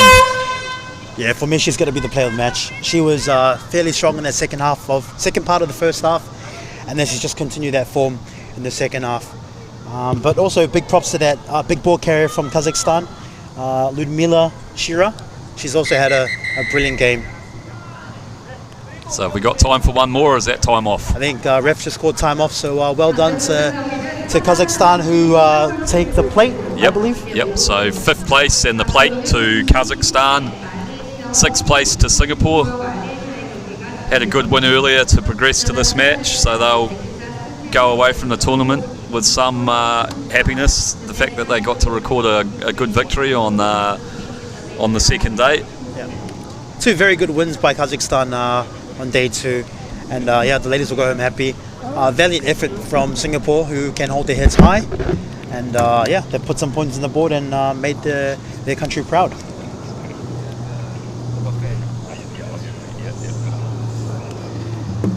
We're going to welcome back in Andre, and he'll be commentating the next game, which will be the men's 7th and 8th playoff, which is Malaysia and Philippines, I believe. And the Philippines.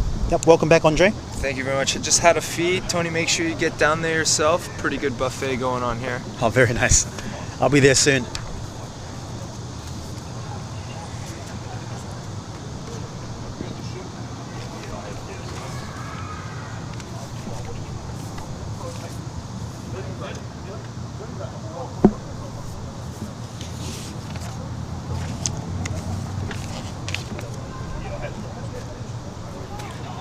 Alright, up next we have the 7th and 8th place game. We've got the Mighty Malaysia against the Philippine Volcanoes.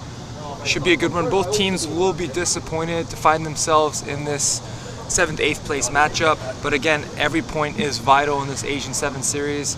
You're fighting to stay alive in the top league, so both teams will be after it and finish on the weekend with a win. Yeah, they'll definitely be looking to just go out in the tournament with the victory. No one wants to end on the loss, so both squads will be firing. And Philippines can find themselves a little bit unlucky in that last game. They're up 12-0, but allowed Singapore to stay in touch, and obviously Singapore won with the final play of the game. Malaysia, been a disappointing weekend so far. Big loss against China. China obviously a class outfit, but Malaysia do have the skills and the technical ability. They can just find some opportunities to keep hold of the ball a little bit more. They can be very dangerous. It should be a fun one.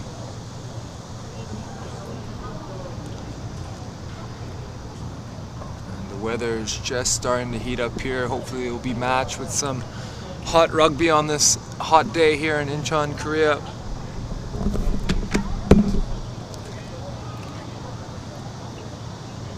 As you can see the flag there, absolutely no wind. Perfect conditions for a bit of sevens rugby.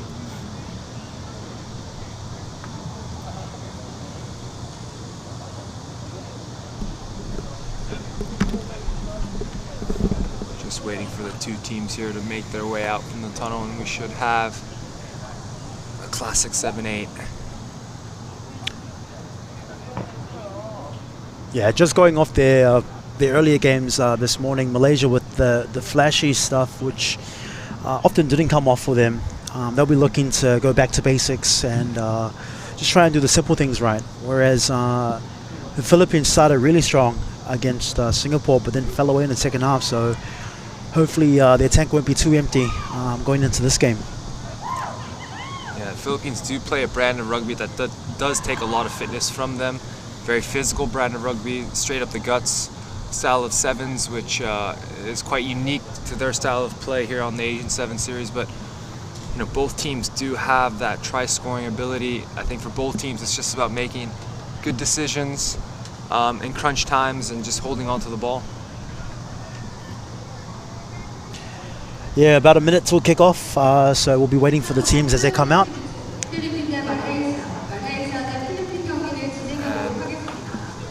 As you said it, Tony, the boys should be coming out the tunnel as we speak.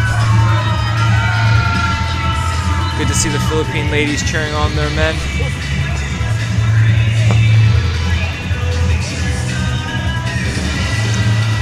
Philippines in the dark blue strip that we're running from left to right on your screen, whereas Malaysia in the white and black stripe. Looks like Malaysia will be kicking off, and we'll be starting shortly.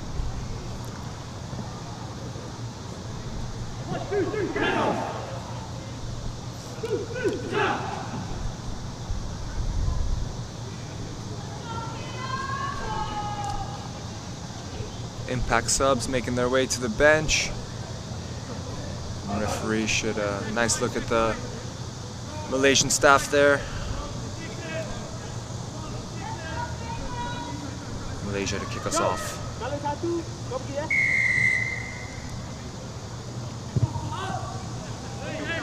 Unfortunate error to kick off proceedings. Gives Philippines the option. Yeah, not the best start from Malaysia. Wayward restart, and they'll go for a scrum, the Philippines. Just a lapse in concentration there. Not the start Malaysia would have wanted. Gives Philippines an opportunity to scrum down, to have the first real attacking opportunity in this 7th, 8th place match. They've stacked their backline out right with a person on the blind side. Let's see where they go. Free kick. Is that an early hook? Early hook, I believe. I haven't seen that one in a while. And Malaysia opt not to take the scrum, take the quick play. Probably have a sign move here. Ooh, number 4 with the dummy. Good fend there. Yeah, good run. Good run from Malaysia. Here they go. Sudin setting the platform. Nice long pass out here to the number 11. And look at him go. Oh, very good play from number 11. Great. Adam Alas with the left foot step under the post. And that's what we wanted to see from Malaysia. They have this opportunity in broken play to take most of the advantage of their skill set. We just haven't seen enough of that this weekend. I think it was a good change in angle. Big left foot step, then straight up the middle. Able to beat his defender with a fend. Well done, Malaysia. Extras added, and they'll go up by 7. And that was Muhammad Sudin, number 4, with the carry first, giving Malaysia that go-forward momentum, brought in the Philippine defense, and then one long pass out to the left to the speedster. Nice left foot step there.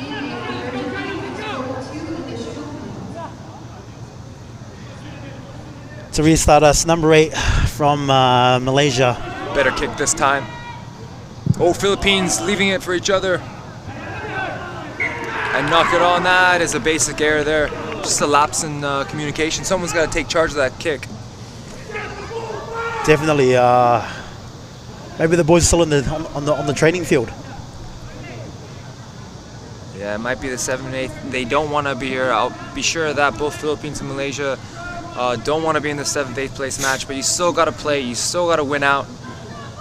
Points on the line for this Asian 7 series. Rankings do matter at the end of the day. Some good defensive pressure from the Philippines, however, and they're trying to counter-ruck. Just slightly too eager. They really good defensive pressure, but off their feet at the breakdown. Gives Malaysia a quick opportunity to tap and attack. Oh, nice little interplay here. And Malaysia showing what they're about. They go back to back off a ruck penalty, and it's their number 1 who scores the try. Bin Mod Raihan. Malaysia has scored a try and scored 5 points. Again, Malaysia showing how dangerous they can be in that broken play. They're able to get that penalty. No need to wait around. Take that quick tap. Few interchanges, few offloads. Finish it off with a great conversion by number 8 there. Yeah, well done. Emir with the conversion. Look at that little floated ball. And the fast start by Malaysia. Philippines. Bit shell-shocked here, the Philippines. Yep. They just need to get this ball and create a few phases. Get back to that physical brand of 7s that they play so well. Great take from the kickoff. There you go. That's a good platform from the kickoff for the Philippines. Now good opportunity to attack here. The wide ball is on. And that's where they go. There's space out wide. We'll see a big physical carry here. Malaysia defensive line holding well. Gotta find your connections.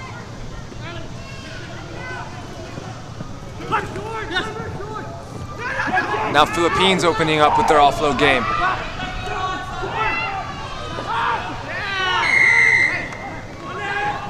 Well done. Oh, nope. Ruck penalty to the Philippines, and they'll have to consolidate and find the line. Philippines done very well. Clean kickoff take. 2 phases going end to end. Coming into the Malaysian half, earning that penalty, and now Kai will put them about 10 meters from the Malaysian line. Great opportunity here for the Philippines. They'll need to score here to win back momentum. Malaysian player there had a great opportunity to steal that ball, just deemed to be off his feet. Oh, nice high line out, perfectly executed. Oh, there's space there for number 5 for the Philippines. Here we go, Philippines. Picking up Send from it the end of wide. the ruck. Nice and simple play there. Yep, number 4, Jason Schwimmer.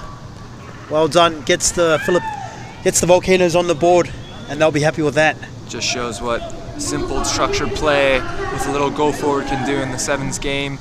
It all started from a great line out, great take, one nice carry, and then from that ensuing ruck, just wrapping around that blind side, easy score for the Philippines.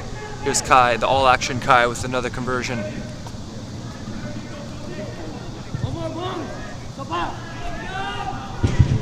And he leaves that one left, so Malaysia still have a lead 14-5 over the Philippines. Yeah, just good skills there. 3-on-2, nothing flash, just get it through the hands, sit your man down, put the free man in the corner. Now Philippines looking to kick things off. Nice short one here, but no contest. Easy for the Malaysians to take the kick off. And there goes the speedster.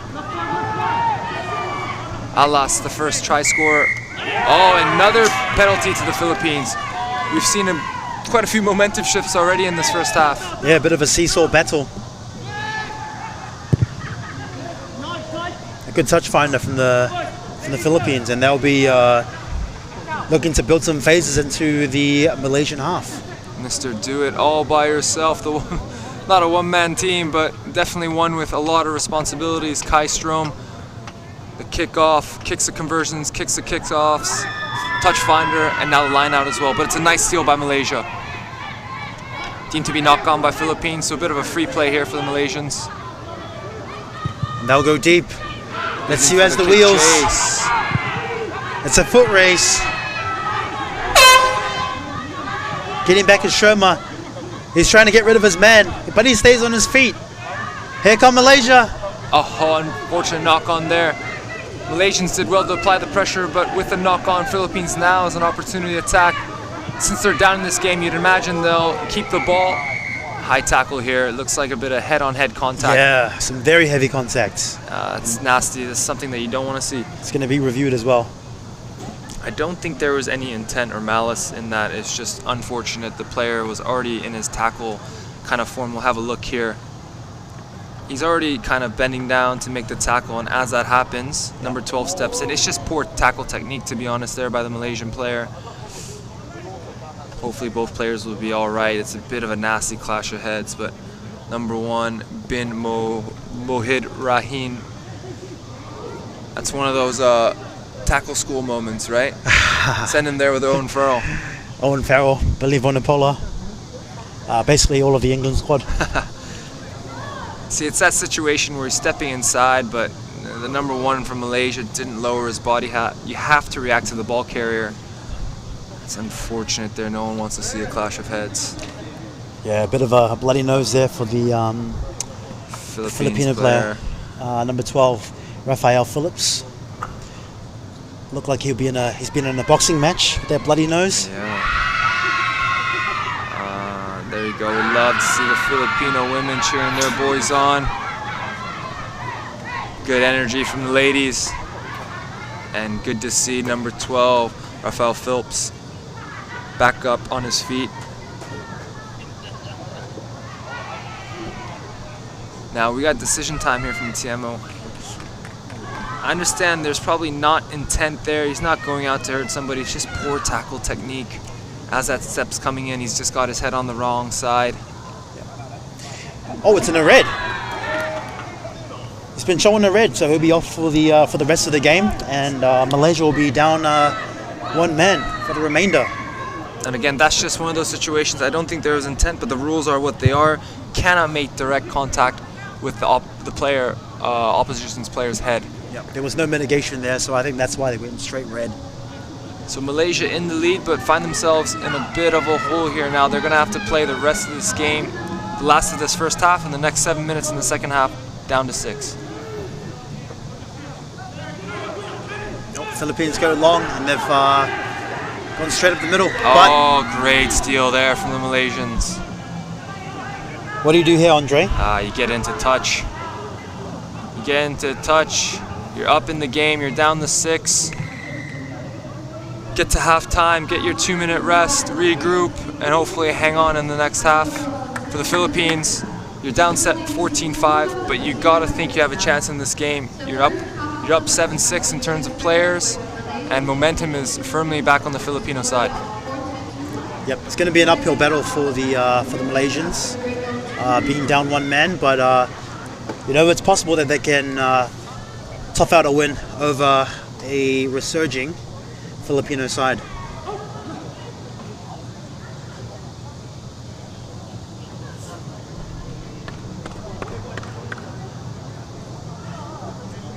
Be the final 7 minutes for each of these squads going into the second half, and let's see if they can empty the tank.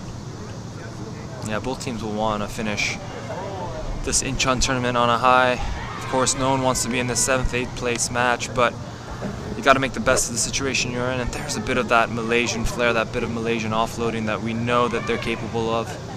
It just needs to be matched with a bit more structure, a bit more steel in the set piece. And here's Philippines' sole try of the first half. All came from some good momentum and a good line out from the Philippine side.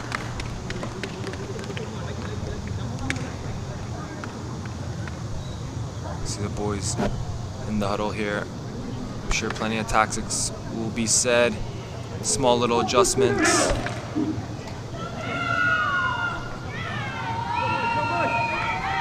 Just make sure that nosebleed is sorted out.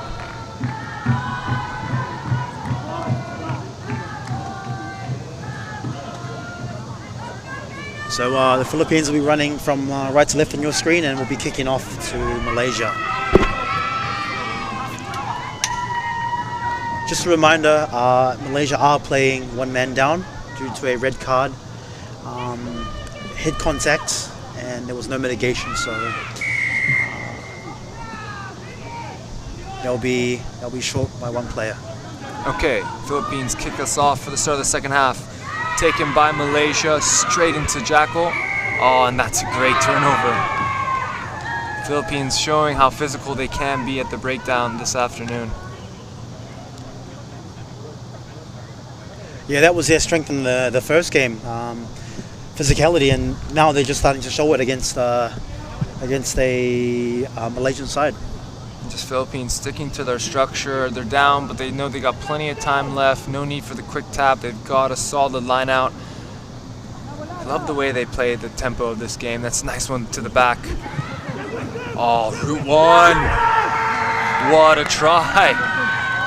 A men amongst boys, number 6. That is George William Neal with a big carry. Yeah, Neal just powers his way through. Goes straight through the man and gets over the line. This to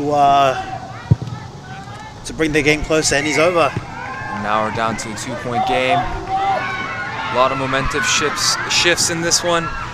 Malaysia with a quick start. Almost had Philippines shell-shocked. And next thing you know, a couple minutes later, start of the second half, we've got a 2-point game. Philippines with the kickoff. It's a nice one. Should be able to contest. And it's missed by everyone. Missed by everyone. Malaysians can count themselves lucky that found its way into touch.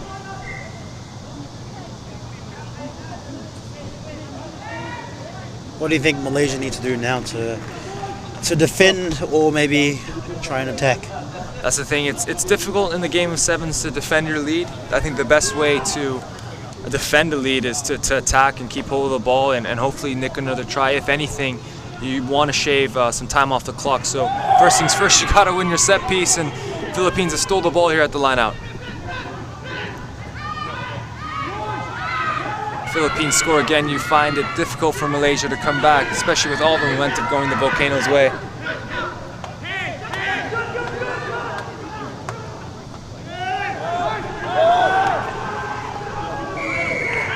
Oh, well done, Malaysia. We've seen a lot of turnovers at the breakdown in this game. Both teams need to take a little bit better care of the ball at the breakdown area. Some physical breakdown work. Yeah, both teams definitely targeting the ruck point as a place to turn over ball. There's a solid carry and finally some solid ball from the ruck. Philippines with that extra man just really bringing up the line speed now. He's off his feet, unfortunately. And looks like the tap was just taken before the mark. You thought for all the world there Justin had come in and stole the ball well, but unfortunately his knees did touch the ground, so that would be considered off his feet. See here, his timing was absolutely perfect. Had a first attempt at the ball, but there you go, just lost his balance there. Unfortunately, the referee's going to ping you every time for that one. Malaysia opt to go back to the set piece, and here comes another substitution. One for Malaysia, one for the Philippines. Number 7 for Malaysia. Coming on is Mod Shuhaini, and for the Philippines, number 3, Dylan Davies.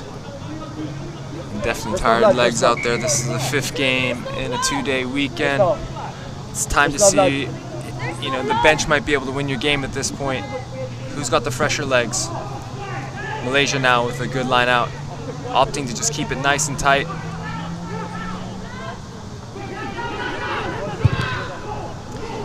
And they'll play deep with the kick to find touch. A very nice kick, actually. Gets them just over halfway and into the Philippine half. Yeah, it looks like they're defending that lead a little bit. Not a bad option. Get out of your territory and milk about 30 seconds off the clock. So instead of, they're going to forcing Philippines to win this game, not giving it to them. Yeah, still a long time to go. About 3 minutes and they'll go along with the line out. And it's it's knocked on by the Philippines and turned over. Malaysia here with the opportunity. Chance. This ball needs to go. They've got space out left if they can find it. Great tackle though by the Philippines players. A little bit of one-on-one situation. Oh! No! He's done him on the outside. And some gas on the man. Wow, what a goosey. And a swan dive to finish. How good. Ahmad Azad with the beauty try from the wing. just when you thought the Philippines had everything covered, find the gas man on the right. Andre, 6 versus 7. How does a man get on the outside of you?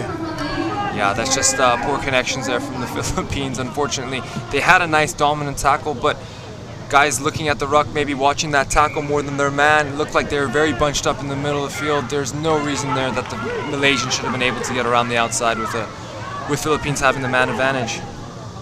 But again, that was a bit of individual brilliance there by Azad.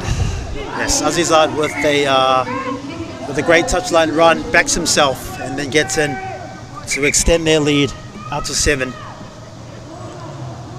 And that's just giving Malaysia a bit of breathing space now, because even if Philippines score, they still need to hit the conversion to tie, but that's a terrible mistake from the kickoff. Yeah, not great, not a great result. They needed that to stay in play.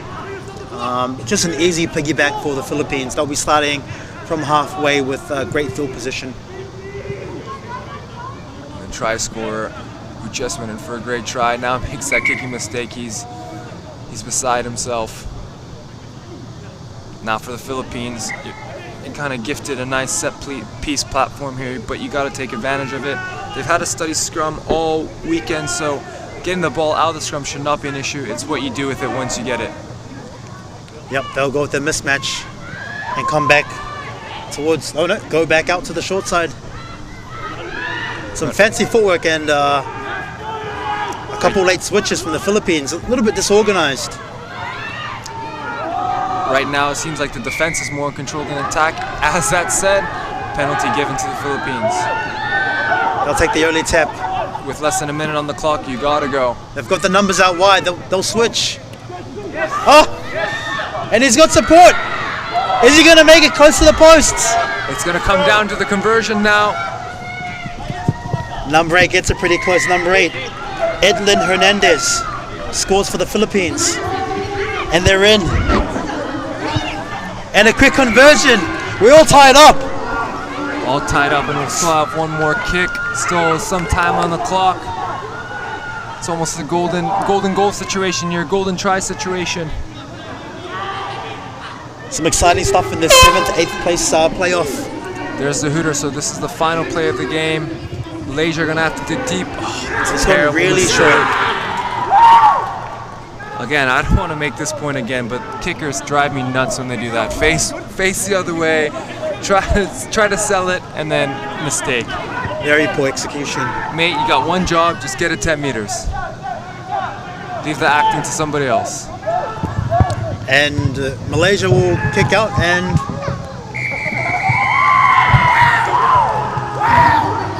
is it a tie game or have Malaysia won? So Malaysia, the scoreboard was reading wrong. It did say 19 before, but Malaysia actually with 2 converted tries. Sorry, all 3 converted tries. So it ends up being 21-19 to the Malaysians. Hard luck Philippines, but the Malaysians converted all of their tries. So well done. Taking 7th place to the Malaysian side. Congrats. Yeah, tough weekend for the Malaysians. They're not used to being in this sort of match, but when it mattered in the final placings match, they were able to dig deep. Quick start from Malaysia. Philippines clawed back, but Malaysia down to 6 men the entire second half. Were able to get that bit of magic try through their number 10 and just held on there for a 7th place finish. Unfortunate for the Philippines, but they'll be back stronger. I know they don't spend a lot of time together as a group, so this weekend, this time together will be huge for them going forward for the Asian Games. Yeah, definitely some positives for the Philippine side. They've got a very strong and physical pack, so they'll just need to build off that and build some more connections, and they'll be raring to go for the next one. But up next we have our 5th and 6th playoff, and that'll be between China and it will be China versus Singapore, I believe. China and Singapore. And China has been the dominant team in this plate side of the draw. Unlucky actually to be fighting it out here for 5th place. Looking like a clinical outfit, the Chinese team. So much, they're really finding that good balance between physicality and speed. Singapore, they did well to nick their way into this 5th, 6th place game. Just when we thought it was going to be over and the Philippines was going to walk away with that one, the Singapore were able to dig deep and win it, turning over a 2-try deficit. There's a lot of positives from the Singapore team. It's good to see him back in the top tier of the competition. China, some old heads there. You got Gao Bing, you got Shan Changshun, Luluda, guys that have been around forever with a lot of experience. China looking like a really good outfit this year. And a massive performance from China in the early game. They absolutely pumped. Who did they pump? That would have been Malaysia. Malaysia, yeah. Malaysia in the plate semi-final. Yeah, so both these sides are fighting for the plate and for 5th place in this tournament. Good to see the Singapore ladies cheering on their men, digging into some snacks there after their tournament. Seeing some crutches there, hopefully nothing too serious.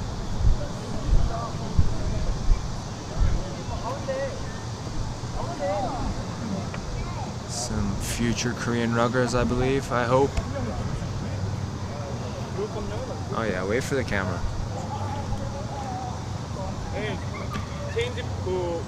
Kickoff scheduled for 2:35 Korean time. Got a minute left. But a good day so far, Andre. Things Great going weather. well. Yeah, great weather. Not a lot of delays. A lot of good skill on display, and always a great venue. Players always happy with this Incheon tournament. Good hotel, good buffet, proper rugby pitch. China in the blue strip and Singapore in the red strip. China will be playing from left to right and Singapore from right to left. Yeah, very impressed with this Chinese side this weekend. Just finding a bit of solidity. Oh my lord. But no, China looking very good. You know, they've always been a very physical side, but now adding a bit of that game understanding, that decision making, especially at the ruck area, and just looking like a proper outfit now. Singapore, you know, haven't been involved in the top tier for a long time, and showing real signs of progress. Some individual talent out there for sure. All right, China to get us underway.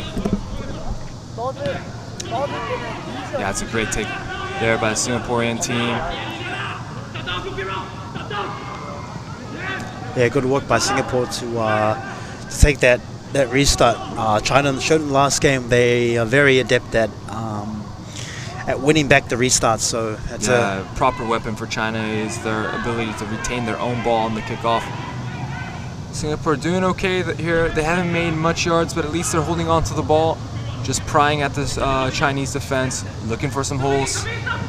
Here we go, the first sign of attack for Singapore. Couple good carries here from the Singaporean number 2. Singapore going side to side, but unfortunately pass is not going to hand. Puts him on the back foot a little bit. Some hot steps here from the number 9. But Singapore doing well. 3 or 4 phases now on the trot. Playing within their own 22 though, so a bit dangerous, but some fancy footwork. And a knock on. Judged to be knock on there. Lucky for Singapore. Yeah, I would say count yourself lucky there. It looked like almost would have been knocked backwards by the Chinese player. Referee has deemed it to go forward. Let's have a quick look here. Nice little step in the half break. It's just a knock on there on the pickup. So the knockback was fine. It's just the Chinese player when he was handling it off the deck, just seemed to knock that ball on. Singapore, 4 or 5 phases, all in their 22. Every time they get a good carry, it's undone by a bad pass. Just got to execute on that skill level and create some bit more momentum, bit more go forward. Oh, great push by the Chinese. Oh, that's a big scrum. And they'll flash back to the open side, China. Now China with their first opportunity to attack, already in the Singapore half. They'll break straight to the middle. And this is big, Luda, the tank of a man. Oh, nice offload there to number 3, Haitao Lee. They make it look so easy. Trying to go ahead by 5.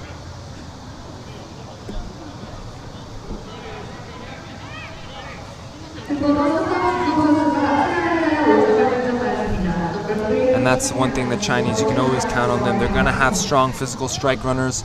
Once they get that bit of go forward, they've got good support players, good guys that can finish. China looking ever more dangerous this year than they have been. Yeah, Li Haitao there with a nice try. Yeah, and converted successfully. So trying to go up by 7, and we'll look to try and steal back the restart.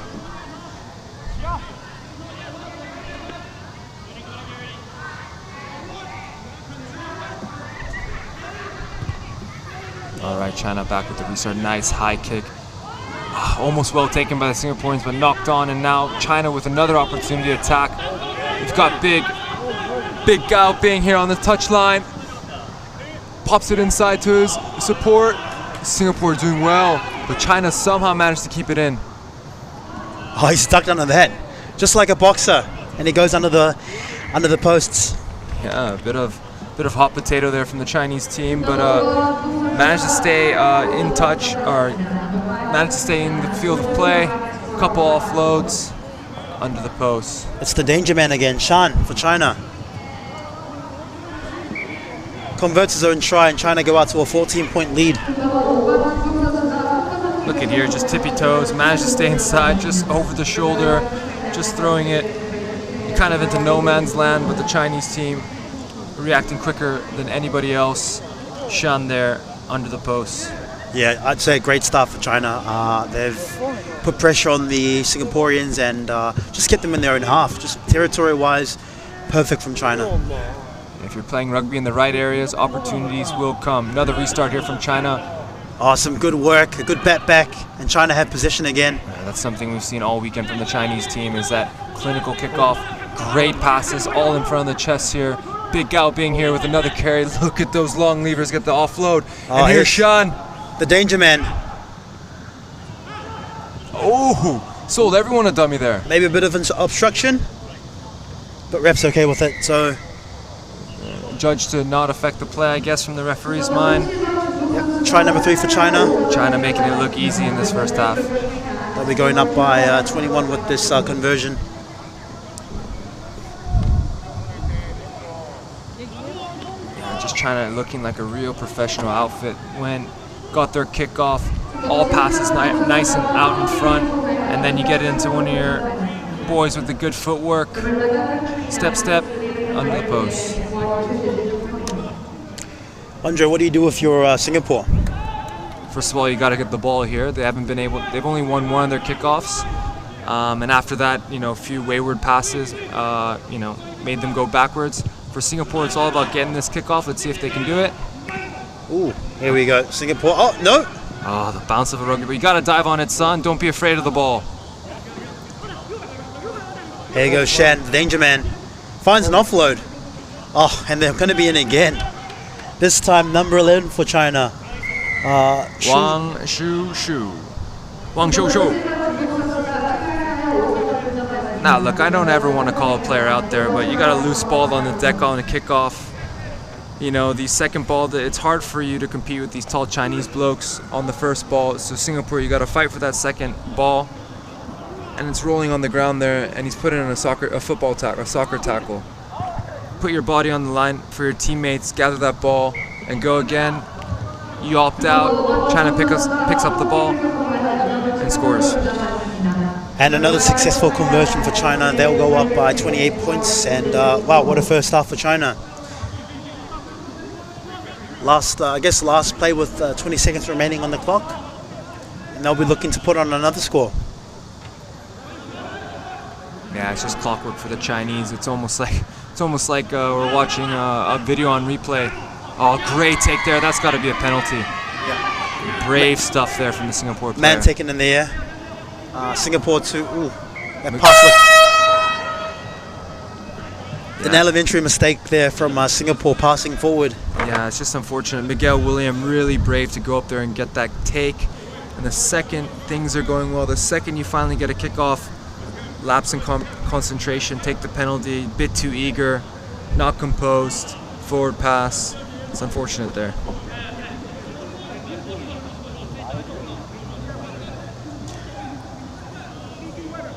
Now China able to restart here with the scrum. Probably looking for one more try before that, but great bit of defense there from the Singapore An half. opportunity Now for you've Singapore. got a chance. They've got to send it. Oh! We should see a sin bin here. Intentional knockdown from China. Ooh. That's a card. He'll be off for 2 minutes. The big man. Luluda, he's been around for a while. He knows that that was always a yellow card. Then doing a bit of manhandling. There's no need for that. Asserting his authority, I guess. Just wanted a last hit out before he knew he was going to go to the sin bin anyways. Might as well get one more hit in. Now Singapore with an opportunity here with a little design play. Ooh. Not sure about that pass. It was on, just execution didn't come off. And that lets in China for an easy score. Is it that man again, number 5? I believe so. Just have a look at the number if he's picking up the ball to convert his own kick. Shan is the kicker. Yes, it is. Shan's been everywhere today. Shan has been everywhere. Shan Changshun, the Chinese flyer. Just unfortunate for Singapore, you know. You only have a couple opportunities in the game in a half to gain possession, to have control of the ball. You have to have productive carries, productive sets. But every time Singapore has carried the ball, it's either ended in a mistake or a penalty. We gotta fix that. We gotta have a bit more positive carries, a bit more positive outcome with the ball that they're playing. Exactly that. They've been unable to string more than 3 phases together, so that's been a real area they'll need to work on. Man, I'm sure messages at halftime will be just to hold on to that ball and build some phases, build some pressure, and try and maybe even get some territory.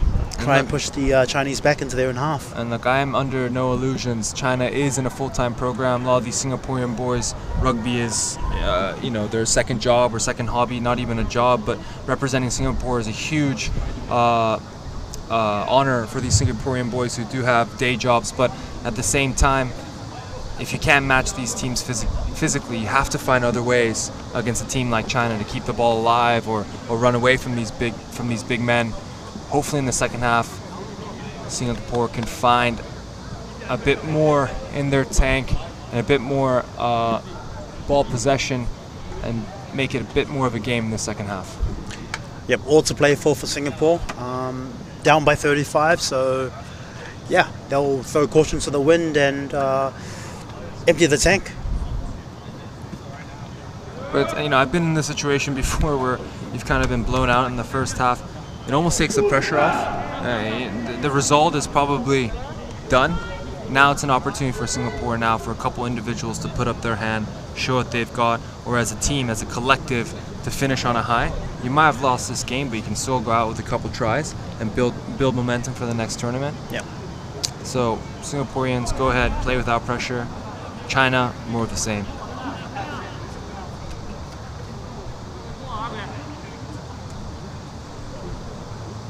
I think a couple changes for China with number 14 on. Number 14, Shilong Jing. And number 17, Shi Wen Yi. Yeah, Yi Jinwen and Xing Shilong on the field for the Chinese.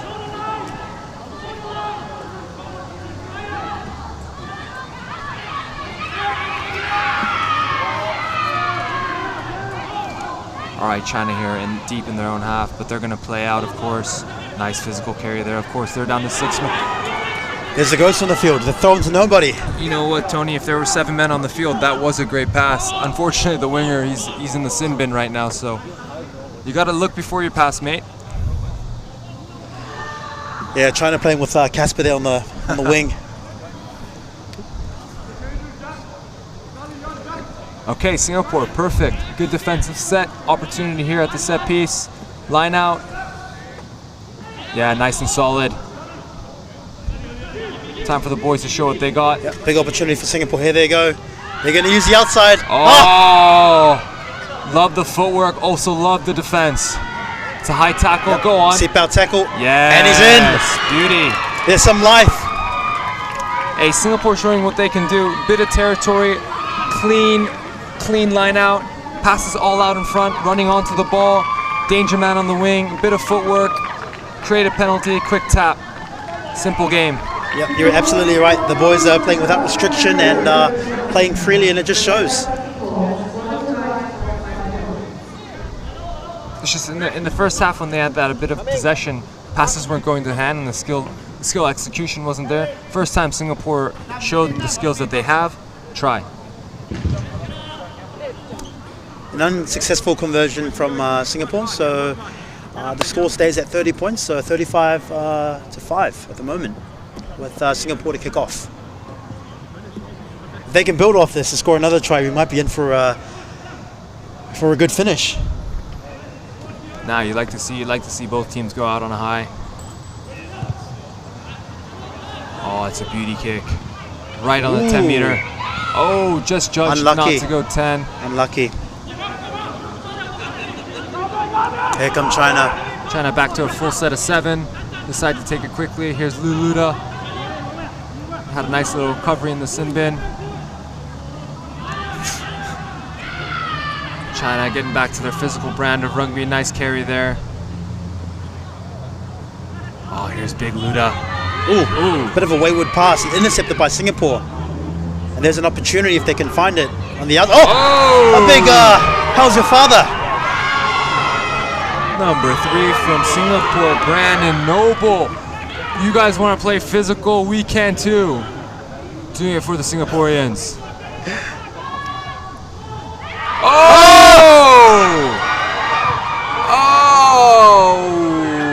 Very unexpected from Singapore. They had the space and he opts to kick it dead. Honestly, lost for words on 2 occasions there. First, incredible step. No words can describe that. Number 2, decision. What was he thinking? He just didn't back himself. Wasn't thinking. I know you don't back yourself, but mate, you can recycle the ball, get tackled, you're on the front foot. If you can't score, your teammates will in the second phase. But that was Noble with a nice physical carry. And that's just experience, you know. Over time, you realize instead of going for that hero kick, maybe you just recycle that play, trust your teammates and make a positive impact on your positive impact. Definitely. Here come China on the attack. He's got the man beat. Luluda running a little bit out of gas. Nice support play there from number 7, Huang Aki. And just like that, China punishes Singapore for their mistake.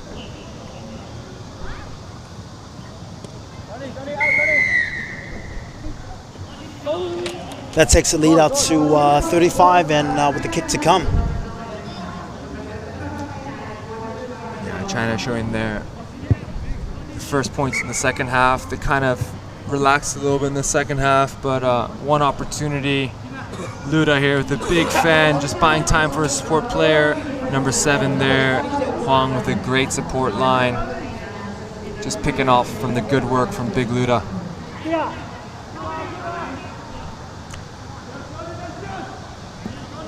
Singapore positive signs though. Let's see if they can get this kickoff again and go again. Yep. Final 2 minutes of the game. See what that's a beauty kick. And China just doing it all over again. We've seen it time and time again this weekend. Just so clinical at the kickoff. Oh, again, nice support line. Look at these long strides. That's number 8. What a graceful runner that is. Lee Ben Shou. China just devastating at the kickoff. Punishing, yeah, punishing. They just, actually unstoppable. They, can't be stopped. Everything, I mean, it's a technical part of the game, right? So first you got the kicker, magnificent kick. Number 2, the guy line chasing, the perfect timing, the slap back.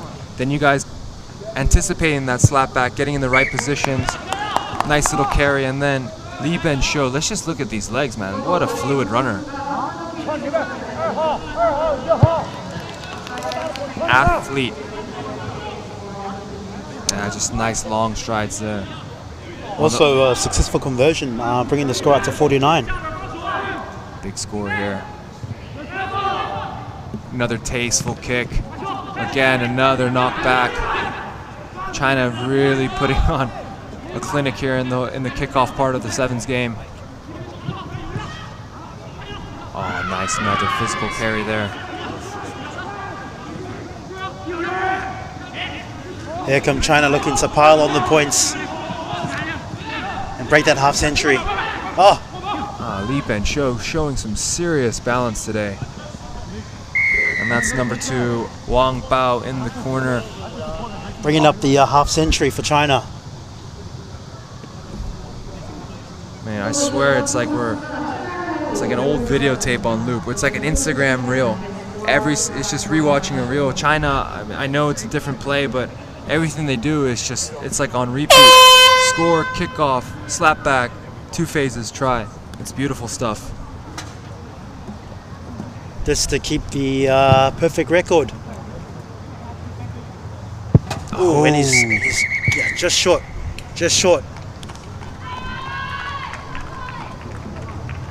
Well done, China, on winning the shield. No, plate. Sorry, winning the plate. Final. 5th place finish for the Chinese team. Good weekend for the Chinese team. Would have been disappointed to play in this side of the bracket, but showing that they are going to be lethal when it comes to crunch time at the Asian Games. Good weekend for Singapore. They should be happy with their 6th place finish. We're able to knock off Philippines. Very competitive match against Hong Kong yesterday. A lot to build on from Singapore. Showing there that they've got the talent. Just need to put a little structure. Oh, Noble with the big carry there. And that will take us to the women's 3rd, 4th place match, I believe.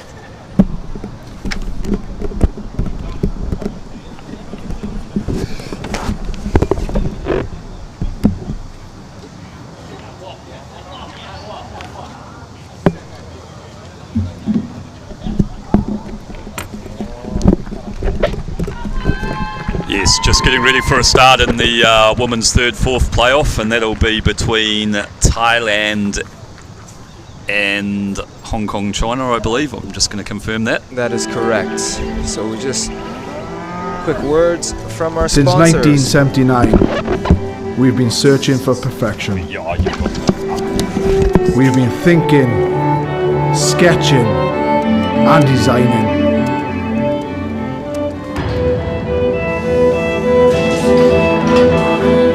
We've been building, assembling, and strengthening.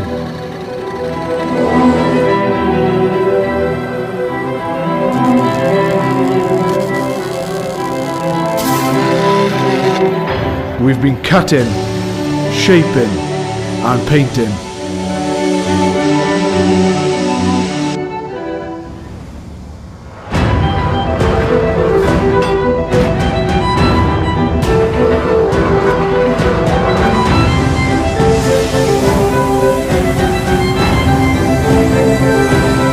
Created strength and beauty time and again. Our machines are made for one thing: the perfect hit.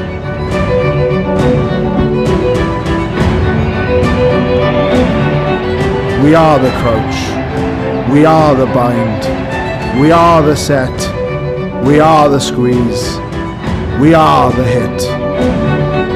We are Rhino, home of the scrum. Asia Rugby is more than 500,000 players, coaches, and organizers experiencing the game in this multicultural region. Established in 1968, Asia Rugby has expanded from 8 founding countries to more than 36 member unions, spanning Lebanon in the west to Guam in the east, Kazakhstan in the north, to Indonesia in the south. Home to more than half the world's population and an incredible 80% of its youth, Asia Rugby has grown from holding just 1 tournament every 2 years to running more than 15 international competitions each and every year, culminating in the iconic Asia Rugby Championship and the Asia Rugby 7 Series. Asia Rugby continues to grow the game through initiatives like Get Into Rugby. Initiatives that have helped us expand our player base by more than 25% per year. Initiatives designed to empower our kids with the knowledge and skills necessary to develop great players and inspire positive social change. Asia Rugby is a diverse collection of cultures bound together by our core values of integrity, passion, solidarity, discipline, and respect, driving our belief that rugby makes a positive contribution to people's lives. Asia Rugby is taking our great game, its spirit, and everything it stands for to over half the world's population. And we invite you to be part of it. Asia Rugby. We can do better, but together.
Just getting ready for a start in the women's third and fourth playoff between Thailand and Hong Kong, China.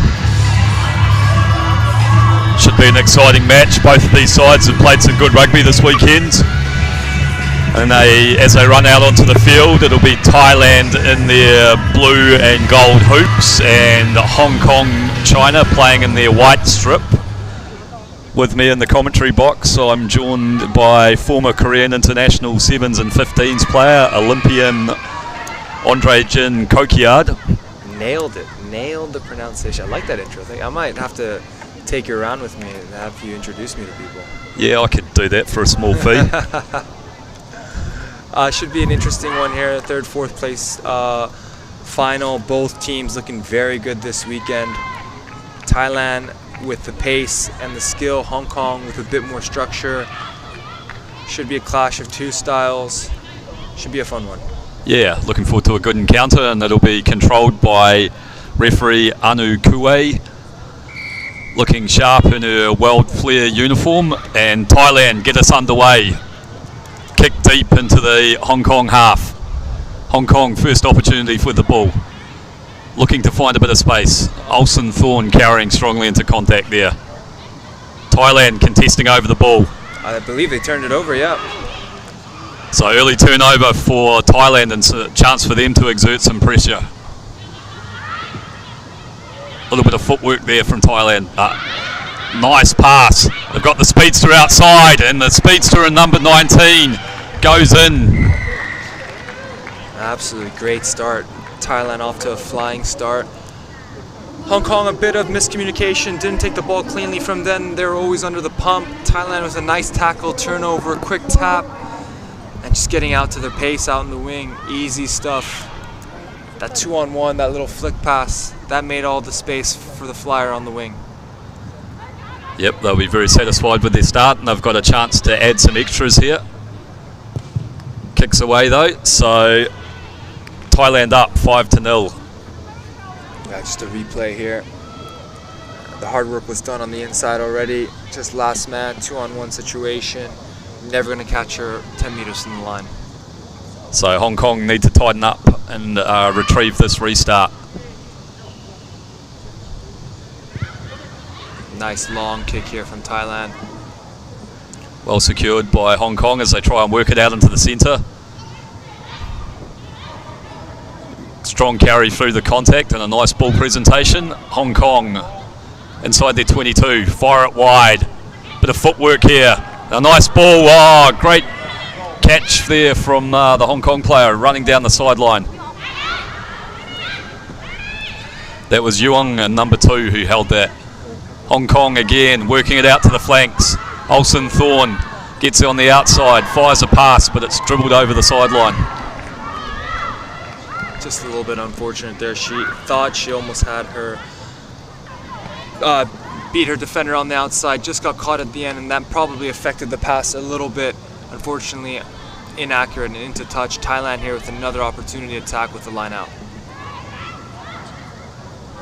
Hong Kong get up and contest, and it's come back on the Hong Kong side. Team to be knocked on by Thailand. Hong Kong under pressure, so we'll come back with a scrum to Hong Kong to restart play. So, opportunity here for Hong Kong to work their way out of their territory. They haven't been inside the Thai half yet. Hong Kong always look best when they just keep the ball, go through the phases. They have the ability, the skill set to go side to side. Then in the end, they'll find their carriers like number 4, Olsen Thorne, to make meters for them. Let's see what they do. Oh, nice tackle there from the Thai fly half. And it's a turnover, I believe. Got isolated after that great tackle. And referee was not going to be fooled by that bit of play acting there. She pretended like she didn't throw the ball away there, but referee quick too. Let's see it here. Oh, wasn't me. Was you. Okay, so Thailand down to 6 players for the next 2 minutes. Here's an opportunity for Hong Kong. They opt for the scrum to drag a few more defenders in. Scrum secured. They're coming out to the left. Loose pass, and they'll have to track back and secure this. Thailand putting pressure on at the breakdown, but Hong Kong have managed to secure it. They go blind. Not a lot of space down there by the looks. Judged to be a bit high there, I think, in the tackle. Quick tap here, and she's off. Olsen Thorne takes it quickly and powers into the Thai half. Hong Kong into the Thai territory for the first time. It's a good option there. Saw the Thai defender fly up in the line, so step back inside. Good hands by Olsen Thorne to drag that low pass in. And now here's an opportunity for 3-on-2. Just got to straighten up. 2-on-1 now. But Thai defense, really good cover defense there. Of course, only with 6 women on the field right now. Oh, and there's a nice little break there from number 3, Chloe Chan. Just saw an opportunity there. No one in the Thai defense next to the ruck. Just took the most direct route to the goal line. Yep, took full toll of that numerical advantage, and as you said, it came off the back of retaining possession for multiple phases.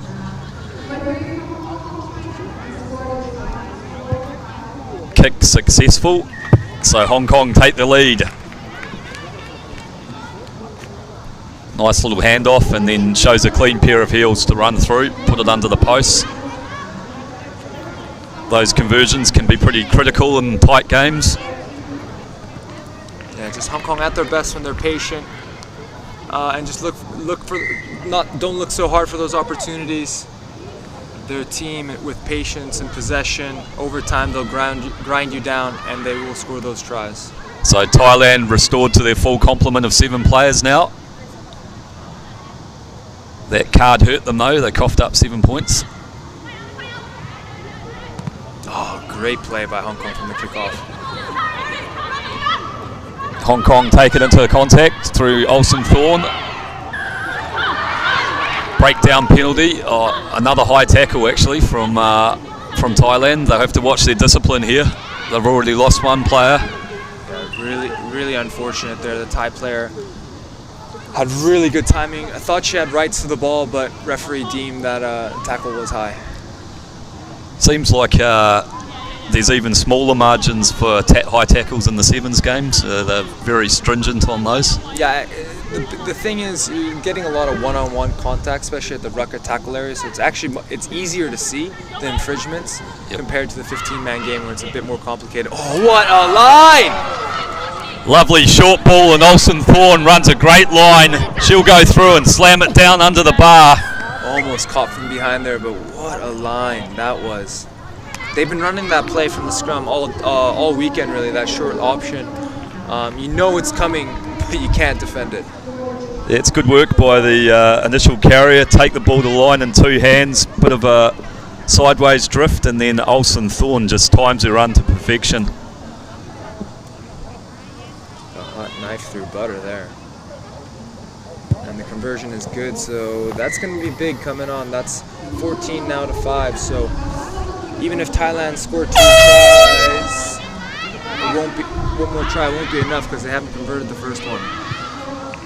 So Jessica Y on home with a successful conversion as she trots back to halfway to get us away with a restart. Bit of a Johnny Wilkinson form there. Nice take by the Thai women. Yeah, did well under pressure there, Thailand. They'll be looking to score at the back end of this half. Spreading it wide to the left hand. Some good footwork there. And a quick breakdown clean out. We've got a nice 3-on-2 opportunity here. And here we go for Thailand. It's a foot race and she's going to win it all day long. Looking at the passing option, but she'll sensibly put it down herself. Puts it down with authority as well. So great work there from Thailand. That's a great way to finish the half. We scored the first try, momentum swing to Hong Kong. They get two quick ones, but at the hooter, Thailand gets a try. Now it's a 1-score game. So difficult conversion for the Thai 12 here.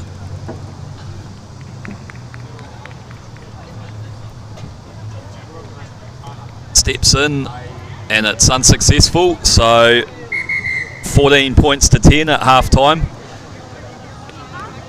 Executed that 2-on-1 well. It was actually good work from the Hong Kong cover defender to push her out wide to make that kick harder. Yeah, every point's going to count in this one.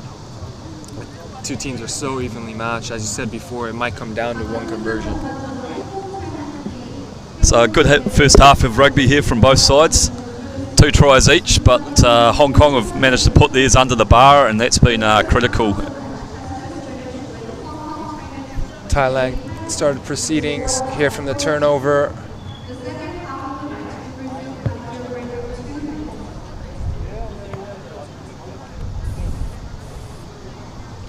Not sure what a highlight we were watching there, but yeah, there was the first try, the second try, I believe, or the first try, yes. Chloe Chan just sold a little dummy around the ruck there, went under the post, and as you said, both of Hong Kong tries have been in very convertible areas of the pitch, so they take that slender lead, even though both teams have 2 tries to their names. Yeah, good run from Olsen Thorne off a nice wee short ball there. And it'll be Hong Kong that get us underway in the second half. So they'll be looking to put some pressure on their kick. I'm enjoying these all-white kits from Hong Kong, but I'm sure the kit man is going to be busy getting those stains out after this tournament. Yeah, big job for the kit man, but they do look sharp.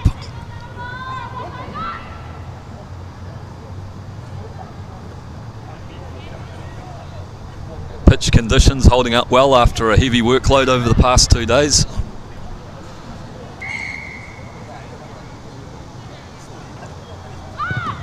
Good kickoff here. Right on the 10-meter. Judged. Just played that ball just before it landed over the across the 10-meter threshold there. We'll give Thailand the opportunity to take a quick tap here at the 50. Tap it midfield. Thailand looking for space. Great ruck there to secure their own ball. Hong Kong push up hard, but they've left a little gap and Thailand go through. And she'll take it round close to the post. You can't give these ladies a half a yard. They will take it. Just when we thought Thailand had one speedster, it looks like they've got 4 or 5. Yeah, identified space well there. I think one of the outside defenders pressed up a little bit too quickly. Yeah, left that gap on the inside. Just lost their connections, and Thailand is a dangerous team. If you give them a half yard of space, they've got multiple players that will take it. Great try. So Thailand lead 15 points to 14. Kick to come. Relatively handy position.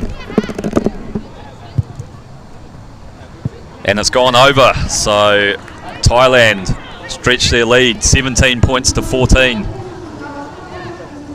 5 from Hong Kong just not helping her teammate out there. You just got to stay until the ball goes. Rule of thumb, don't leave until the ball is in the air.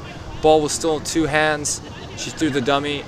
Defender had left too much work for the inside defender to cover. Thailand with the restart deep towards the Hong Kong 22. They'll look to retain possession and create some pressure now.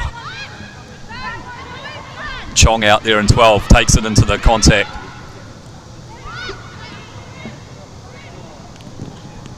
Hong Kong with that short option again. Good carry there. Good work by the cleaner to get there and secure the ball, create a bit of space. And they've gone for the kick, but missed it completely. Bit of a swing and a miss there, unfortunate. I like what she was doing. No sweeper in behind. Make it a foot race. Yeah, it's just the option was okay, just the execution looked like she may have looked up to the space just as she was about to kick the ball. If it was a game of golf, you could say that was a practice swing, but unfortunately in rugby you only get one crack at it. Practice swing or a whiskey swing, depending on your interpretation. So Thailand feed the scrum just out from the Hong Kong 22, and they look to go wide to their speedster. Hard angled run. Good hands to pull that in. She's got a bit of space here. You can't let her get going. That's a great tackle there by number 12, making amends for a swing and a miss kick. Yeah, good cover defence by Chong, but the danger's not over yet. One more pass, and now it'll become a foot race to the corner. Thailand steaming towards the corner, and they slam it down. Just great hands and patience from the Thai women. Couple half breaks there. Don't get over too excited. Just work the ball through the hands, score in the corner. It's great skill execution. So we're not that confident in the team sheet, but if that number is right, it was Nawakal that scored for Thailand there in number 2. And finished off some good work by her teammates inside her to build some pressure there.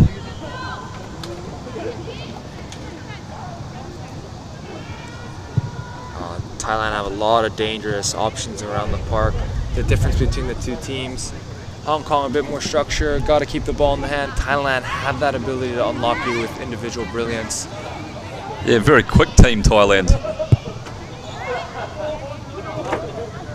Again though, Hong Kong still in touching range. It's only 22 to 14. All of Thailand's conversions, all but one have missed. So it actually, even though there's a bit of a difference in terms of tries scored, not much in scoreboard. Yep, 8-point margin. If they can secure this and work through some phases, there's time left for them, Hong Kong. Thailand defending aggressively. Hong Kong deep inside their territory. And once again, we're seeing that physical defence from Thailand, trying to pin Hong Kong in their half. Ferocious stuff on defence here. What I love about the Thai defence is the Hong Kong players seem a bit more physical, so it takes 2 or 3 defenders, but the second that tackle is made, the Thai women fan out really well and get that defensive set really quickly. It's impressive to see. And that hard work's created another defensive turnover. They go hard in the corner, Thailand. Hong Kong contesting, and they win a turnover. A breakdown penalty. Difficult corner to exit from here though, but they'll go for the line out. Unfortunately, she hasn't found missed touch. Gives Thailand another opportunity to score a speedster here with a lot of space. And I think she'll back herself to go Steps back into the contact, presents the ball, but it's bobbled out loose, and here's an opportunity for Hong Kong. Turnover ball, what can they do here? Shows and goes, support play, gets a pop pass away. Look to come blind. It's slipped out, but no infringement there by the referee. Carry on. It's been pulled back. Double knock on here. First one by Thailand, so it will be Hong Kong put into the scrum with less than a minute to go. So time ticking away. Hong Kong will want to get to the scrum quickly and score quickly. Down by 8 points, they need 2 scores. Time off while we have some substitutions. Forrest coming on in number 1. She'll slot straight into this Hong Kong scrum. Could be a little bit too late now though, as the game clock's kicking down, but still 30 seconds left, 37 seconds left on the stadium clock, so they'll need to go quickly, Hong Kong. Need to try as quick as possible here if you're Hong Kong. Need to get on the score sheet right away and then hopefully win your kickoff. It's just difficult against this Thai team. If you make a half break, they have so much speed on the cover defense that they don't give tries easily. And there's that short line, we've seen it before, well covered this time by the Thai players. Oh, it does well to hold on to the ball there. Yep, good work by Forrest in the contact. Thailand though, their defensive line looking pretty strong still. Thai player just caught on the wrong side there. If you're Hong Kong, you got to tap that ball and you got to go.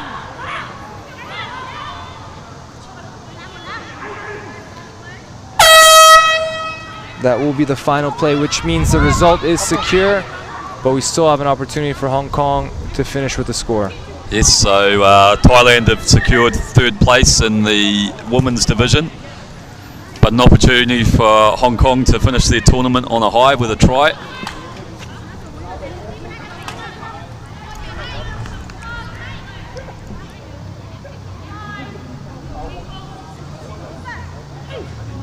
Hong Kong feed. Thailand getting through and causing some pressure, but it's illegal wheeling in the scrum, so Hong Kong go with the quick tap.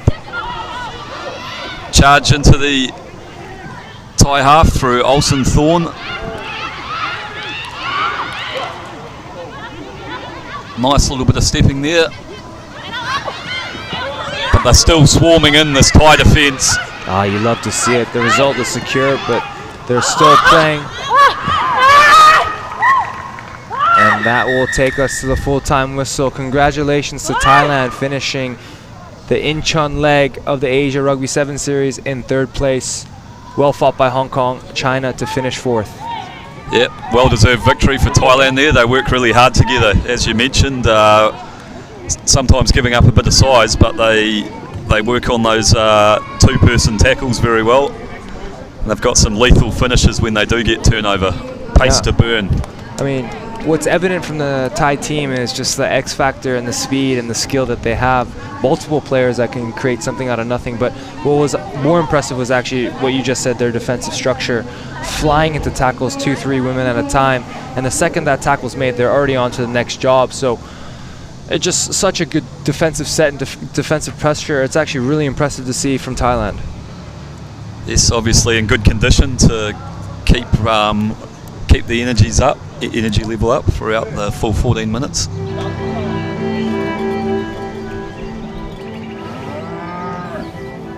Since 1979, we've been searching for perfection. We've been thinking, sketching, and designing.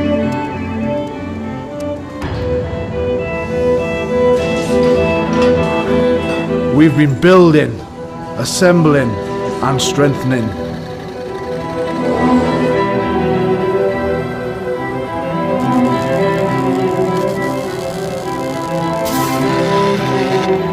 We've been cutting, shaping, and painting.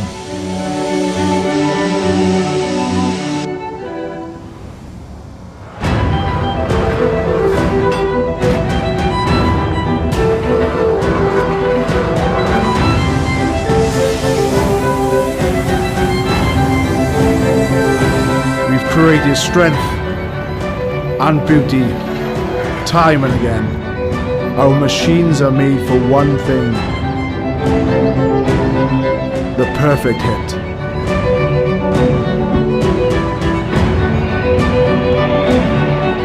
We are the crouch, we are the bind, we are the set, we are the squeeze, we are the hit. We are Rhino, home of the scrum. Asia Rugby is more than 500,000 players, coaches, and organizers experiencing the game in this multicultural region. Established in 1968, Asia Rugby has expanded from 8 founding countries to more than 36 member unions, spanning Lebanon in the west to Guam in the east, Kazakhstan in the north to Indonesia in the south. Home to more than half the world's population and an incredible 80% of its youth, Asia Rugby has grown from holding just one tournament every 2 years to running more than 15 international competitions each and every year, culminating in the iconic Asia Rugby Championship and the Asia Rugby 7 Series. Asia Rugby continues to grow the game through initiatives like Get Into Rugby, initiatives that have helped us expand our player base by more than 25% per year, initiatives designed to empower our kids with the knowledge and skills necessary to develop great players and inspire positive social change. Asia Rugby is a diverse collection of cultures bound together by our core values of integrity, passion, solidarity, discipline, and respect, driving our belief that rugby makes a positive contribution to people's lives. Asia Rugby is taking our great game, its spirit, and everything it stands for to over half the world's population. And we invite you to be part of it. Asia Rugby. We can do better, but together.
So all set for the third and fourth playoff in the men's division as the UAE in their black and grey strip run onto the field. Hometown team, Korea in the whites. Both sides looking for redemption after losing their cup semi-finals. UAE demolished by a rampant Japanese side and an errant Korean side punished by Hong Kong.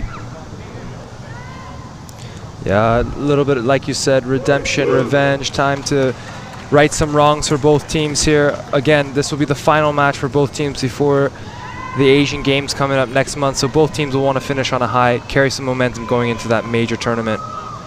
As we see the referee walking around with the match ball here, just a reminder, Rhino Rugby committed to the eco-friendly, being eco-friendly, 60% recycled rubber to create that ball.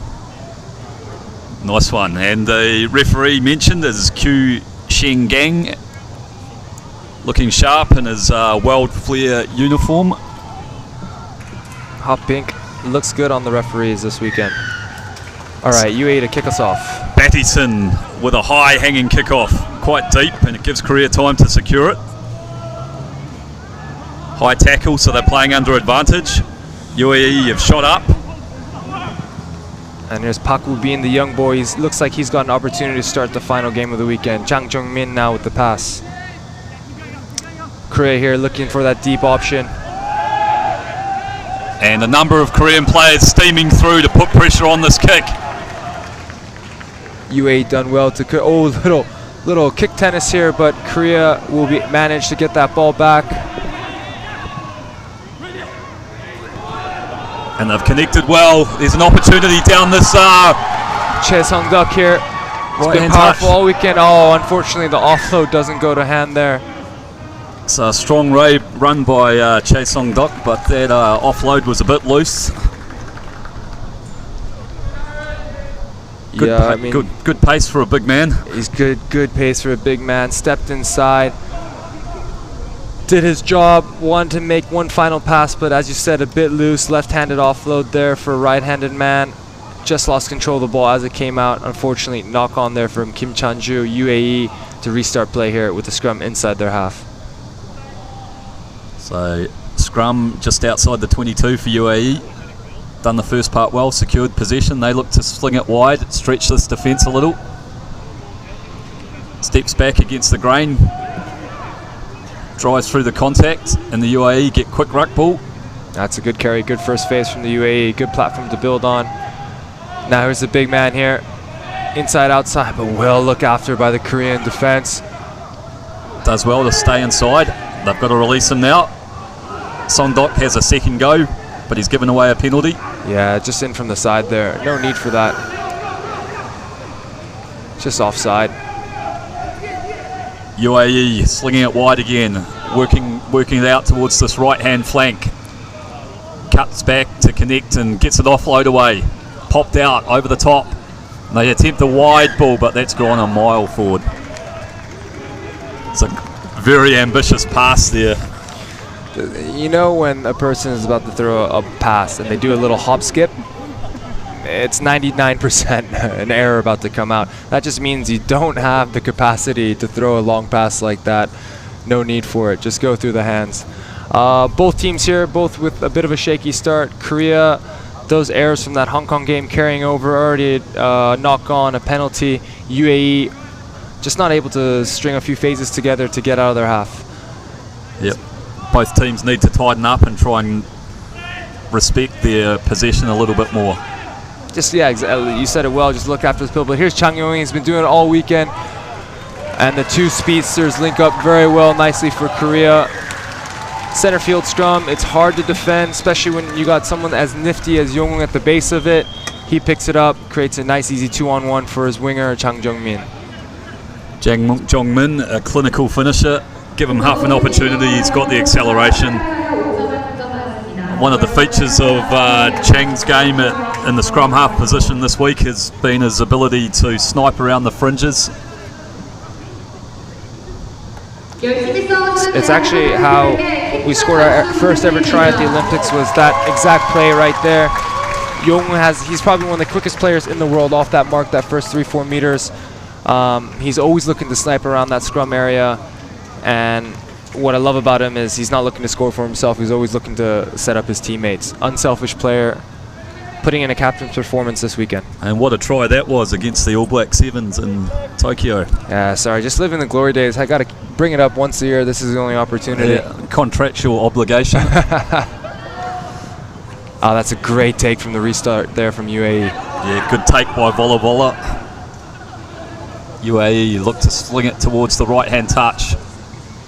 Into that sand trap there, and he powers through the contact, sets the ruck up. Bring it back towards the left-hand touch now. Wide passing. Bit of footwork by Vola Vola, and Nassau pins his ears back. Can Jang Jung-min cut him down? Oh, he's put through a lovely kick. Will it sit up for Vola Vola? Oh, beautiful stuff from the UAE. What hands there. The two flying Fijians on the touchline, really showing their flair and their skill. That was some beautiful rugby there. Lovely rugby. Yeah, great connection by the Fijian contingent for UAE. Imosi and Nico linking up really well, nicely there. Big men with a lot of pace. And a great option there for the big man to kick it back into play. Yeah, nicely judged kick, and as it does, the rugby ball sometimes pops up just when you need it to. And running at full speed, they're able to control that ball and jot it down. Now this is for the lead. Bettison strikes it. It's a lovely kick. And just like that, when you thought Korea took control of this game, UAE have that ability to strike back. What a play this was. And look at that. Slap it forward. In with one hand. Little dummy. Try time. So Battiston gets us underway with a restart after that successful conversion.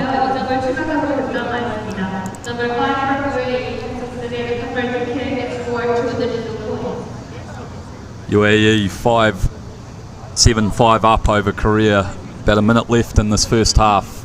Korea already making a substitution, it looks like. Hopefully it's not because of injury, but just a tactical one. That's Kumite making his with the long way around the field. That's the worst way to get substituted, I'll tell you. High hanging kick from the UAE. Songdok. Oh, that's a poor option there to slap that back into your own half, but luckily judged to be taken off the ball there, the UAE player. Now Che Sung-duk, you're in your own half, one-on-one contest. You don't want to be knocking that back towards your goal line. You want to go and get that with two hands.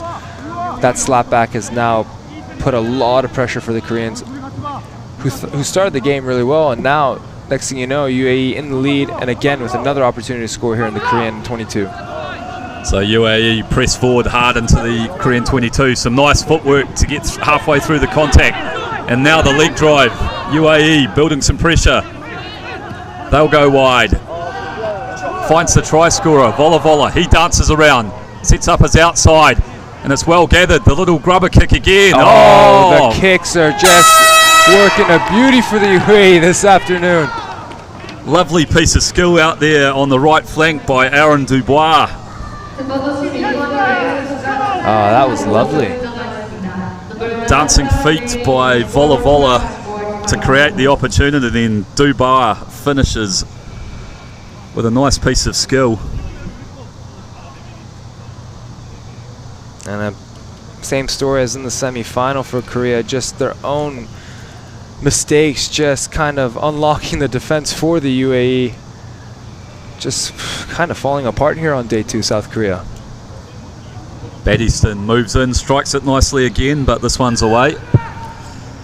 Can sure strike a ball with those long levers. Definitely. Look at this. Beautiful piece of skill. And a nice step to finish. That was lovely.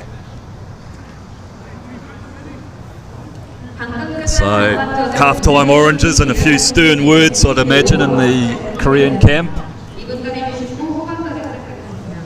You'd hope so. You can just see the Korean coach, Lee Myung-gun, here slowly kind of strolling through the time. I think he's just gathering his thoughts. Not in a rush. I think he's letting his players kind of sort it out before he has his final say there. And there's a nice little shot at the board there, the touchline board. 100 years Korea Rugby. 1923, the Korean Union was formed 100 years ago. Be nice for them to celebrate the centenary with a victory here. But there's a bit of work to be done. UAE have looked good in the first half.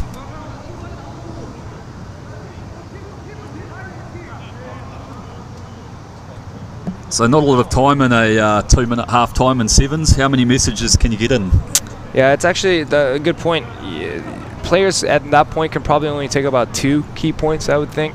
It's not about overloading the information. I mean, most of the stuff that you work on should be all downloaded into the brains. It's just about reminding 1 or 2 things.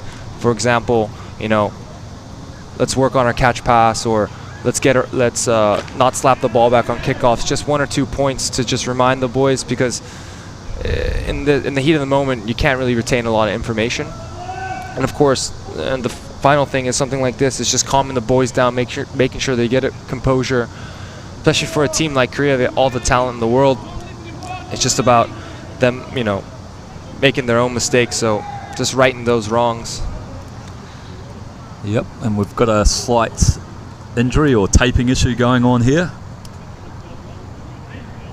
So Chang will take over the kicking duties. Opportunity for Korea to dictate play here because they have the chance to place the ball where they want it. And unfortunately, it looks like UAE will have to make a substitution there. Unfortunate for that player. He tried to maybe hurt himself in the first half, tried to fight through in the second half, but unfortunately had to make that change. So number 9, George Hipperson, comes on for the UAE. Here's Chang with the restart. Nice short one. Oh, but great take there from the UAE. And the confidence now to play that off from the top. Oh, good tackle there. Nice low chop from Chang Jung-min. Good work from Korea at the breakdown there. They tap and go quickly. Here goes Kim Hyun-soo, the guy who turned the ball over. Park Woo-bin with the carry. Full complement here. The ball needs to get out. UAE with the line speed. We see that skip pass again. Hwang In-soo into the contact.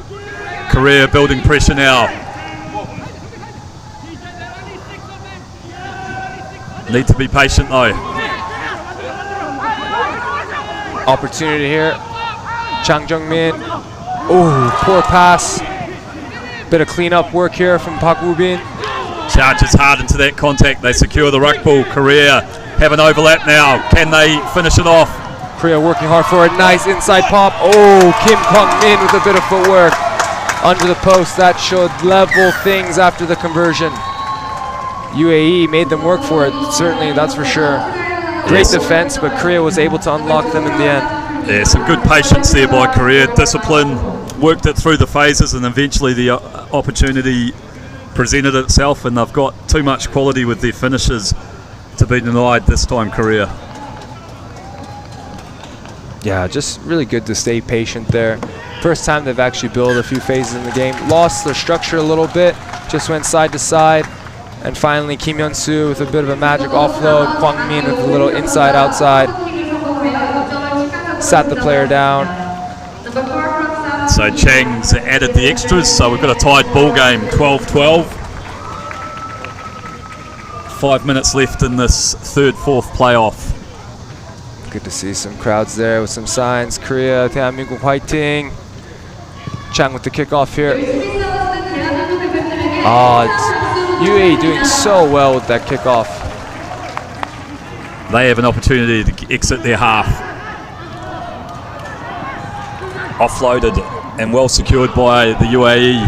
Got too many Koreans off their feet now. Ah, some nice feet.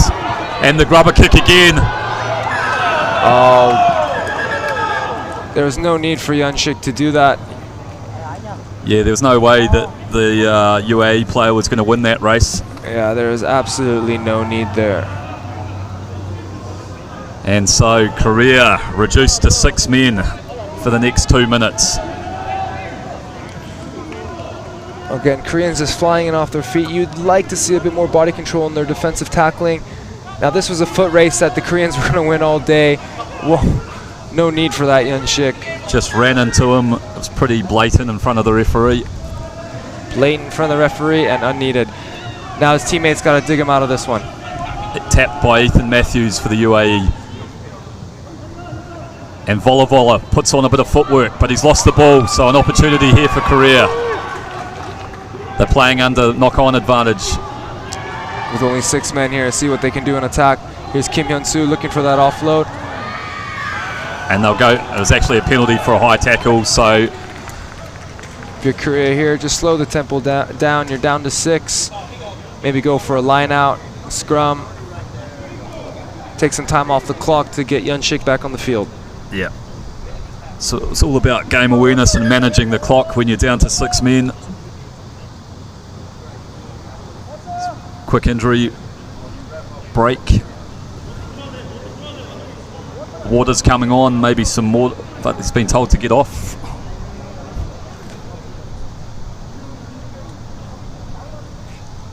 So they're going to opt for the scrum by the look of it. Good shot of Lee Gunn there. He's played well this weekend.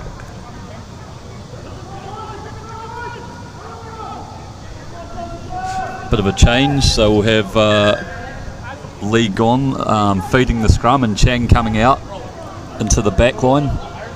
It's a bit quicker, maybe. Yeah, I think he's backing himself. Lee Gunnan is actually a natural halfback in the 15s game. He's playing he's a bit of a what's that knife? The Swiss Army knife. He can do everything on the field in the 7s games. Played a bit of hooker, played a bit of 9. But I think they've brought out Chang here, trying to put him in an isolated situation, see if he can go to work. Secured the scrum, and those two men connect. Here's Chang. Backing himself. Some good footwork from Chang. Steps again. And Korea. There you go, he gone. Bit of a high tackle there. Surging for the corner. Throws a speculator over the shoulder. And a kick. They've got penalty advantage, so they're rolling the dice. Advantage is over, though. I'm not sure about that option. Chang Yong-hun did all the hard work, couple steps, get the ball rolling going forward.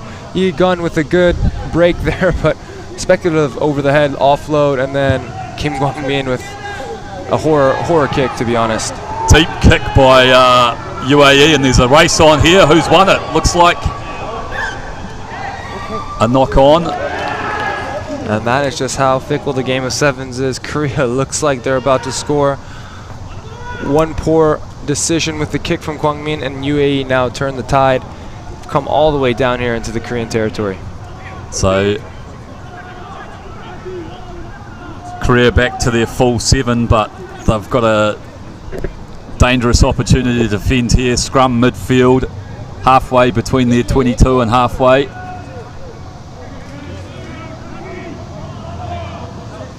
UAE loading up towards the left-hand touch. Win the orange scrum. They go out the back door. Good chop tackle there.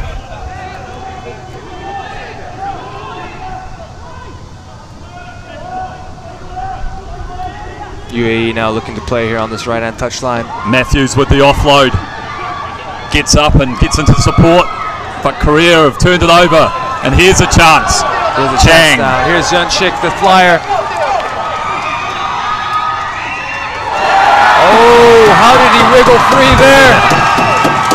And John Young-shik will be under the post for the Korean lead. Not sure how he wiggled his way out of that one. Yeah, brilliant piece of individual play there by John Young-shik. He's done it so many times on this field. Those long runs, generally it's been on the back of an overlap, but this time he needed to use his footwork, and he did it beautifully. A bit of an individual brilliance there. Known more for his speed, not for his stepping, but stepped his way out of traffic. And Chang Yong-hun with the conversion, that should make it 19-12 to South Korea. Bursts through a couple of tackles, uses the fend, uses the footwork, and then with that speed, no one's going to drag him in.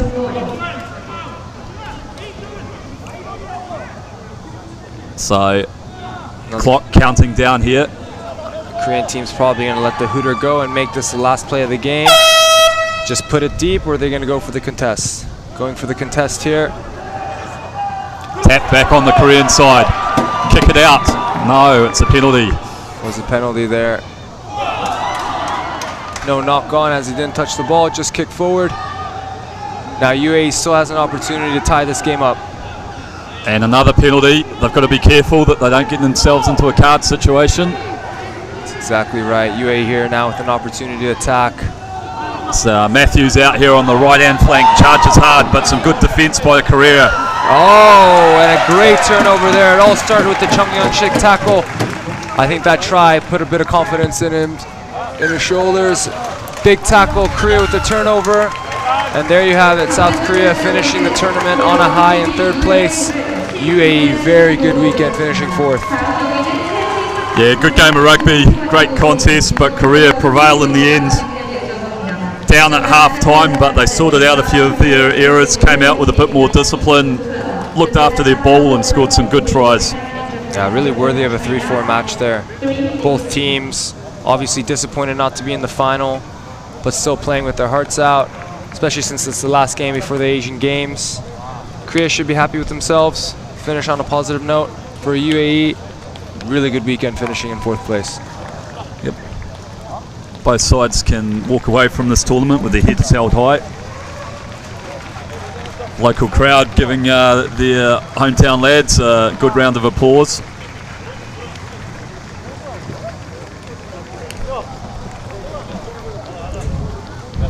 There's Chang there with a couple nice steps. Lee Gun here with that offload.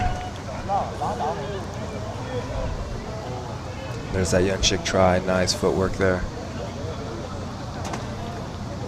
He's done it so many times on this pitch, hearing away to an open try line. Have the Korean side lining up to acknowledge the crowd support they've had over the weekends.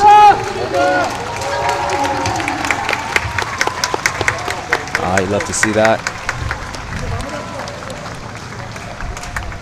What I love even more is a women's final coming up between China and Japan. This will be an absolute humdinger. Both of these sides, clearly the two best teams in the women's side of the draw.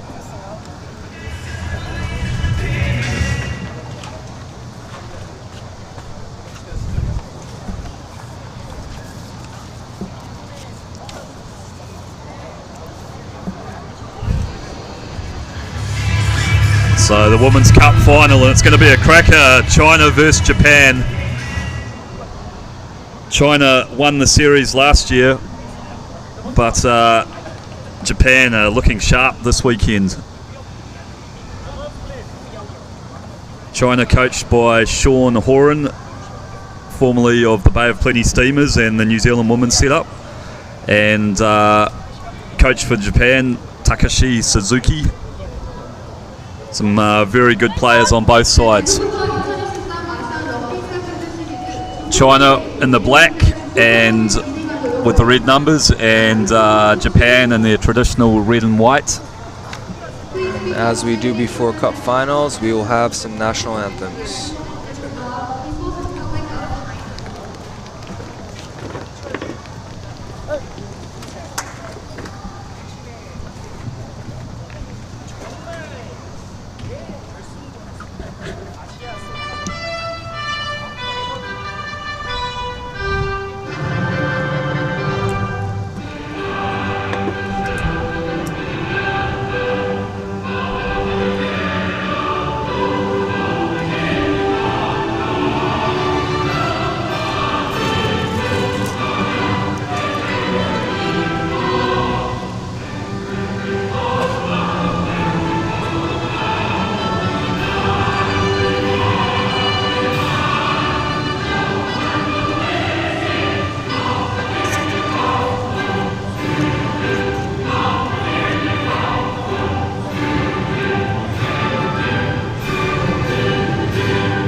Nice rendition there of the Chinese anthem. Next, the national anthem of Japan.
I promise you now, there is no better feeling in rugby than lining up for a cup final, representing your country and hearing your national anthem.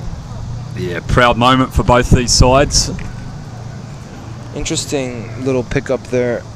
Chinese women deciding to hold hands, and the Japanese women deciding to embrace each other's shoulders. Just a little bit slight difference there in how they treat their national anthems.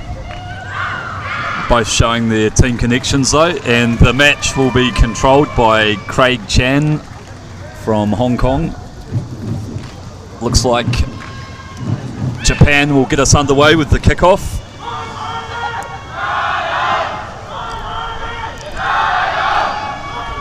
A few chants ringing out from the fans.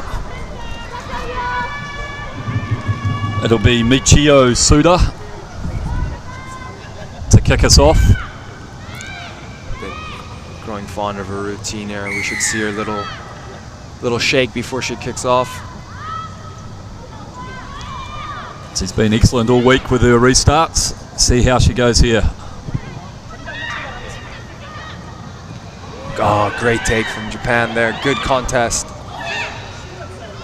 Something we've seen the Chinese women do so well is win the kickoff, but Japan are right there with them in that aspect of the game. Great pass there.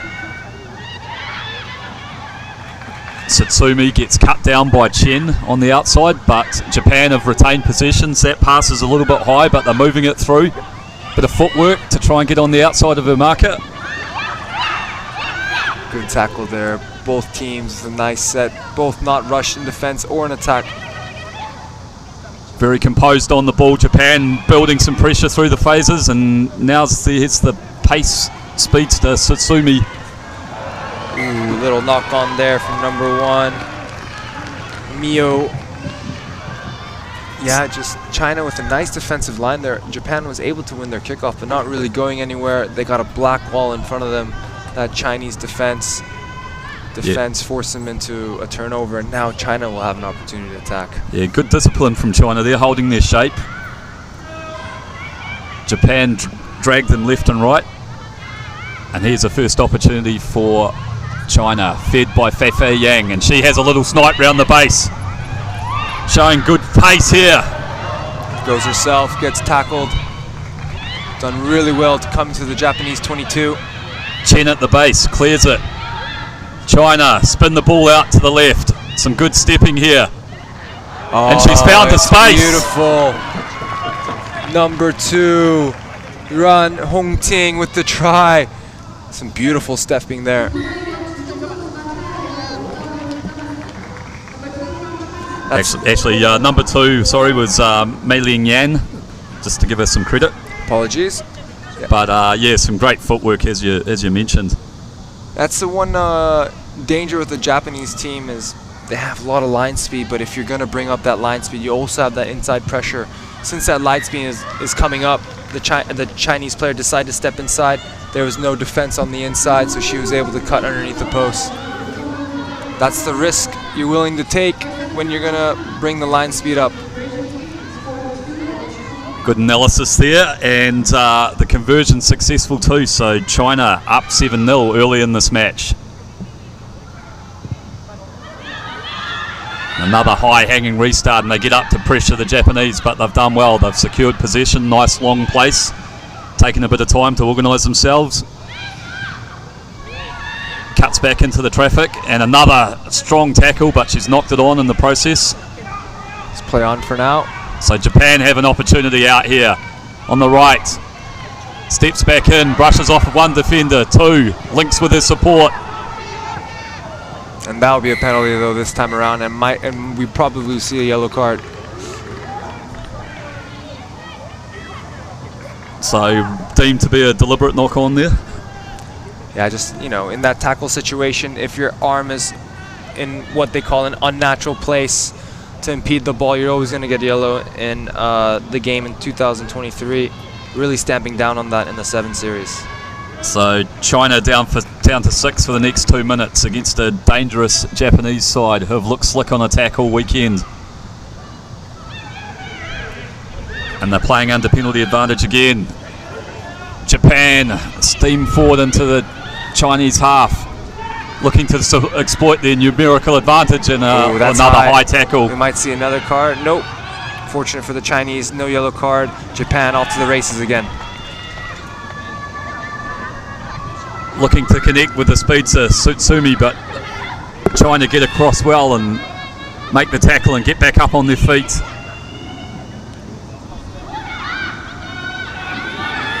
Now there's an overlap. Ball's wide. China working hard to get across. Good cover defence there by China. China down to 6, but showing great connection in their defensive setup, even forcing Japan into a mistake there. That's a great defensive set from the Chinese ladies. Good hustle there by China. Japan stretched them left and right, but they held their discipline. I like seeing the two contrasts in defensive styles. China not actually bringing a lot of line speed. What they're doing is they're just trusting their connections and just setting up a nice wall. And it's actually forcing Japan to try to play through it. And of course, they've actually knocked the ball on twice already, something we haven't seen the Japanese ladies do basically all weekend, make handling errors. Nice one. And a couple of early subs, maybe on the back of that big defensive load. So we've got 12 Yu-Hu and 11 Liu on.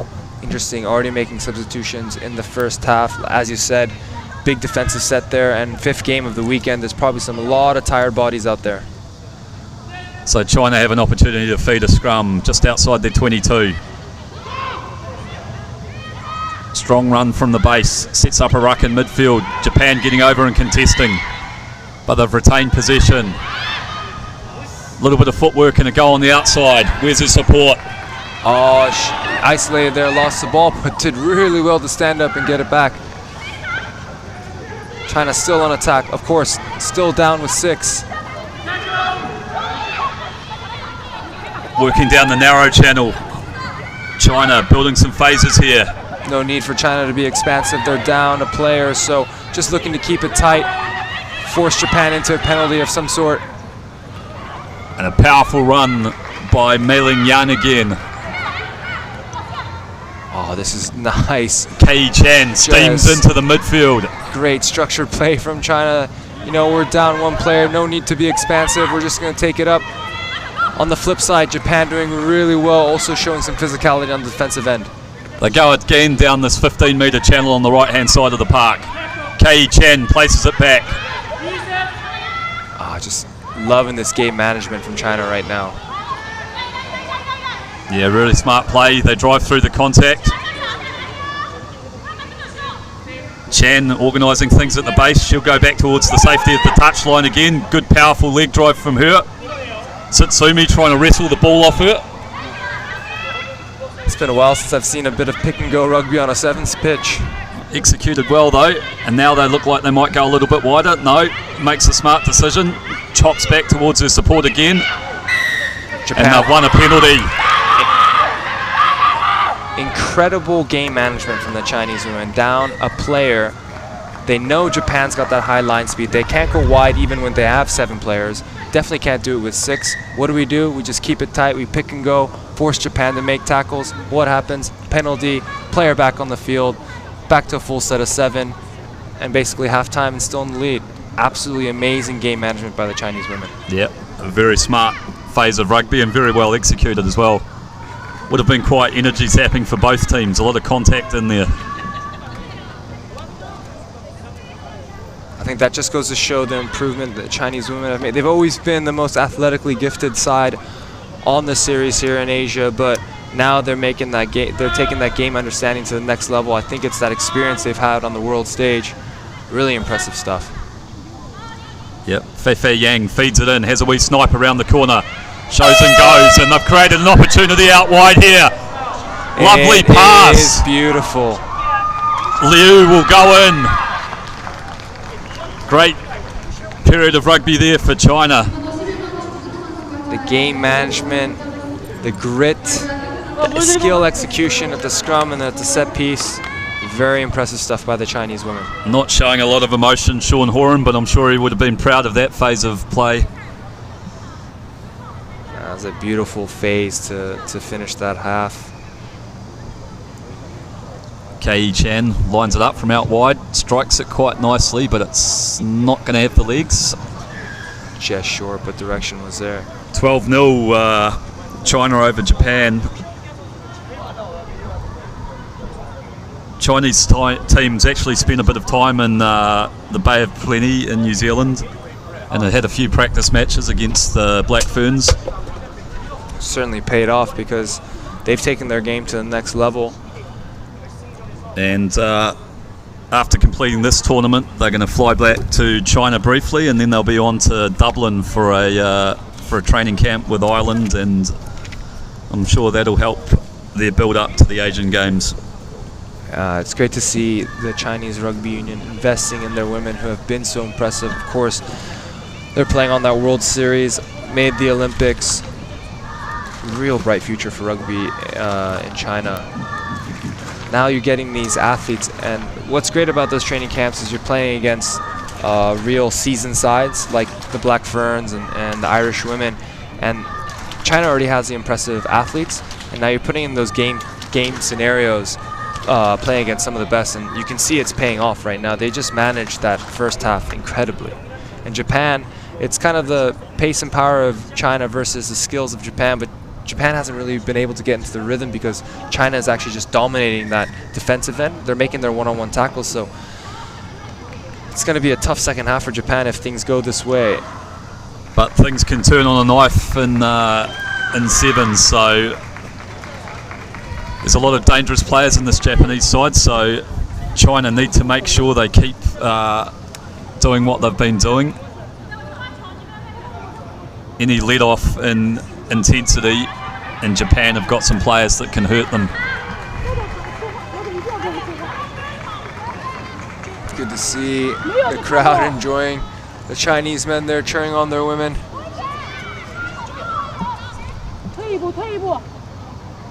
Kei Chan will get us underway in the second half. Japan need to strike back early.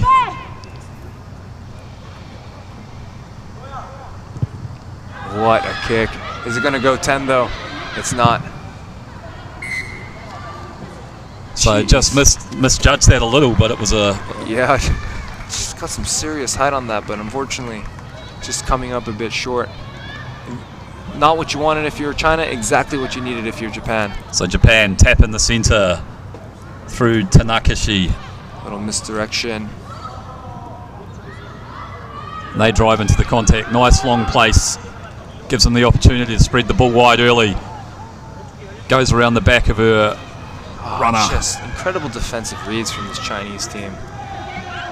They're pushing up hard now. Pressing when they need to, just holding their line when they need to. Defensive clinic from China. Little half chance down the flank here, but the ball's gone behind and it's been knocked on. So Japan, that have been running in tries at will this weekend, have been shut down so far in this match. They finally met their match in defense. They haven't seen a team this good in defense yet, and it's causing unforced errors from the Japanese team. Just incredible reads by the Chinese women. Number 11 there on the wing. Who's that? Liu Xiao Qing. I mean, come into the line, come back to the line, confusing the Japanese player. Fei Yang has a little dart down the blind side. It's gone backwards. Got to go with the ball though there. Okay, now China with the first opportunity to attack in the second half. Yu Hu carries it strongly into contact, but it's a turnover, penalty. Japan tap and go quickly. Otaki takes it in. He's an impressive athlete. If you're Japan, you need to score in the next minute or two because you still need another try afterwards. Oh, what a hit. Maybe a little bit high, so we're playing under penalty advantage. And Tsutsumi, the speedster, she goes around her marker, and no one will catch her. She had absolutely no right to get out of that tight spot, but that's why she's the superstar of this Japanese team. What speed, what acceleration from Tsutsumi. Yeah, she's a lethal finisher.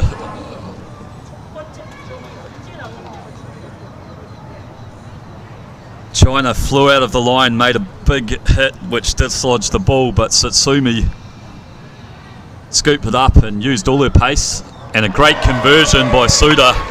She's been on fire. She's definitely had her kicking boots on this weekend.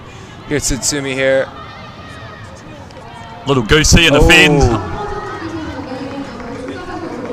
That's a moment that Do Shin-rung will probably not want to see again in the film review. When you got someone of that speed, just force her back inside. You've got that inside player to help you in the defense. You cannot get beaten on the outside touch there. So Suda hangs a high kick up. Otaki gets up to contest, knocks it back on the Japan side, but they've knocked it on. So China's knocked it on, first knock on. Great kick off there by Suda and a great chase by Otaki. Exactly what Japan needed. Momentum shift here. China need to get their hands on the ball again if they have any chance to fight off this Japanese team. Great final we're seeing here. It always is. Last year as well they played a tense final. Bit of ill discipline at the scrum and not 10 as well. Yeah. So Japan forcing some mistakes here. And they'll go back to the initial penalty.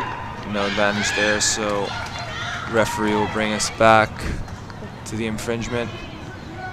Not 10. Gives Japan an opportunity for a little set piece move. She'll probably come back here, won't she? Yep, and looks to go out wide again. Well held by the Chinese defence, but Japan enjoying a sustained period of attack here. China basically just defended this entire second half.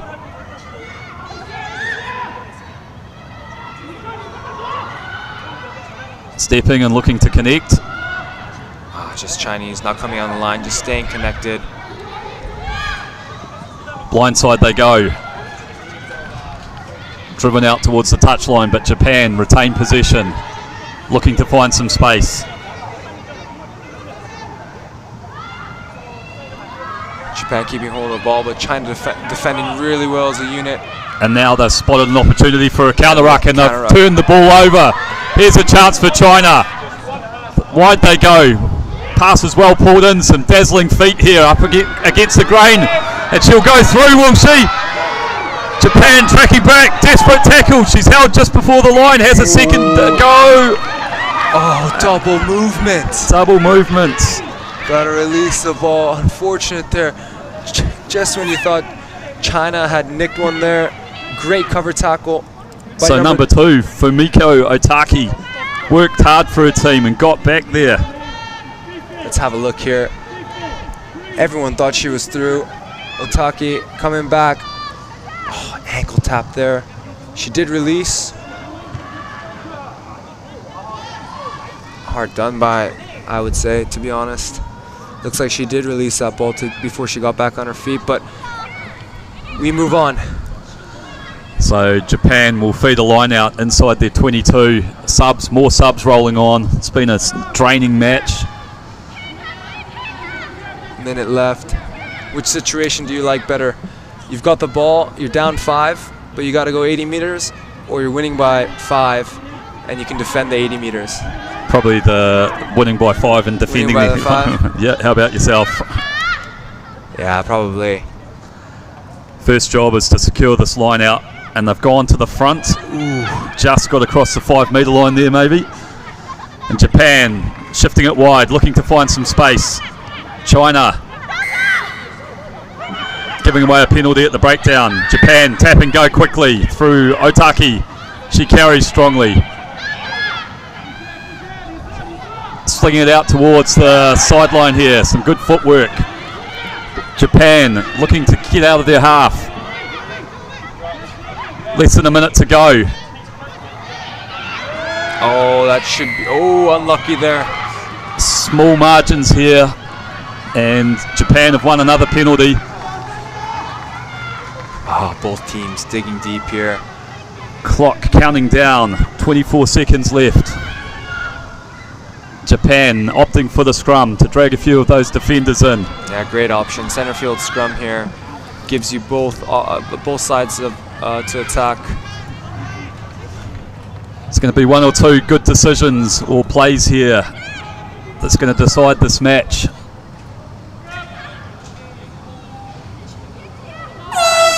There's the hooter. This is it, ladies and gentlemen. Last play of the game. Can China hang on, or will Japan go about 60 meters to win? They work it away to the left-hand flank, looking to find Tsutsumi probably. She goes in to clear the breakdown. Japan shifting the ball over towards the right. High tackle. So Japan win another penalty. They tap and go quickly. Satsumi's sticking her hand up outside, calling for the ball, but a great spot tackle by China. But going off their feet at the breakdown, so discipline starting to hurt China. They've given up quite a few penalties in a row now. Next one might be a card. Just got to be careful here if you're China. Japan, they're doing everything they can to try to break this defensive line down, but no gaps in this Chinese defense so far. Ball knocked, but it's off the foot according to the referee Chan. Japan looking for the opportunity. China holding resolute so far. China really working hard for one another.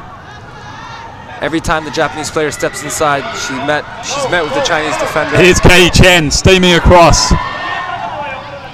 China make the tackle, but Japan holding possession. They're inside the Chinese half now.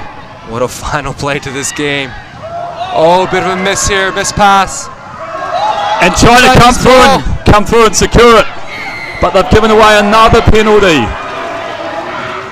Hands on the deck there. Ataki taps it and goes quickly.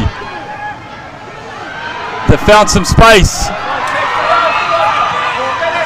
Chan goes in, makes the tackle, gets to her feet, it's high. High tackle, I think we'll see a card here. Just too many penalties in a row, but that will give time for the Chinese ladies to regroup. So time up on the clock. We've been playing for a couple of minutes now after the hooter. China are going to finish this game down to 6 players. Oh, Japan doing the smart thing here with the scrum. Interesting stuff. It is a 12-7 game, so if you're China, if Japan score, you gotta make sure with the kicker like Suda that it's far in the corner as possible, because Suda has been on with her boot all weekend. Yeah, and Yamanaka comes on for Japan, and she'll feed the scrum.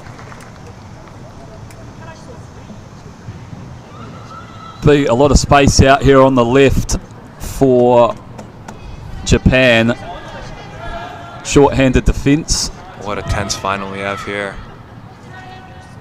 Scrum feed, messy scrum, and it's another penalty. Offside at the scrum. Japan go quickly. They look to feed the speed out wide. There she is, Satsumi. She'll score. She'll go in. Now it's about keeping her out. Oh, they mess.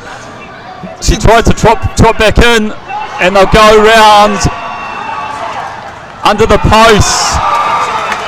What a final play to this game.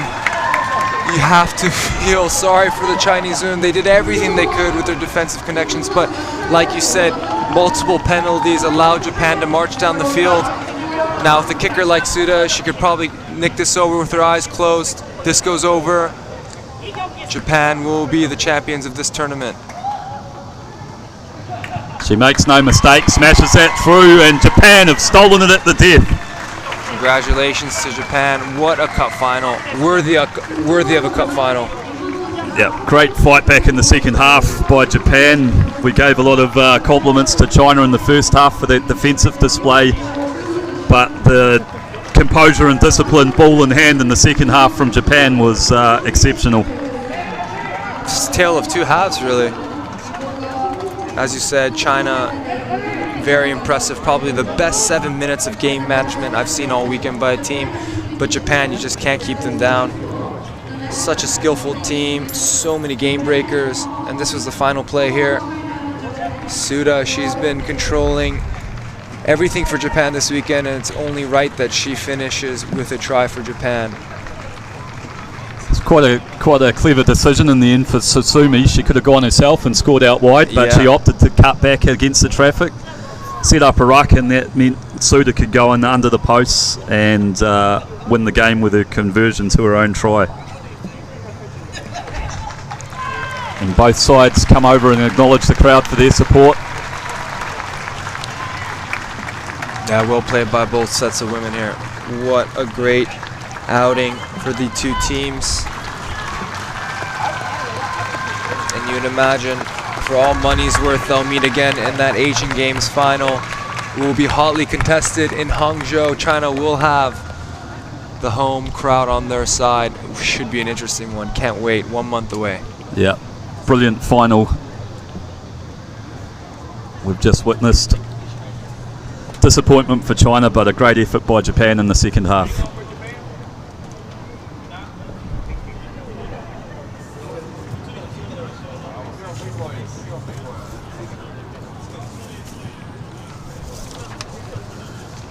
So one game left in this round one of the Asia Rugby Championship 2023, and it'll be the Japanese men, no doubt inspired by their women's team, against Hong Kong, China. Should be another cracking encounter.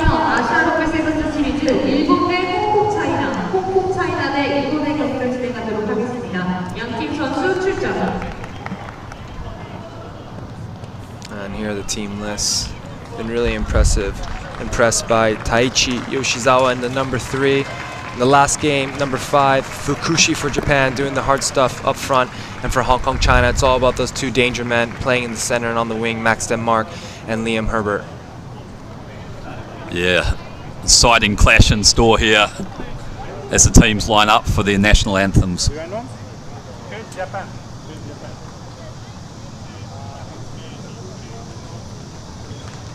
Please be upstanding for the national anthem of Japan. And we'll start with the Japanese national anthem.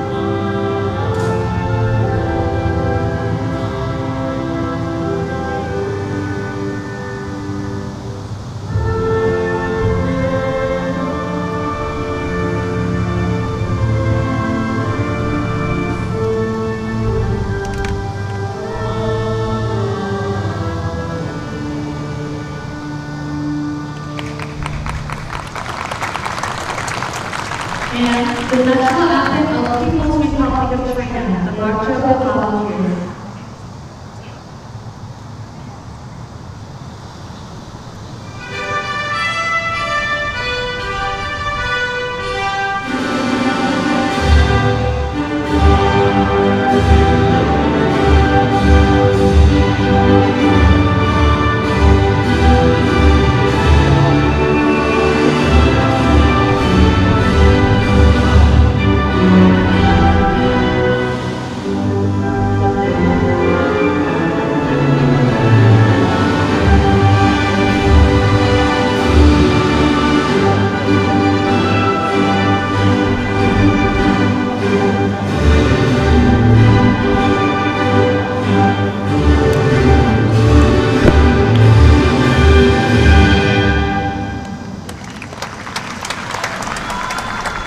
So we're all set for the final act of a long weekend of sevens here in at the Namdong Stadium in Incheon, South Korea. Should be an absolute cracker. We are used to seeing these two teams line up in the finals of the Asian 7 Series year in, year out. Match will be controlled by referee Liao Wei Liang.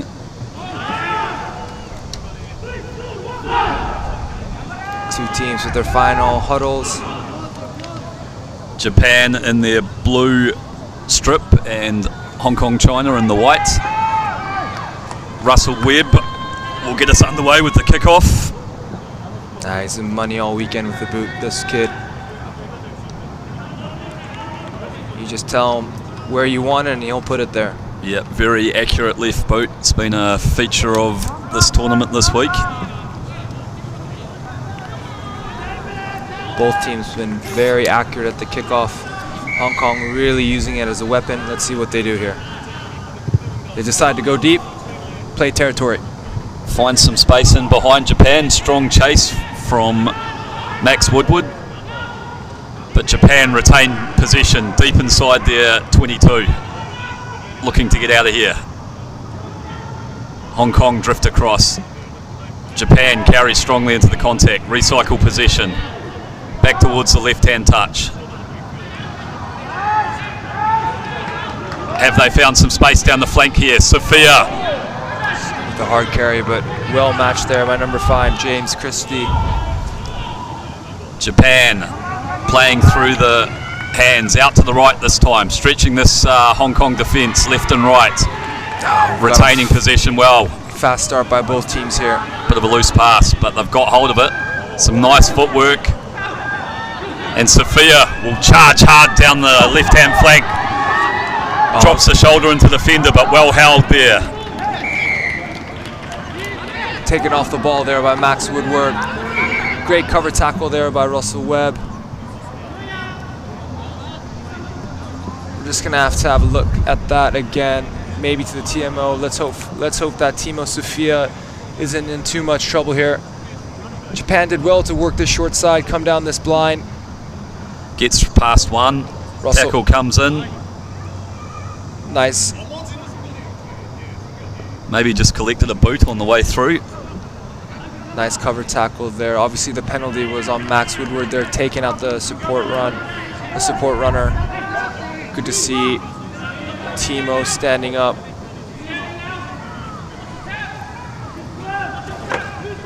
So just a slight delay by Timo Sofia gets tended to here. I think it's just ankle got cut underneath there in that tackle situation. Fell a bit awkwardly there. Let's see if he can shake it off. He is up. Looks like he'll be okay to continue. Japan have opted to take a scrum from their penalty. They'll be fed by Yoshihiro Noguchi. Yeah, it's been a good start by both teams. Japan's done well to go from their own goal line all the way up to the Hong Kong 10 meter.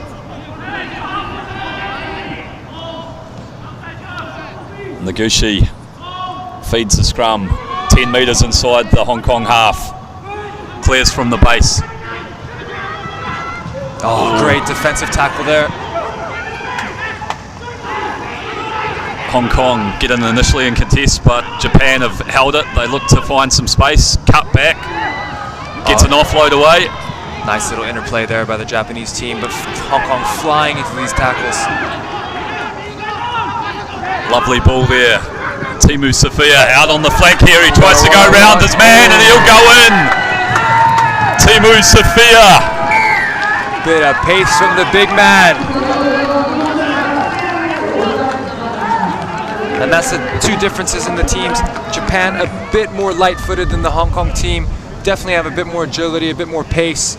Hong Kong might be a bit more physical and structured, but Japan using their speed on the outside there. Yeah, a long period of possession for Japan, just over 2.5 minutes. They had the ball. Yeah, and eventually Hong Kong break.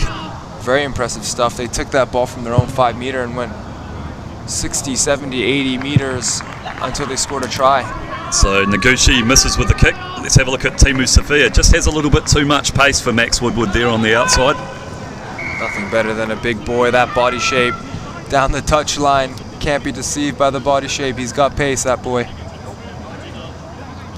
And Yoshihiro Noguchi will get us underway again. Hong Kong need to secure some possession. They haven't had any so far in this match.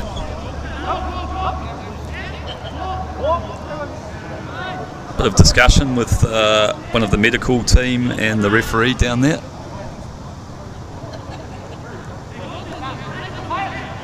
Japanese fans or Japanese players looking on as fans. Just big smiles on their faces. The men are winning and they just snatched the victory at the death there. Not really sure what this discussion is. Unfortunately, we don't have a mic into the referees. So I think this might be the match doctor down there in the orange vest. And just looking at maybe Timo Sofia, who was in that tackle with Russell Webb and took a little while to stand up before possible HIA discussion. Yeah, pointing to the head. So yeah.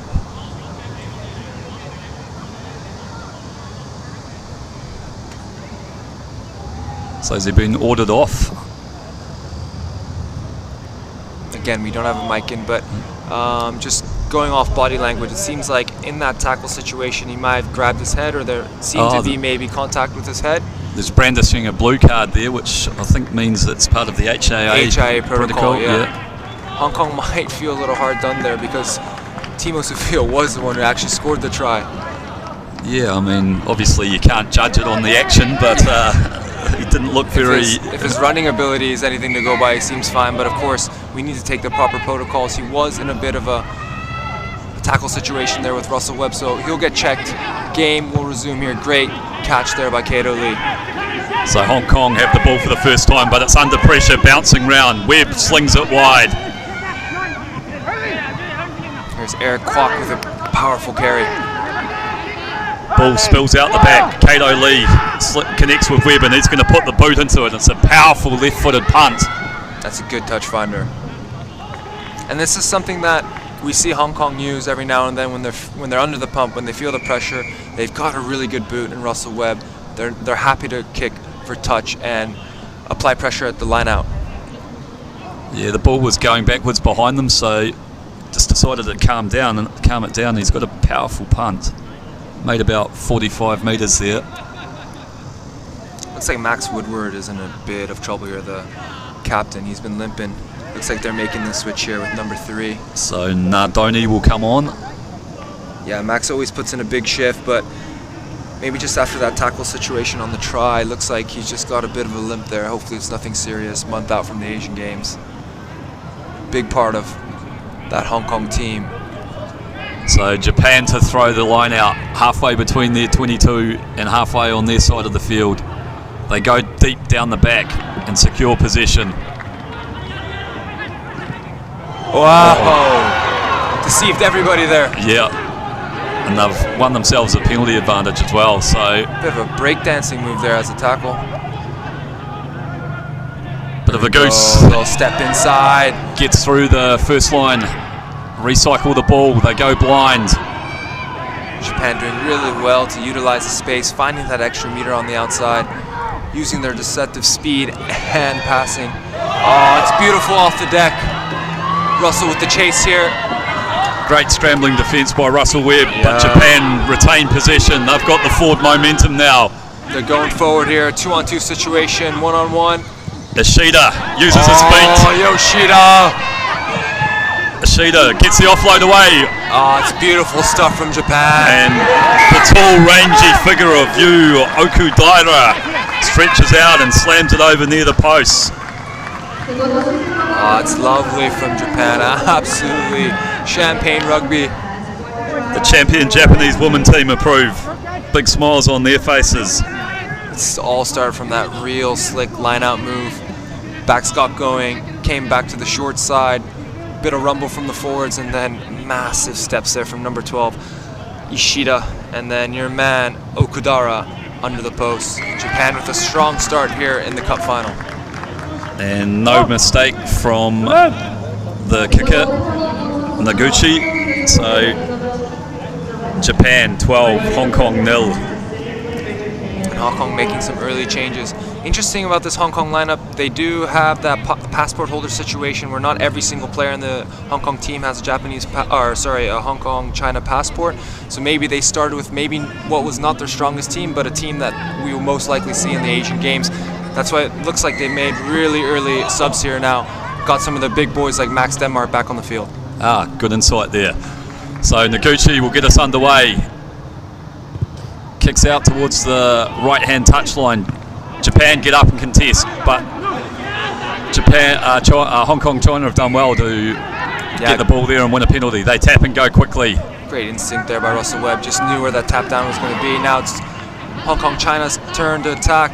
Oh, big carry there. Get off me, boy. Get off me once, twice, 3 times. Powerful run by Nardoni. That's great momentum here for Hong Kong. Now Russell in the middle of the park. Shows and goes, links with his man, gets another touch, created a little bit of a half chance here. Denmark well covered over on the left-hand touch. Hong Kong retaining possession here. Kato Lee goes wide, connects with Herbert. Here's the danger man. He takes the contact, pops it off of the ground to the powerful Nardoni. Japan's got to roll away. This should be a penalty. So an opportunity here for Hong Kong to get themselves back into the game.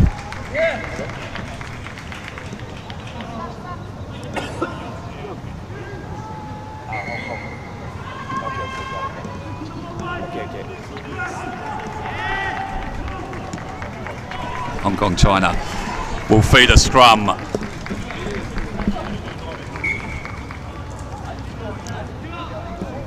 Kato Lee is going to feed a scrum on the 22 for Hong Kong China. Russell Webb waiting out the back.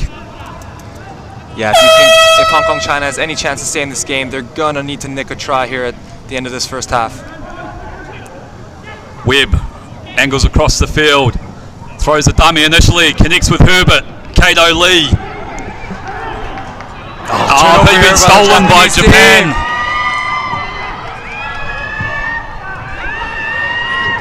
Rub it through. Hong Kong China scramble back into their 22 and wisely kick it out over the sideline. What a first half we have. Japan showing their experience, up 12-0. Hong Kong China, a few tired boys out there, hands on heads, but 12-0, easily a score that you can turn over in a final. Yeah, we saw it in the first game. China went in 12-0 at the half and Japan ran them down. So Japan will need to keep their intensity. Hong Kong China, by no means over for them. Good first half of rugby though. Yeah, just small adjustments now. Both teams don't need major changes. If you're Hong Kong China, it's just about playing rugby in the right parts of the field. They might not have the speed of the Japanese team, but they have that experience, they have that structure. They're just playing too much rugby in their own half. If you're Japan, it's more of the same. They're showing that they have that X factor, they have that good balance. Just can't. If you're Japan, you just want to nick that first try in the second half and put the game to bed. If you're Hong Kong, you want to score in that first minute or two, make a game in this cup final. Yeah, it's vital that Hong Kong China score first in the second half.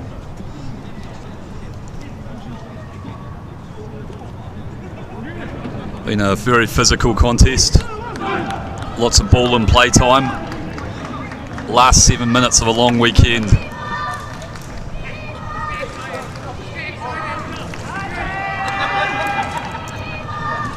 Japan with the opportunity to kick off and dictate play early. And again, this is a potential final preview of the Asian Games final coming up in a month, so both teams will want to finish with the win just to get a bit of that edge going into that major tournament next month.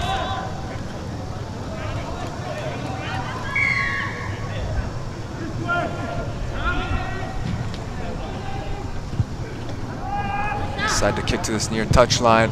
Just bounced over it. Nobody, and will be into touch. Hong Kong China, ball at the line out.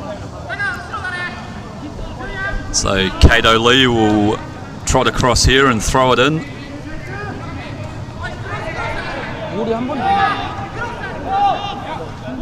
Always very solid at the set piece is Hong Kong China.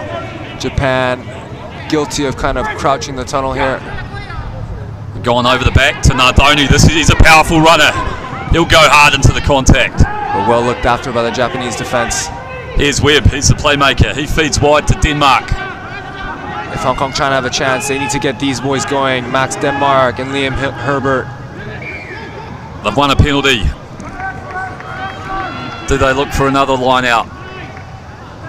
Use that left boot of Webb to get them inside the Japanese 22. For Hong Kong, it's all about territory. That's what their game is based on. They play rugby in the right parts of the field. Webb puts it out on the 22. It was a nifty move at the line out last time. Let's see what Hong Kong China have this time. Stack the front. Straight up. So out to Webb. He looks to connect with Denmark, who's come from a long way back, powering through the contact, gets an offload away to Webb, who finds Herbert. Herbert going for the line, gets another one away. Kato Lee goes for the corner. Oh, great defence. Oh, we're going to need a replay here. So we'll go upstairs to see how this one finished. Initially, great attack by Hong Kong, China. Even better defense, scramble defense there by the Japanese team. We're going to need a look here. We probably need the TMO to make a call on this one. Yeah, nice work from the line out. So here we see Liam Herbert. Got his hands free. Kato Lee, a couple meters from the line. For all money, you thought he was in. And then here comes that Japanese scramble defense. Oh, looks like it's been dislodged, but it's gone backwards. So would that be a knock? Yeah, that should be a try to Hong Kong, China, correct? If it's gone backwards and he's come through and picked it up. Yeah, back off a Japanese hand. Let's have a look here. Kato stretches out. Now, do you judge that to be knocked back by a Japanese player or a knock on by Kato Lee? I wouldn't want to be the referee here. So, tough call for the TMO, but a very important one. And it's a knock on. Fair enough. So, more subs. Seeing number 1 for Japan come on, that is Kepi Ishida.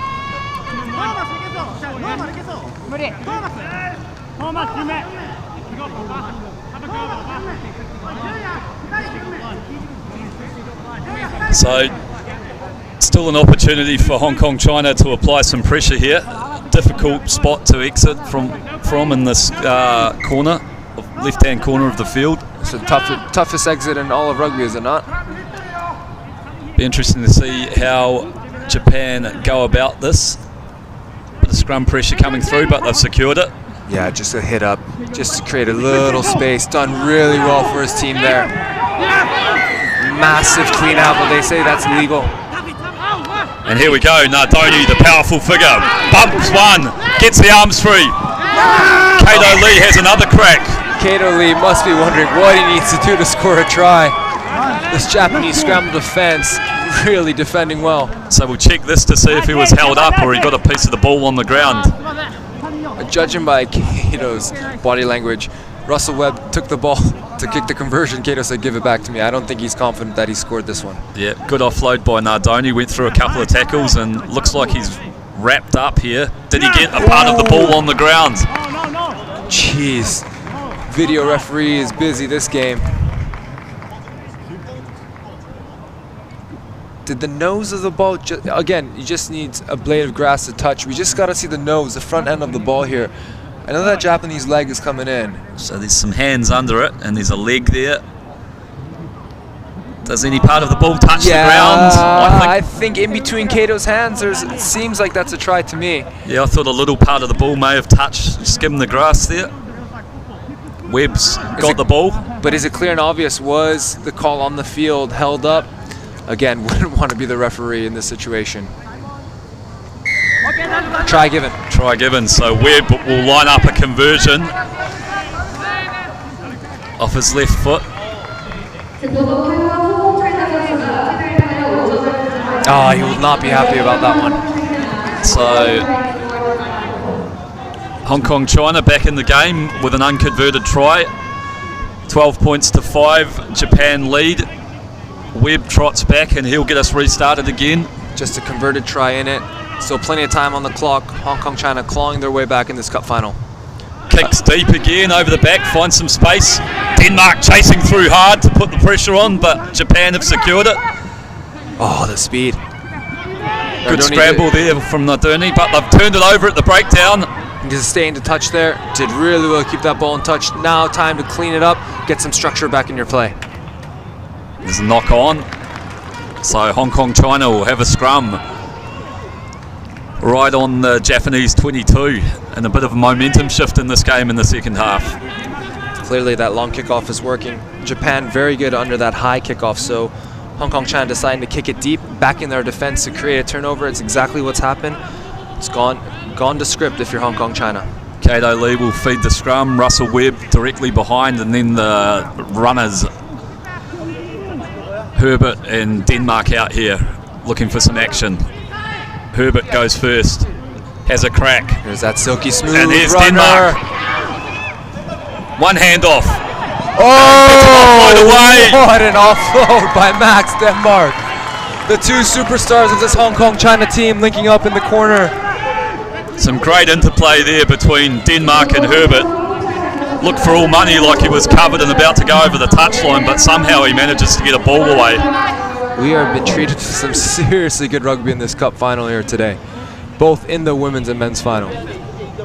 Now Russell has a difficult conversion here. That's all right. Hong Kong, China though, with all the momentum. Look at this. Just when you thought, wow, what an offload. Great piece of skill there. And just the presence of mind to know that Liam would be on his inside, that is proper link up there.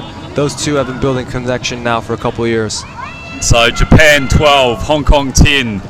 Unfortunately the graphics, Hong Kong, China 10. Unfortunately the graphics on our screen are a little bit misleading. So it'll still be a 2-point game, Japan in the lead. Great kickoff here by Russell. Oh, even better take by the Japanese player.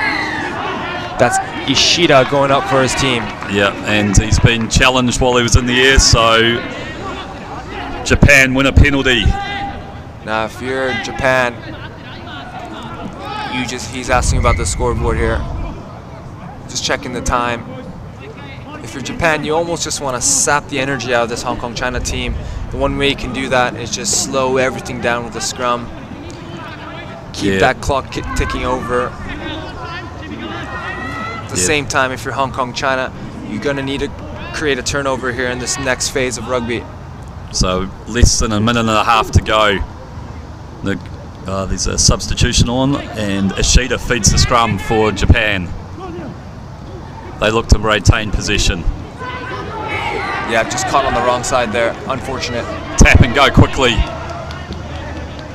They've linked well with the outside. Denmark gets across and makes a tackle, and Nardoni in there as well. Japan have done well to come about 20 meters up the field. Oh, little blindside play there.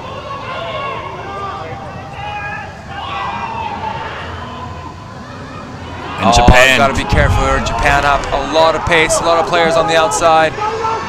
Russell here with the cover tackle. Can he make a play?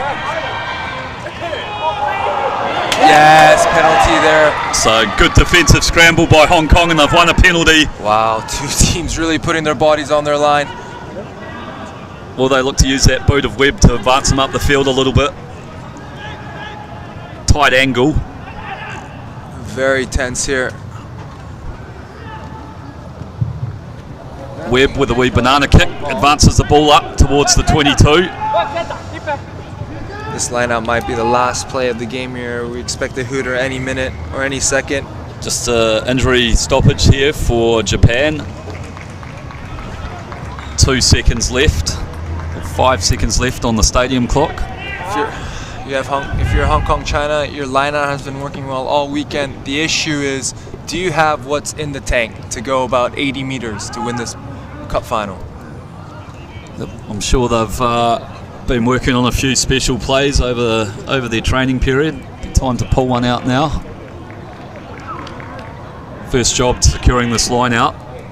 Hopefully the player down is okay. And if there's any team in this competition you'd want in this situation, it is Hong Kong China. They are masters of securing their own ball and just keeping it until they score.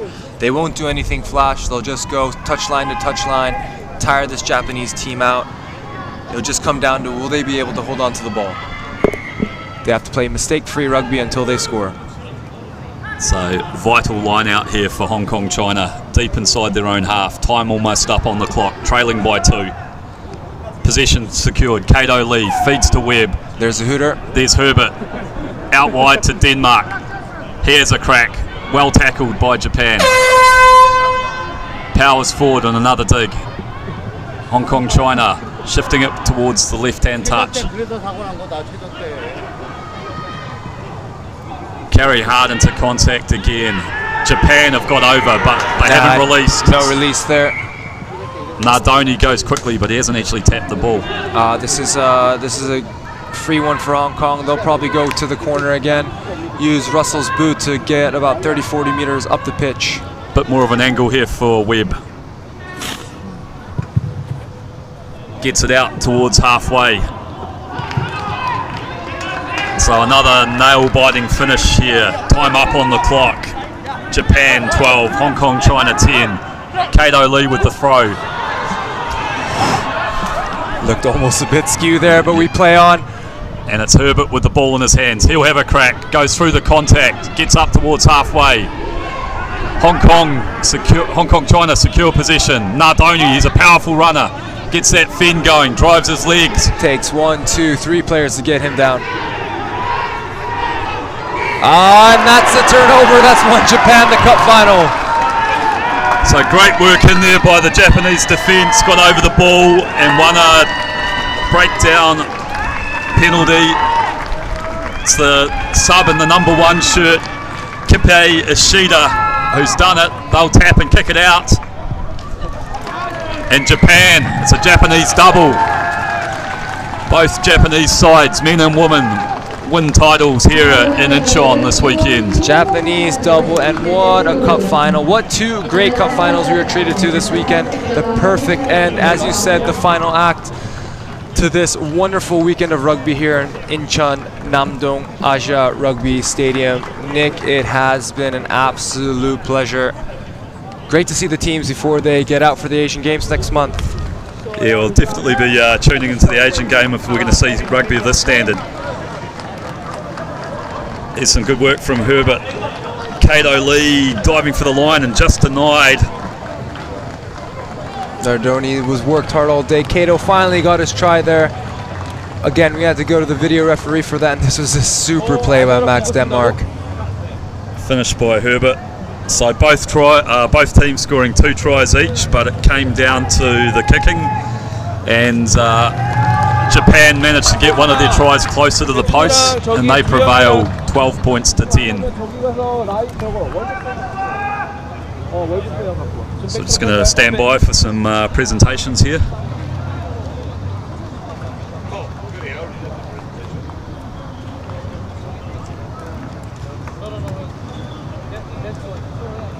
Hong Kong down in their huddle. They'll be disappointed, but they put in a great second half.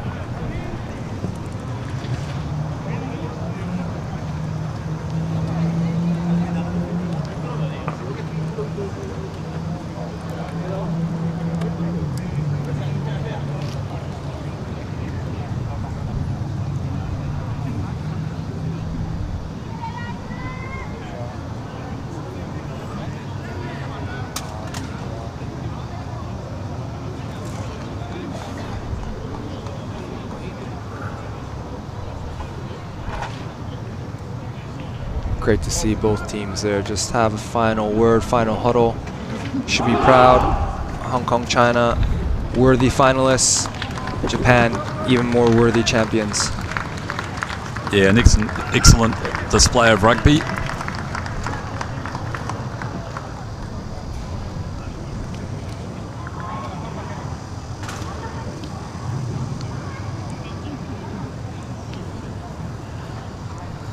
So as we stand by for some presentations.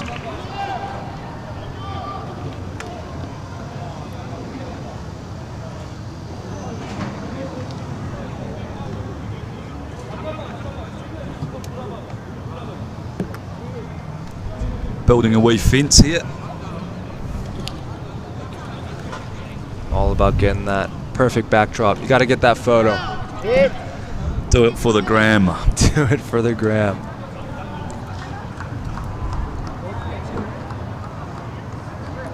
Japan 7, especially.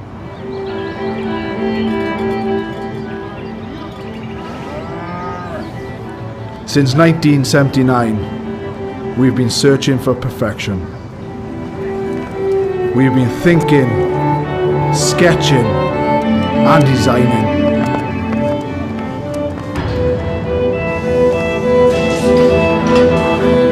We've been building, assembling, and strengthening.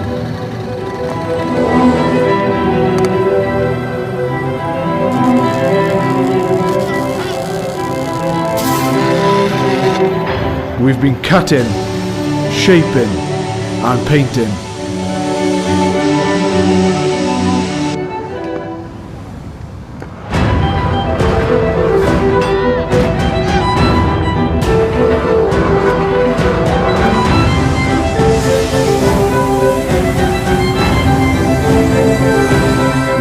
your strength and beauty, time and again.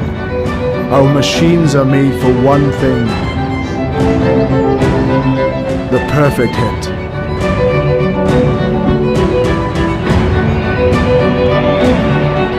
We are the crouch, we are the bind, we are the set, we are the squeeze, we are the hit. We are Rhino, home of the scrum. Asia Rugby is more than 500,000 players, coaches, and organizers experiencing the game in this multicultural region.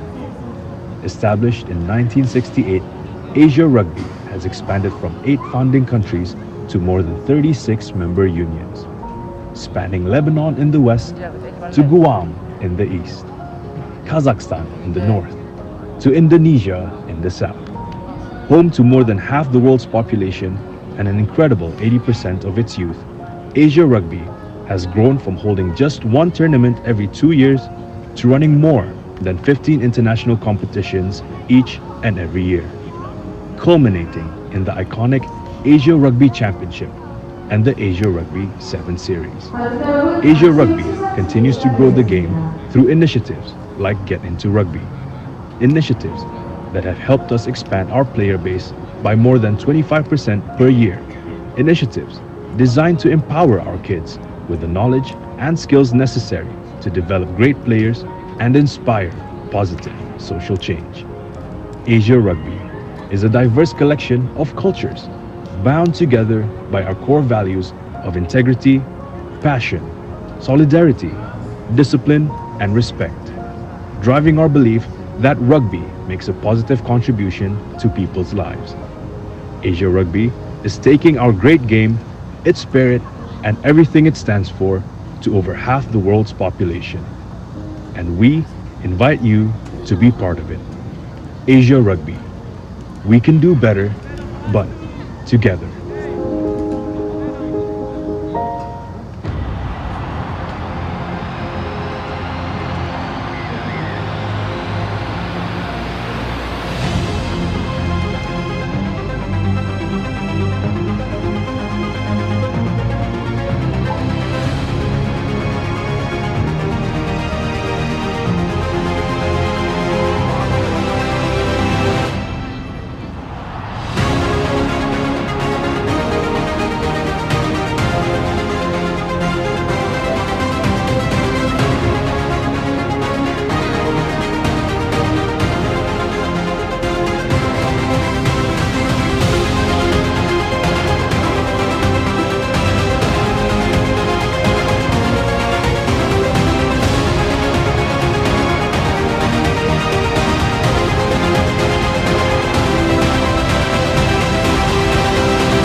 지금부터 2023 아시아 러비 세븐스 시리즈 1차 대회 시상식을 시작하겠습니다.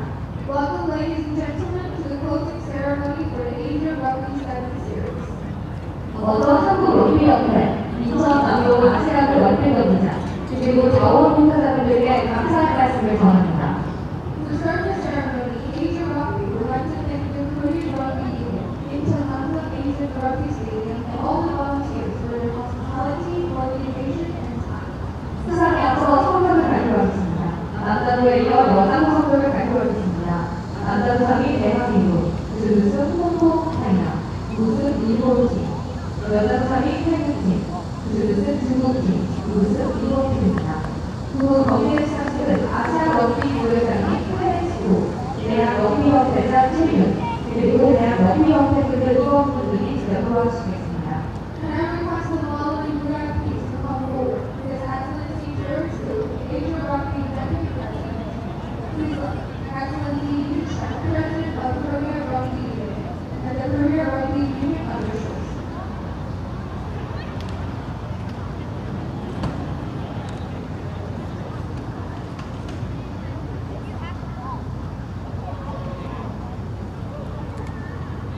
유료 관계자분들은 단체 사진을 위해 나와주시기 바랍니다. I'd like to invite all the medical officials to join the dignitaries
있습니다.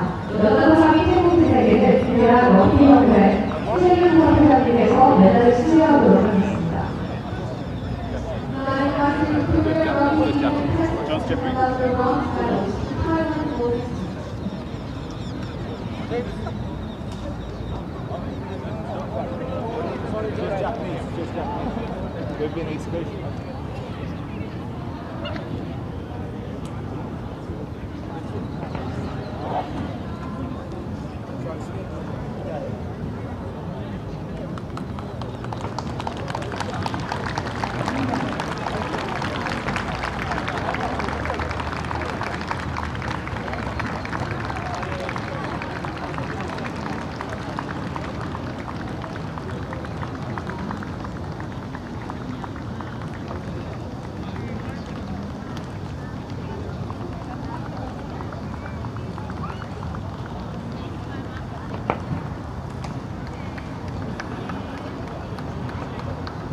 이어서 여자 선수들 중국 대회의 메달이 수여되겠습니다.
이어서 여자 선수 일본 대회의 메달이 수여되겠습니다.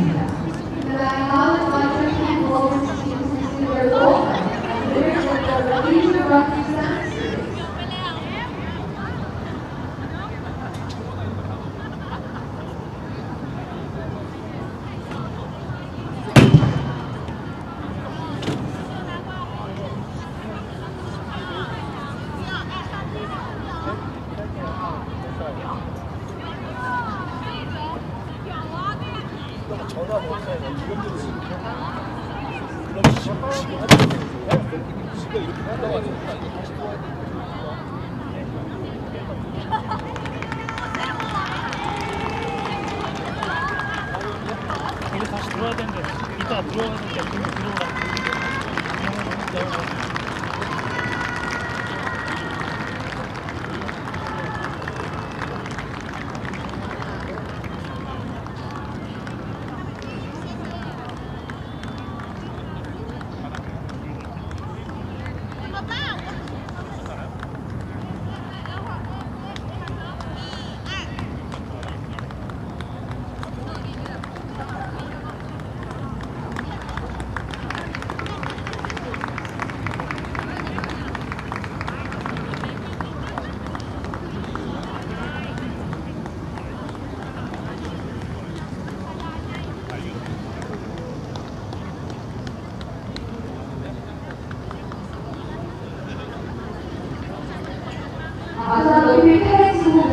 감독님께서 여자부 우승 7팀에게 트로피를 수상했습니다. I invite His Excellency Terence Hu to hand out the trophy to the winners of the Asia Rugby 7 Series. To the Thailand Women's Japan Women's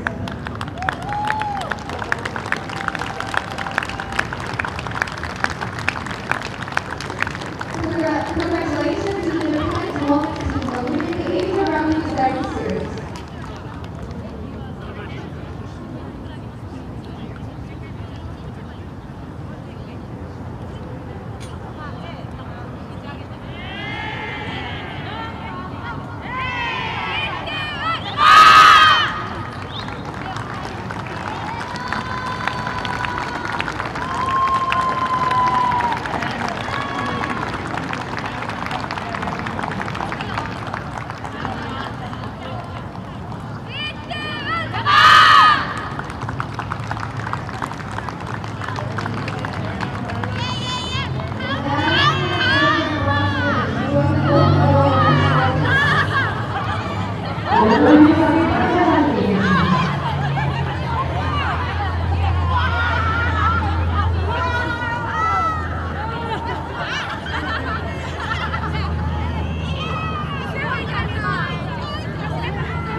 이어서 남자부 수상을 진행하도록 하겠습니다.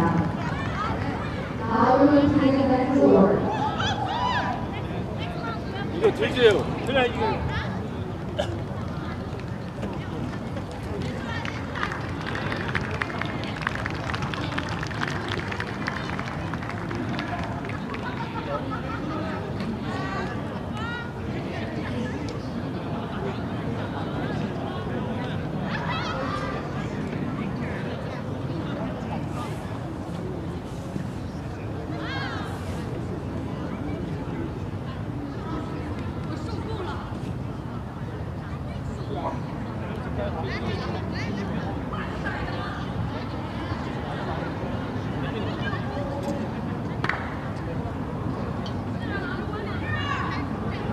남자부 상위 대한민국팀에게는 메달이 수여되겠습니다. 차상을 대한 원피법의 최일 회장님께서 맡아주시겠습니다.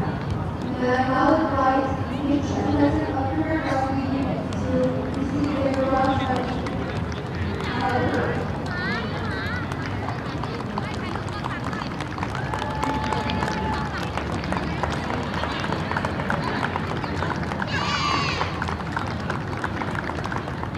Congratulations to the South Korean team.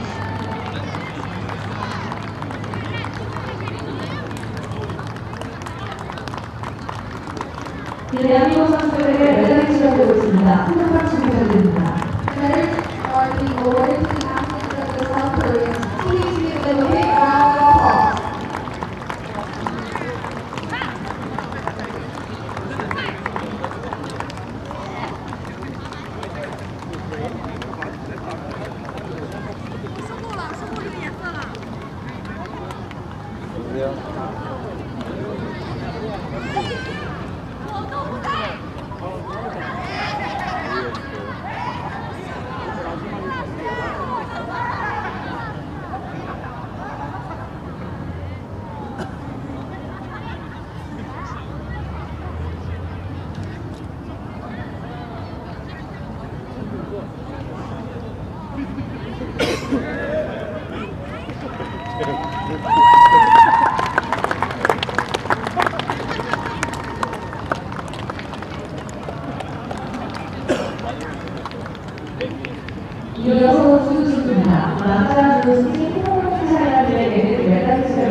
네.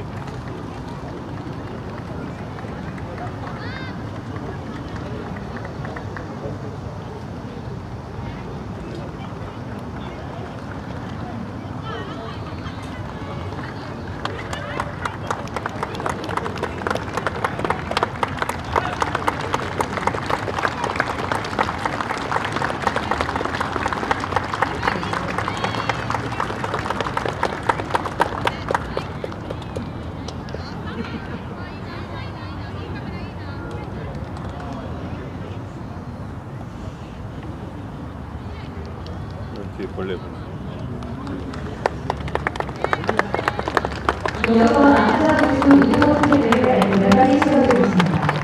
Then now on Japan next to receive their gold medal as winners of the Asian Rugby 7 Series.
이어서 우승팀에게는 아시아러비 팬수 대회장님께서 소리를 전하겠습니다.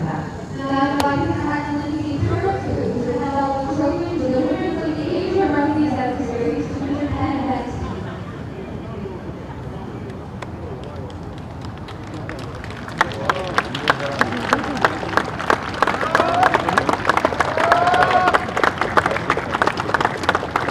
Congratulations to the Japan next team, winning Asian Rugby 7 Series.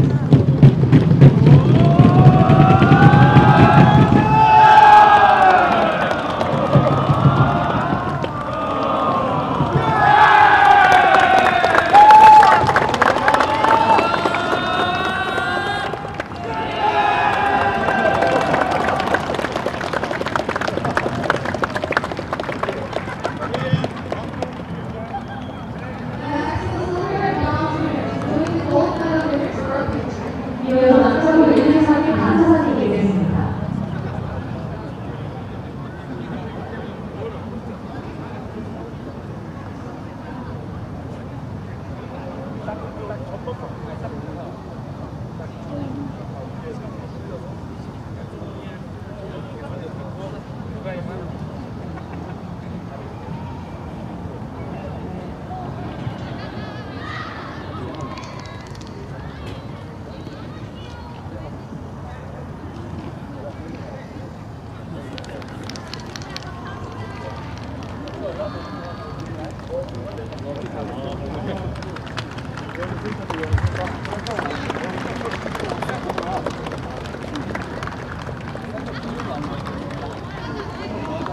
이상으로 시상식을 마치겠습니다. 감사합니다. This concludes the ceremony. Thank you.